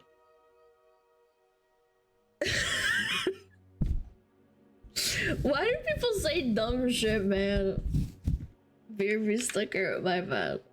My bad, I got it. It's off, it's off. Just because you work for someone doesn't mean you're a simp, man. Chill. No. Cause it's funny. I mean, some people unironically think like that, though. Like, you can't really blame me. Yeah. I would prefer it if someone that works creatively with me isn't a simp, because then they'll go against what my opinion is and we can bounce ideas off of each other, if that makes sense.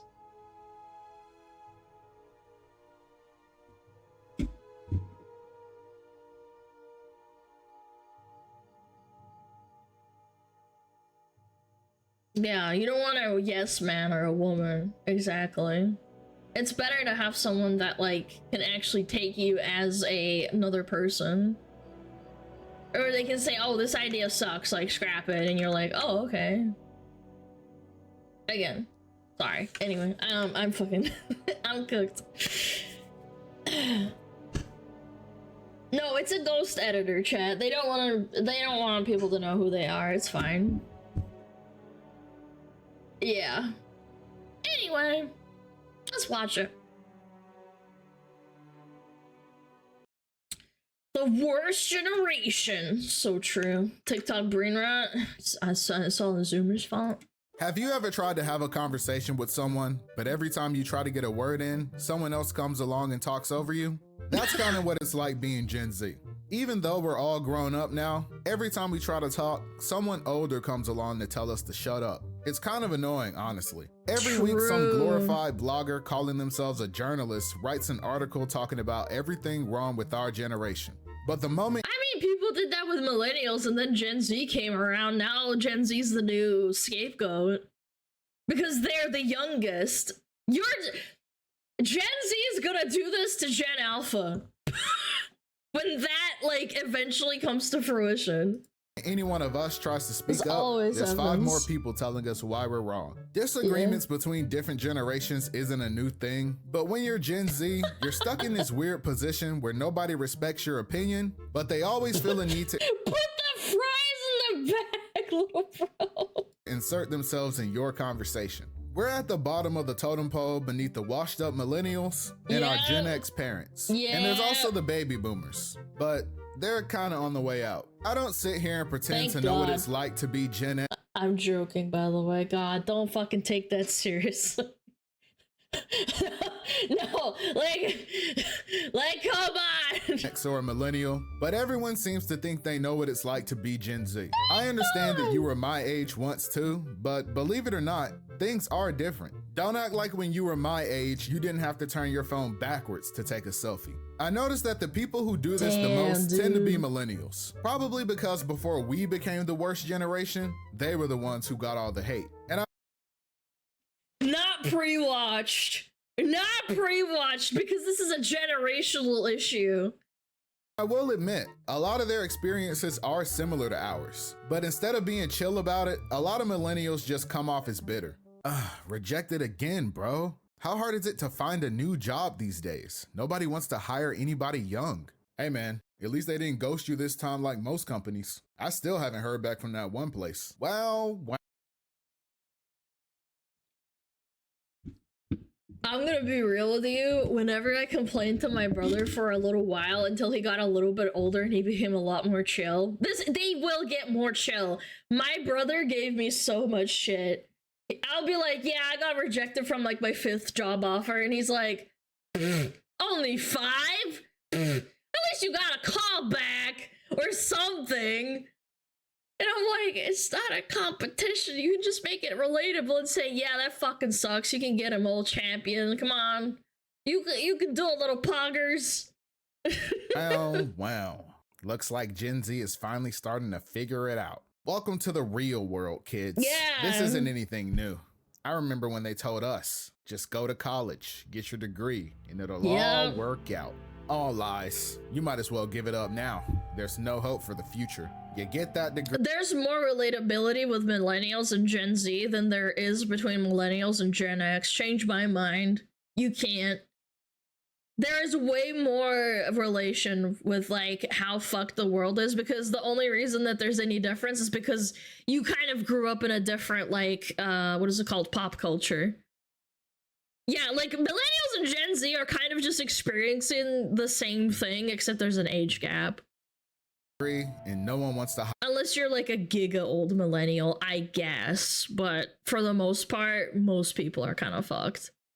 Hire you, so you end up working a soul-sucking customer service job like this for 10 years. Then your girlfriend leaves you because she says the spark is gone, but you're too drained to even care. Now you drown your sorrows with video games and a geek bar every night. But at least they added Goku to Fortnite, so you have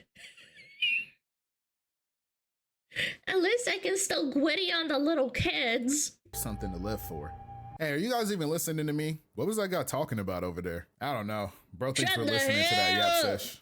Facts, bro. Yo, check out this girl that DM'd me yesterday. Oh, she kind of bad though. I'm saying. I think that the relationship between millennials and Gen Z is interesting because they went through the same things we're going through only a few years before. But our experiences are still drastically different in some areas. Computers and the internet started taking over the world when they were teens and young adults, while we were born into the digital age. Social media changed the way they communicated with. Fun fact, more Gen Z have issues with media internet literacy than millennials that grew up with it basically when they were growing into it. Because they didn't have to learn everything for themselves with like really basic primitive technology compared to what it is now. Yeah, it's an actual fact. It's interesting, but it's true. Each other, and it changed the way we grew up entirely. I've noticed that while the average Gen Z mind is filled with TikTok brain rot and Vine references, millennials as a generation seem to carry a lot of angst. I suppose that being the first generation of the digital era, millennials came into a world that promised them a lot and didn't really deliver on any of it. And there's a lot of nostalgia. That's the other thing. Massive amounts of nostalgia. They watched the rules of the world change, while every generation before them told them it was their fault. They were the young, dumb kids once, and now Gen Z is walking in their footsteps and calling them old. I think that deep down, Gen Z does have a lot of- I'm 32, am I cooked, chat? That reminds me of a Vtuber posting on Twitter the other day. She's like, I turned 30 like last week. Am I cooked, chat? And I'm like, girl, you'll be fine. Don't worry about it. It's just a number. It's what you feel on the inside. It's what you feel on the inside of him. Respect for millennials for being the ones who walk so we could run. Even though they are kind of cringe, they're some of the only people who... I'll tell you what, my brother still sends me like really old fucking memes on Facebook. Like doggy memes, doge memes. Like, it's really sweet, but like it doesn't like make me laugh. Cause it used to be kind of the opposite, where like he'd show me a meme and I'm like, ha ha ha, that's so funny, cause like he's older than me and I was like a little kid. But now he sends me like a Doge meme, or I don't fucking know, like some cringy shit, and I'm like, and then if I try to send him a meme, sometimes he just doesn't get it.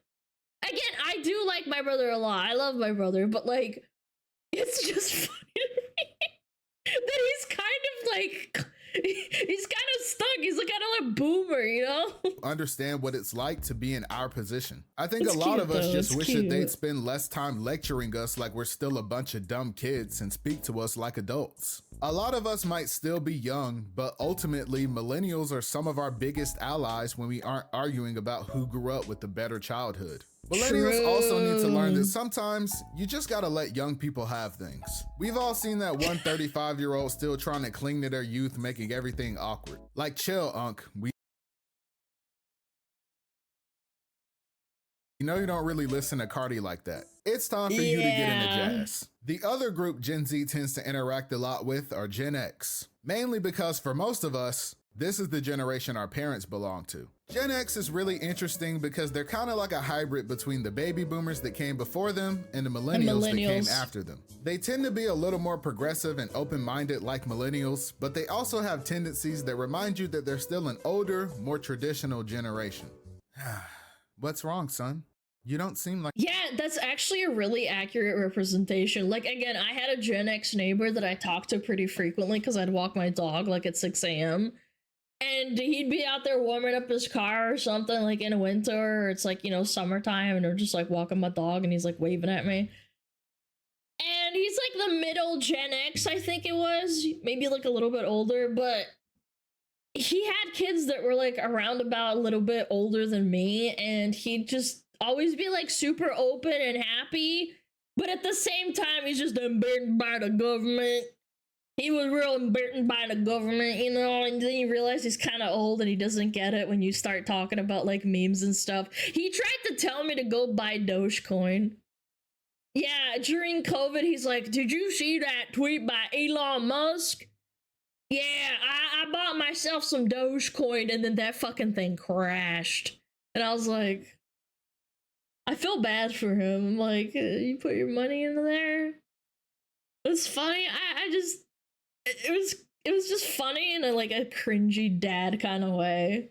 He did strike me as like basically being kind of like my like apartment dad. Like, he was really nice. like yourself. Yeah, it's just things have been kind of hard lately. I wouldn't sound depressed, but I just don't feel okay. Well, son, you can always talk to me about how you feel. Your mental health is just as important as your physical health. Oh, really? Thanks, Mom. Of course. In fact, I think I know what your problem is. You do? Yeah. It's because you're always on that damn phone. This but Eastern European style. Oh, you're getting sick because you didn't wear socks when you were walking around the house. And you're just like, what the fuck, man? Shut the fuck up. Where your generation is just addicted to technology. And that's why you have so many mental health issues. Yes! Boomers do this, but like 100 million times worse, by the way. You think Gen X is bad too? Combine Gen X with like a non-white like combination and you get like the worst of everything. You get the fucking boomerist. That's why you on that damn phone. I found out that I needed to get glasses and my mom blamed it on video games, even though genetically speaking, the probability of me having bad eyesight is extremely high because both my parents wear glasses. But somehow it's the computer's fault, by the way. That shit pissed me off. I remember we went to the eye doctor with both my parents and they were like looking at me like, this is because of that damn computer. And I'm like, so dad is short-sighted, he can't see far away, and my mom is nearsighted, and that's why you think that I don't statistically should have fucking bad eyesight? Like, are you fucking kidding me? God, man, it's so annoying. Now you're strapping the screen to your face. Oh my fucking god. Okay, yeah, that's what happens. Guys, I don't strap a phone to my face. It's a phone on a stand. Where are you going? Sit back down. I'm turning this into a lecture. Gen X is kinda in the position the baby boomers were in when the millennials were our age. A lot of them are the ones interviewing us for jobs, running the businesses we work in, and are now running to represent us in our government. Think about that. Our parents are now the ones running the country. Gen X are the— No, they're not. No, they're not. Unfortunately, if you are a Gen X, they don't run the country yet. All the baby boomers that are in government are not dead yet. I hate to break it to you. All the fucking fossils are gonna be around for another probably like 10 to 15 years before they actually start dying. The last generation who grew up without the internet, so their generation has a very unique perspective. Chat, to put it in perspective, Kamala Harris is a Gen Xer, if I remember correctly. And she's like 60 or almost 60. And she's considered young, by the way. Yeah. She's considered young.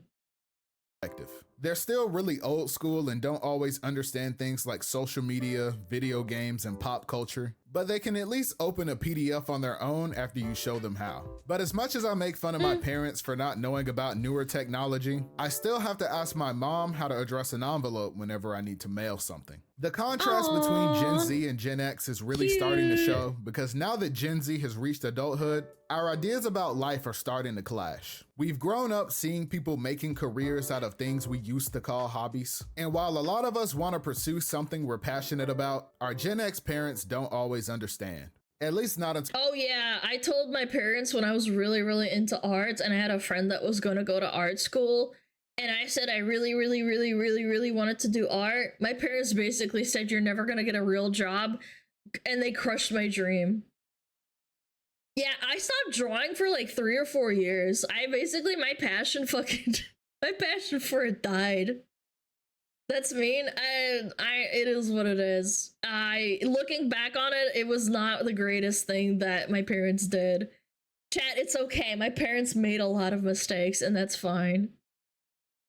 Yeah, my parents immediately shut that shit down. I think I was like 13 or 14, and that shit died so fast. So you start making money from it. Mom, Dad, I have something I want to tell you. Oh, honey, it's okay. Your father and I always knew you liked boys. Wait, what? No, I'm not coming out. I just think I really want to pursue a career in music. I think I have what it takes to make it. Oh, son, are you sure? You know we support whatever you do, but maybe we should try something a bit more realistic. Yeah, like what happened when you wanted to be a doctor? Dad, the last time I said that I was 4. Besides, one of my songs blew up last month and I made $20K on Spotify. Well, why didn't you just say that? You need to hop in the booth. Wait, stay still. I need to take a picture for everyone on Facebook. My little baby, a hip-hop superstar. I still remember when I used to change your diapers. Mom, I know how frustrating it can be when it seems like your parents don't support your goals. But I try to remember that they only have That's a supportive family, dog. Best interest at heart. And for a lot of Gen X, financial security is really important. It seems like parents switch up once you're finally making money, but it's just their way of knowing that you're gonna be okay without them. Gen Z is finally reaching adulthood, and as more of us become adults, I think we are beginning to realize that something is different about us. We're coming in as the most educated generation, we're far less likely to commit crime. I think people fail to understand that education and being educated are very two different things. Going to college and getting a degree in almost anything does not qualify you to be more educated. It just means you paid for a piece of paper 90% of the time. Unless you're a lawyer, doctor, or an engineer. Or some other stuff. But like, it's like exceptions. It depends on the subject.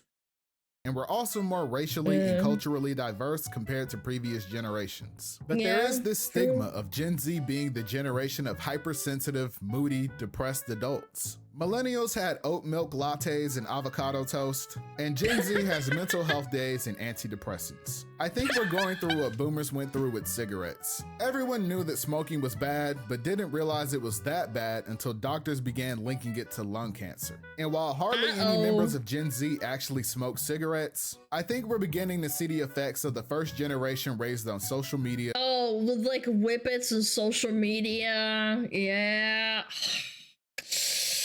Video games, VR chat. Chat, we're gonna see consequences 60 years down the line. Yeah, it's gonna affect us. We just don't know how yet. Not for sure. This is like speculation at most. The first earliest research is being done right now, and that research that we are doing right now will be affecting the research to come. We're in the early stages of like when people were like, maybe we shouldn't give people lobotomies and like zap them with electricity. Yeah, like this generation and like the later millennials, like they will see it.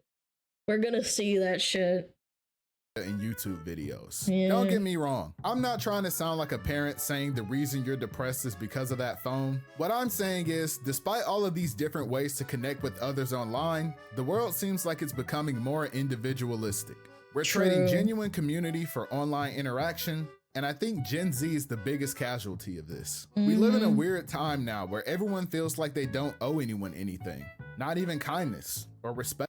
America is the biggest problem with this, but it is also trickling down into other countries and other cultures. America is the worst, but it is affecting the whole world. I can't even deny it. Like, I'm pretty sure it happens in like Europe and shit too.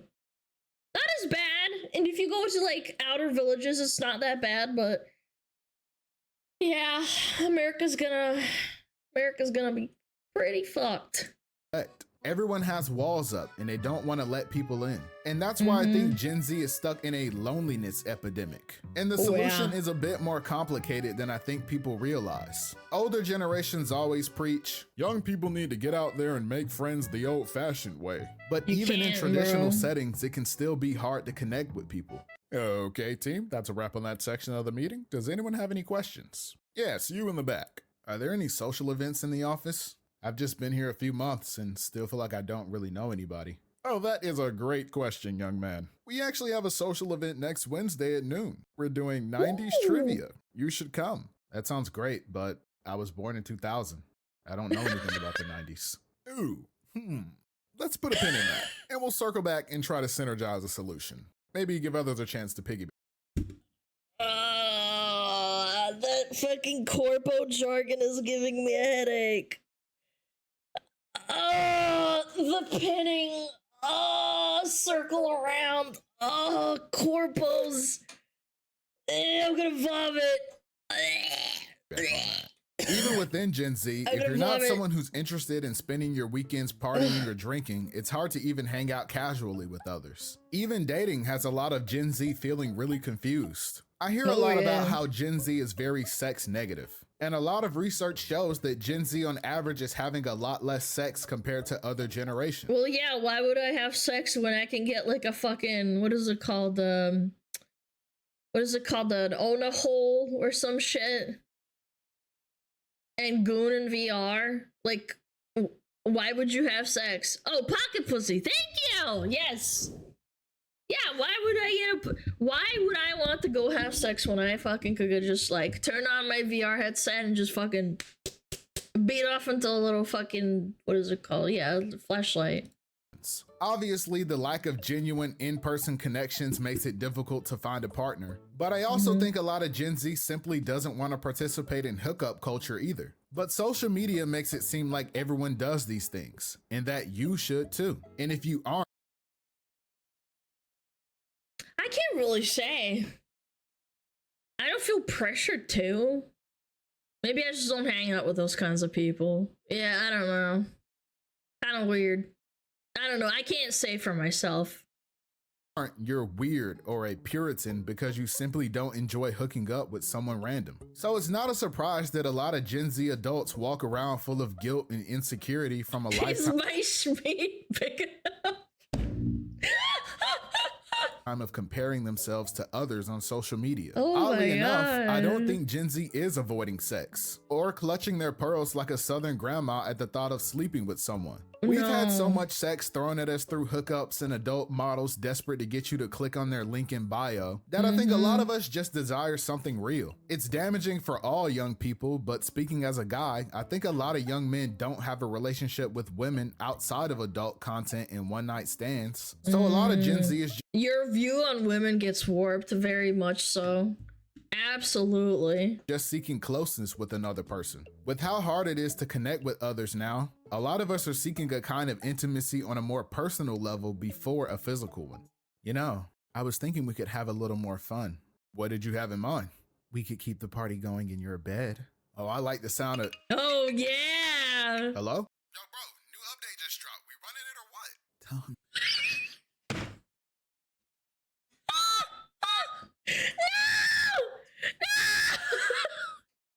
No! I'm already there, bro. Send an invite.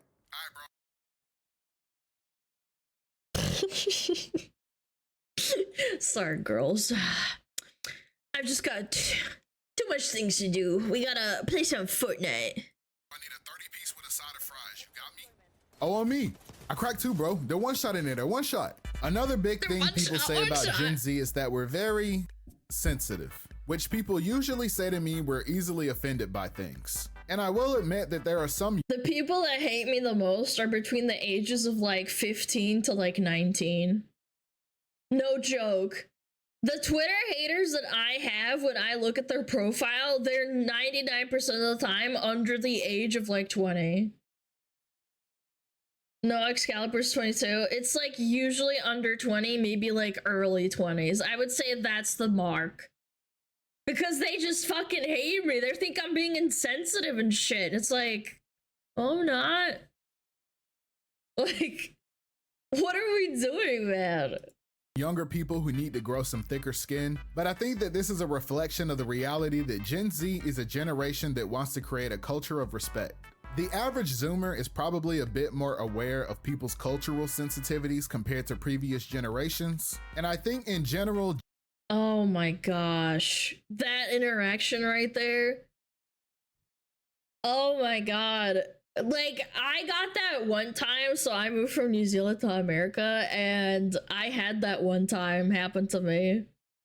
There was a girl that said something like, oh, where are you from? And I said, oh, you know, I'm from over here, like, in this area. And she's like, where are you from? And I'm like, oh, well, I'm from New Zealand. And so they're like, no, but where are you really from? And I'm like,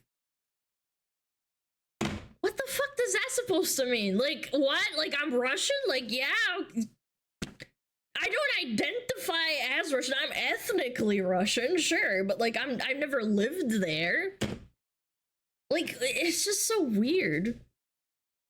Such a weird thing to, like, just kind of press on. Gen Z values empathy and emotional intelligence in their relationships. But it also seems like now that we're older, being nonchalant is the new trend. And I think it's also what's pushing us further apart from each other. Connecting with other people requires you to open yourself up and be vulnerable with others. But a lot of people are so afraid of getting hurt that they'd rather pretend to not care. But this doesn't really work for everyone, because a guy like me will be like, whatever, I don't care, and then I'll go home and cry. But despite all of this, there are still a lot of us who aren't on the same page when it comes to what's acceptable nowadays. We've all got that one friend with no filter that you can't take anywhere. Bro, it's good to see you again. Glad we can catch up. Facts, bro. Life's been crazy. Oh my god, no. Crazy. You been good though? Yeah, bro, you know me. I just been chilling. You? Man, let me tell you about this one coworker that's been getting on my nerves. Ah, man, that's the worst. Yeah, I can't stand her fat self. Like, honestly, bro, these fat girls need to shut up. Like, that's my chat right there. It's always fat people hating on me. Like, low key, bro, if you're fat, you shouldn't vote. They should put up a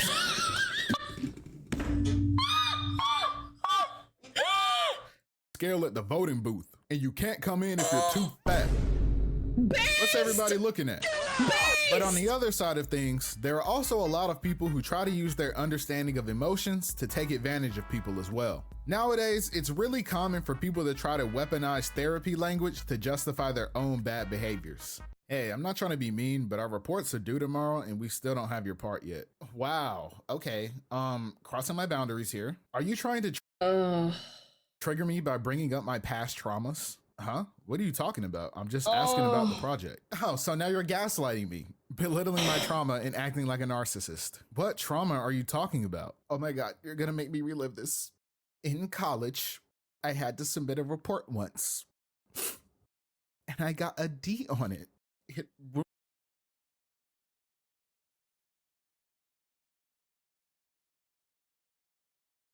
Is this real, chat? Is this real? Chat, is this real? I hate people like this. What are you acting like you went through some fucking traumatic experience? Like you had your legs blown off?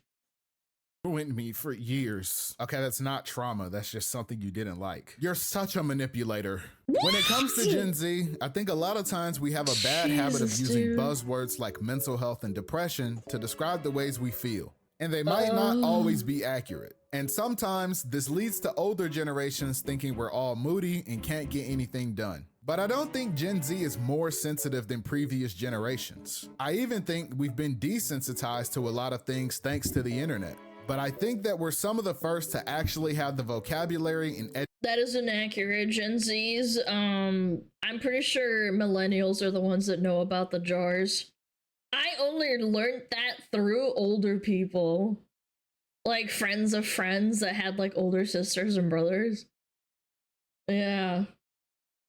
Yeah. And then they learned it from, like, it was either through from my friends who had older brothers and sisters. And they think it's funny. Like Penn Island, yeah, my friend showed that at school, and then they were like, yeah, I saw that my friends were typing that in with my brother, and my brother's friends were doing it to them, and it was funny. And I was like, oh,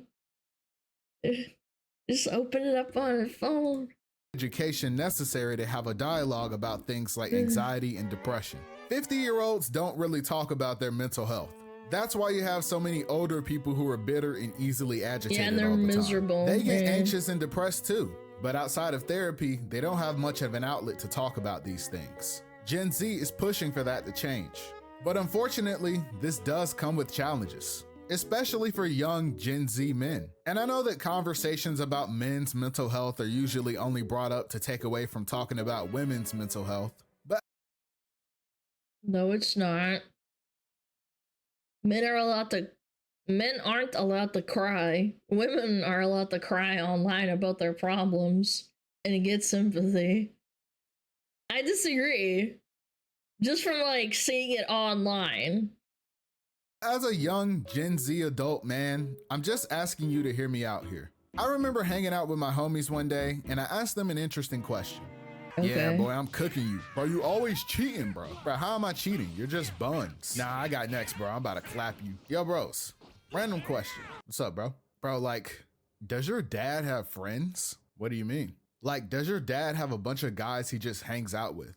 Kind of like we're doing now. Now that I think about it, I don't think he does. Yeah, mine neither. He just kind of hangs out with my mom and that's it. Yeah, same. You guys think we'll be like that when we're older too? I hope not, because I'm about to hit this dude with the meanest Kamehameha. Bro, come on, that's not fair.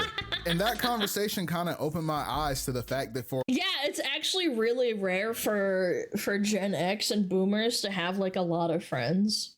Or like a good friend to hang out with, like the men. Yeah, my mom has like girlfriends to like hang out with and do stuff, but like my dad doesn't really have any now that I think about it. Like maybe one or two, but he doesn't even see them that often. Yeah.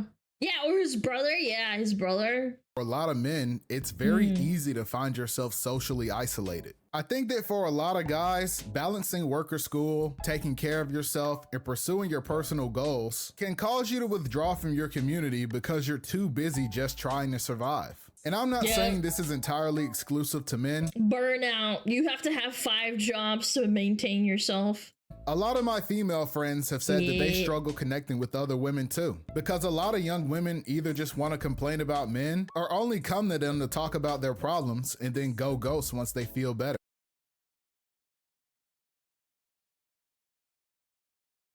My best friend in high school that I didn't talk to for like a couple of years, I stopped talking to her because like I moved away.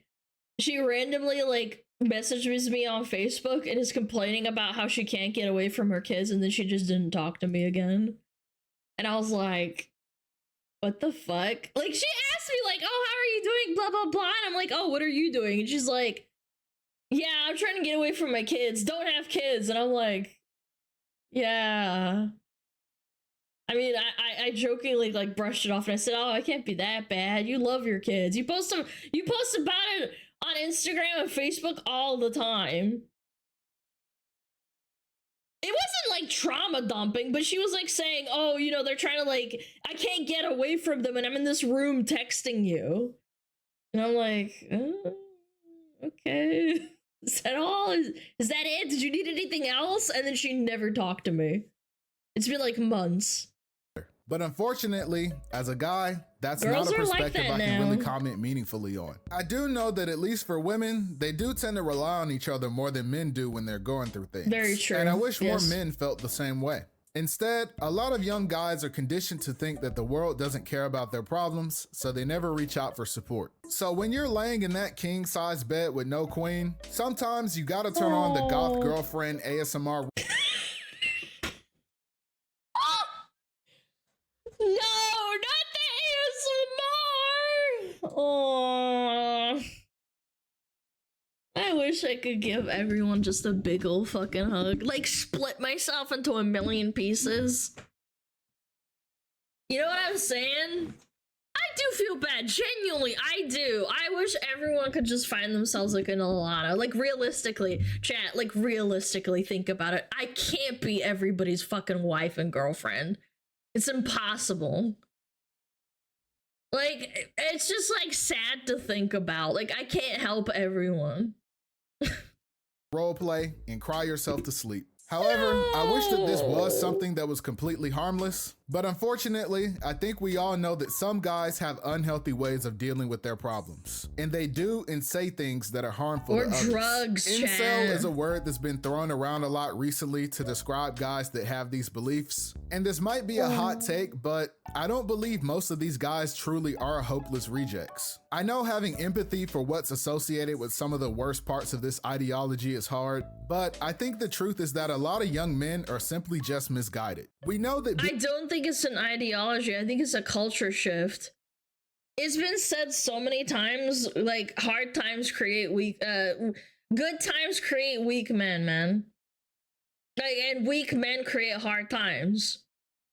It sucks, but it's true. We are cycling. being a Gen Z adult is a challenging and confusing time. And I think that a lot of young men are seeking guidance for handling these challenges. Things like bettering yourself, financial success, mental health, personal fitness, finding happiness and fulfillment in life, and yes, even getting a girlfriend are all struggles young people face. And a lot of times, you're gonna fail when you're chasing these things. Sadly, for a lot of young men, there isn't anyone there to help them pick themselves back up when they do. So a lot of guys feel abandoned when they're trying their hardest to be their best. No one is talking to young men. And sadly, the only ones reaching.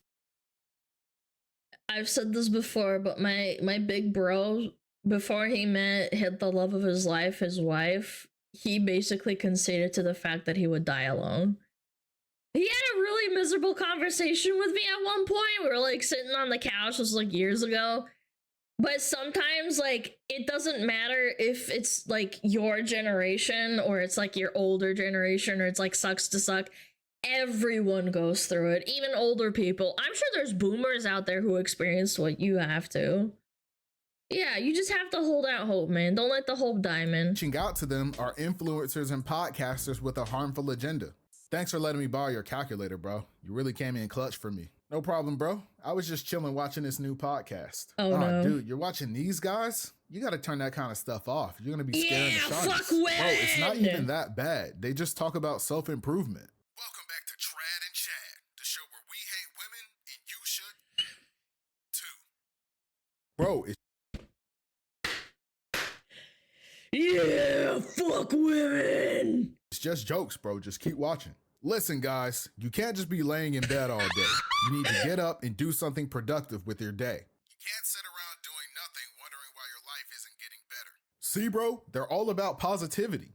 And also, women shouldn't be allowed to vote. Men are clearly way smarter than them. Look here. Research shows that boys go to college to get more knowledge, and girls go to Jupiter to get more stupider. Yes! Exactly. This guy's speaking to me! Exactly. And liberals want you to think.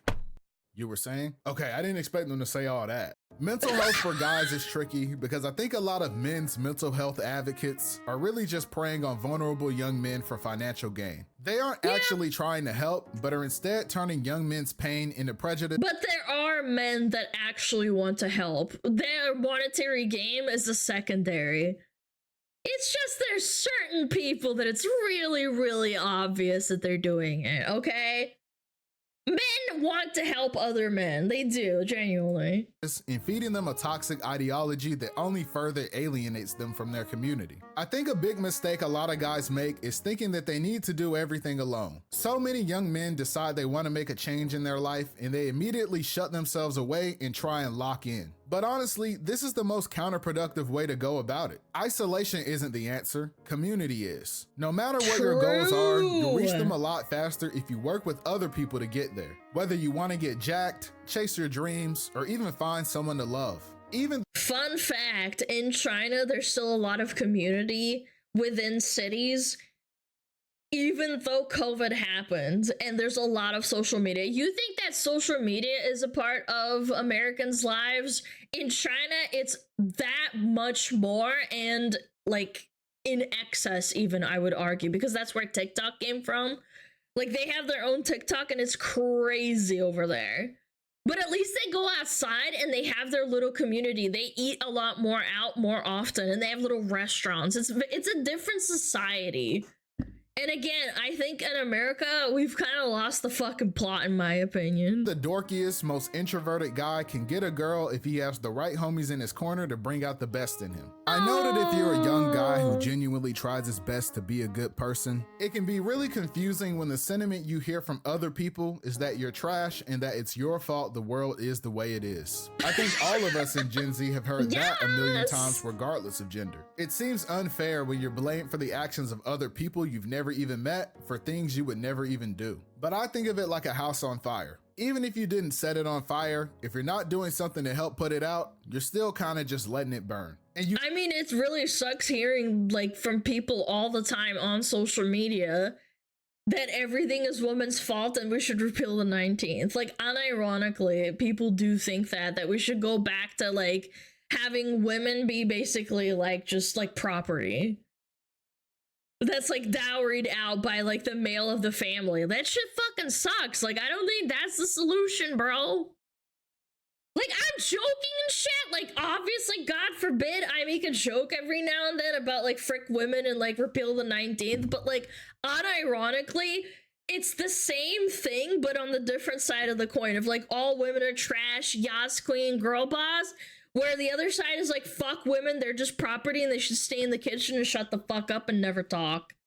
Like, god damn it, man. You might not be a firefighter who's ready to rush into action to put it out yourself, but there are still other ways we can all be useful. I'm not saying you need to be a pick-me and take accountability for things that aren't even That's your what fault. I am, right, I'm just guys? saying that you have the ability to choose how other people view you on an individual level, and you don't need to do it alone. You shouldn't expect to do it alone either.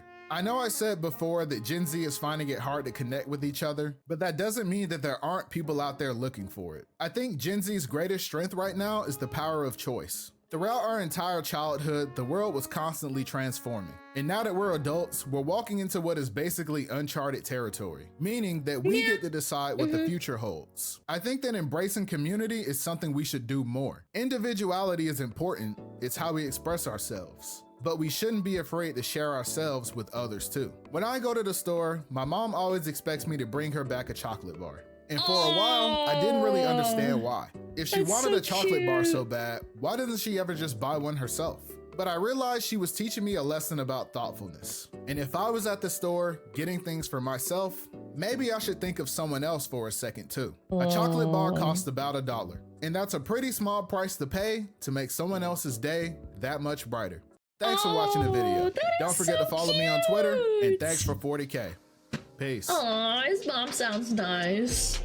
He's ahead of the curve. I'll be realistic. I disagree with one little point he had, which is okay. But, you know, he's got a good head on his shoulders for the most part. Guys, check him out. Suburban Will. Very nice. Good watch. I enjoyed that. Enjoyante. Most of you are here for the fun part. Oh my god, Russian Badger jump scare, hello? Jesus. Okay. Overworking. Yes, it's about that time, chat. No stream tomorrow. I will see you on Sunday. I will make an announcement post for the people that miss it. Join the Discord, you get pinged and notified, blah blah blah blah, all that good shit. You know what, I think that we should rate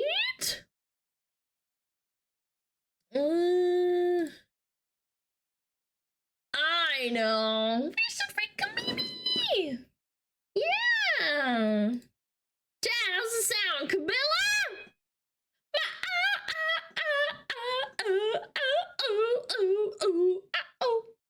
Alrighty, thank you so much for the stream. You guys are amazing. Go check out my YouTube channel, my clips channel. I'm gonna go feed my cat.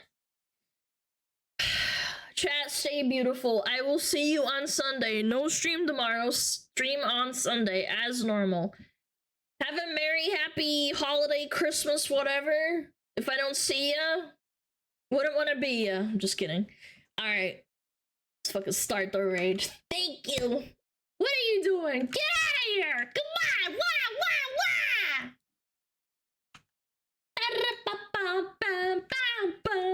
Electrify my balls.